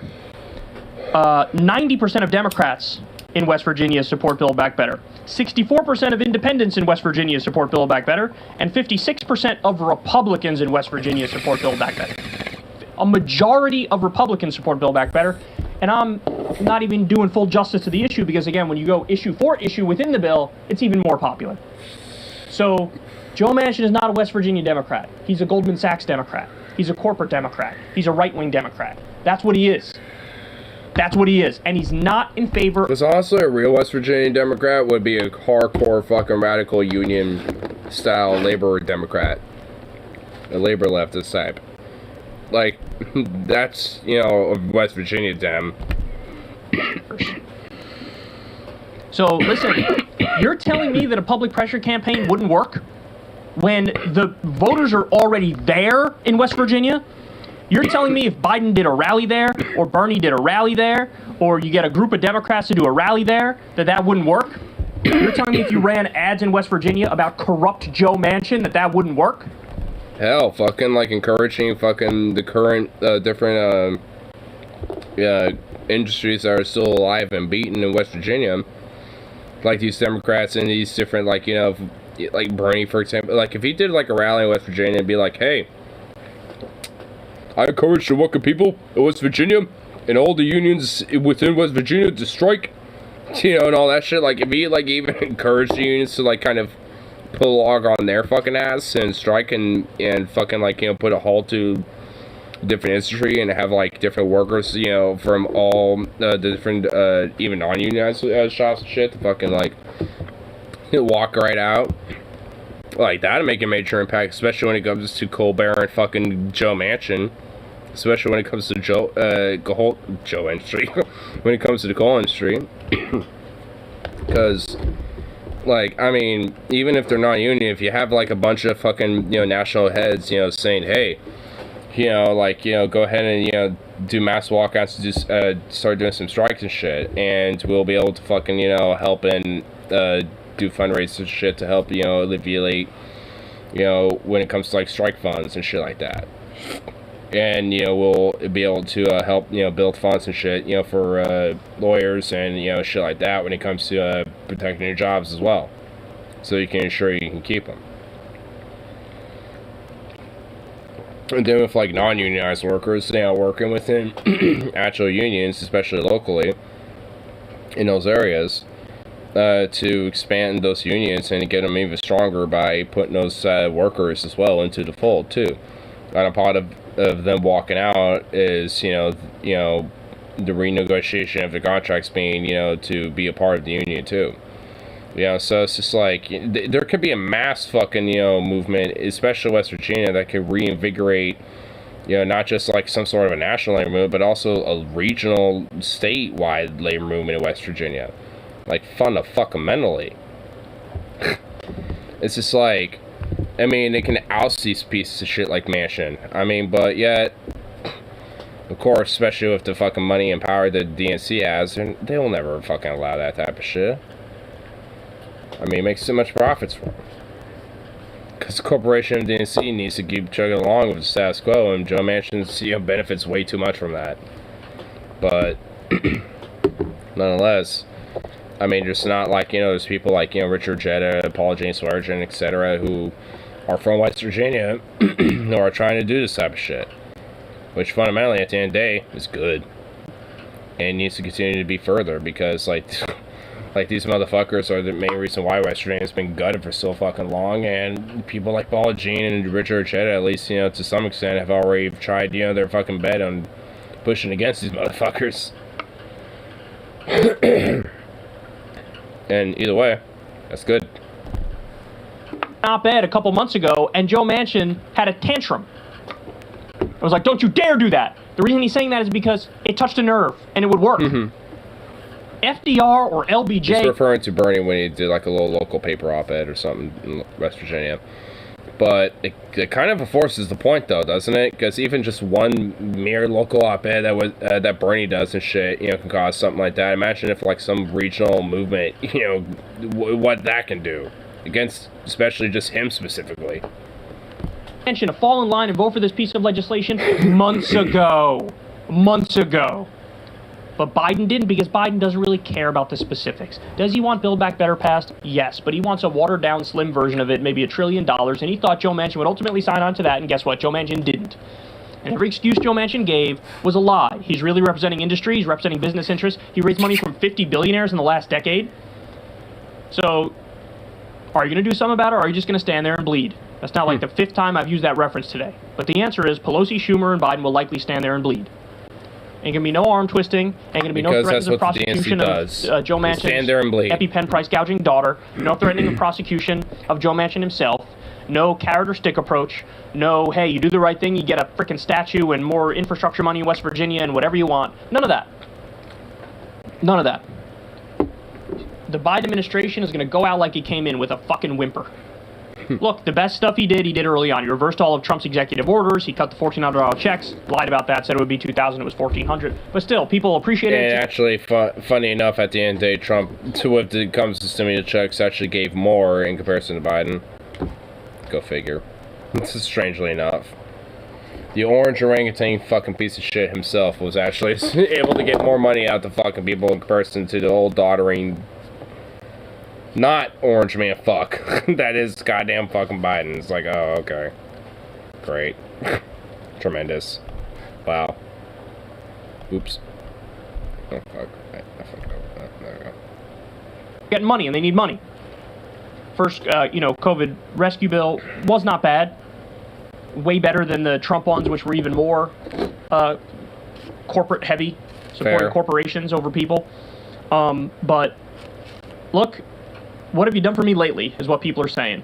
And the Democrats going to get absolutely obliterated in the midterms. And it's because of Manchin and Sinema, but also because I mean, of the honestly, feckless- at this point, when it comes to the rise of labor militancy, like, if anything, you know, the unions have been doing more for people than anything at this point. So, like, honestly, if there's one silver lining about Biden's administration is that he's just making people a lot more confident about the idea of unions and shit, considering, you know, what has been going on with that.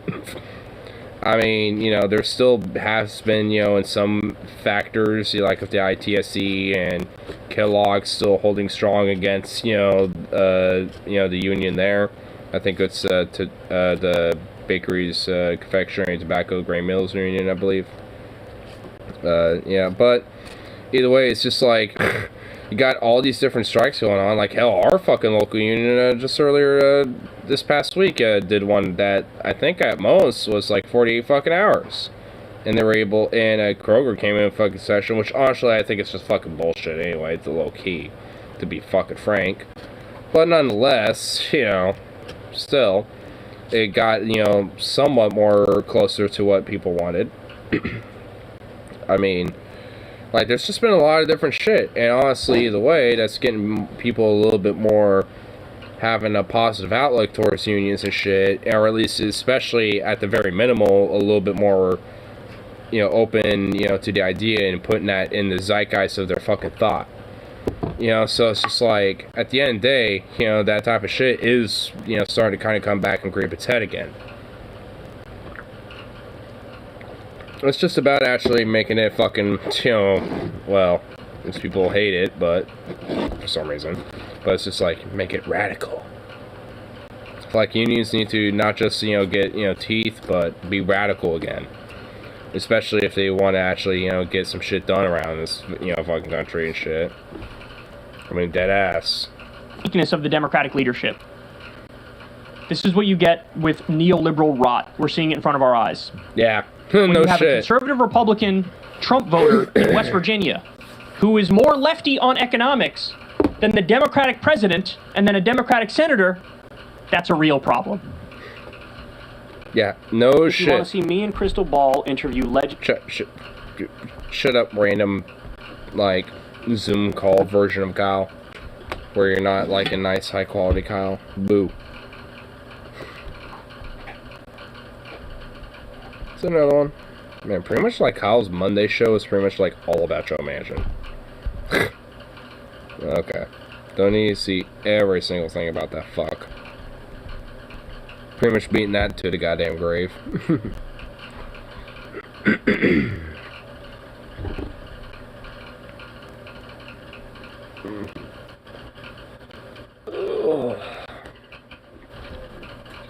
It's about like 4 minutes till the 4-hour mark. I think I'll wrap it up at the 4-hour mark. But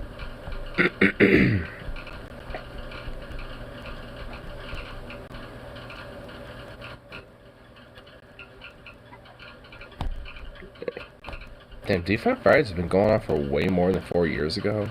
Or 3 years ago. I'm recommending a flash Friday from 3 years ago. Trump wanted to invade Venezuela. Mexico leftists to reject bodyguards. Oh, I remember this one. This was back when, like, Alamo openly stated he didn't want bodyguards and shit. What else happened during this time? Trump invaded Venezuela, yeah. Okay, or at least wanted to.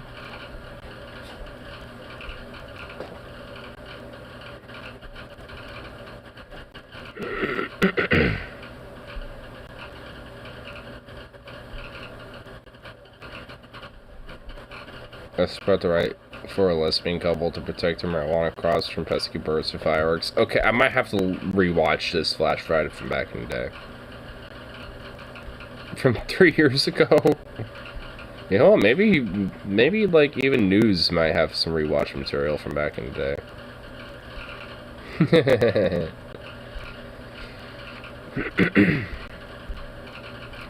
Lesbian couple, something about fireworks and keeping birds at bay from their fucking goddamn, okay. Like, whoa, that sounds awesome. I don't remember anything about that, but you know what?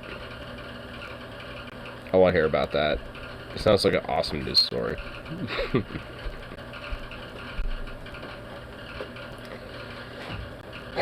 Yeah. You know what?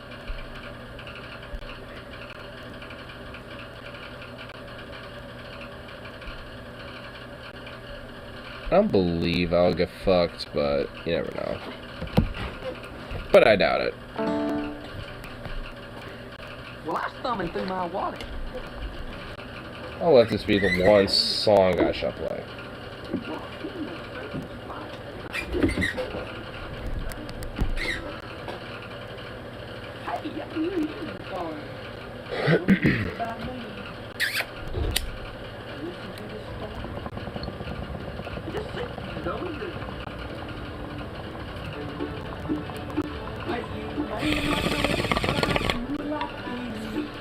To predict your benefits and all your wages too.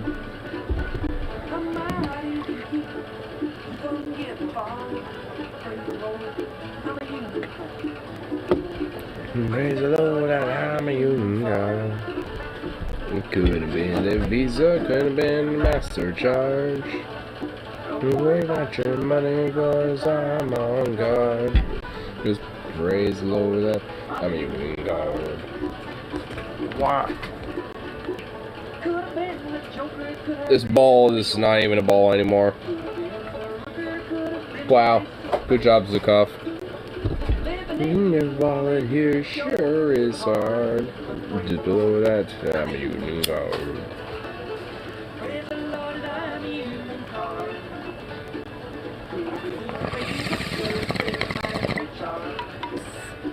Don't worry about your money, else I'm a guard. Praise the Lord that I'm a union guard. I'm a postal worker who delivers mail to you. Now I'm a textile worker and I work on airplanes too. I'm tiring of billions of near and far. To the Lord that I'm a union guard. Praise the Lord that I'm a union guard. Couldn't have been a Visa, couldn't have been a Master Charge. Going at your money on as I'm on guard. And praise the Lord that I'm a union guard. Praise the Lord that I'm union guard. Alright. Smoke this last little Tokyo little bowl called Good for the Evening. Sounds like a fun little evening. Shabada-boom.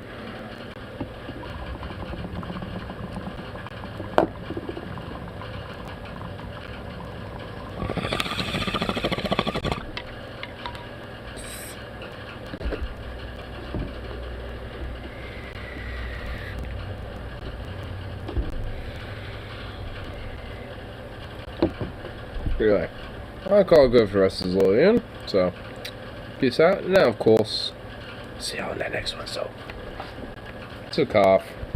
Come on.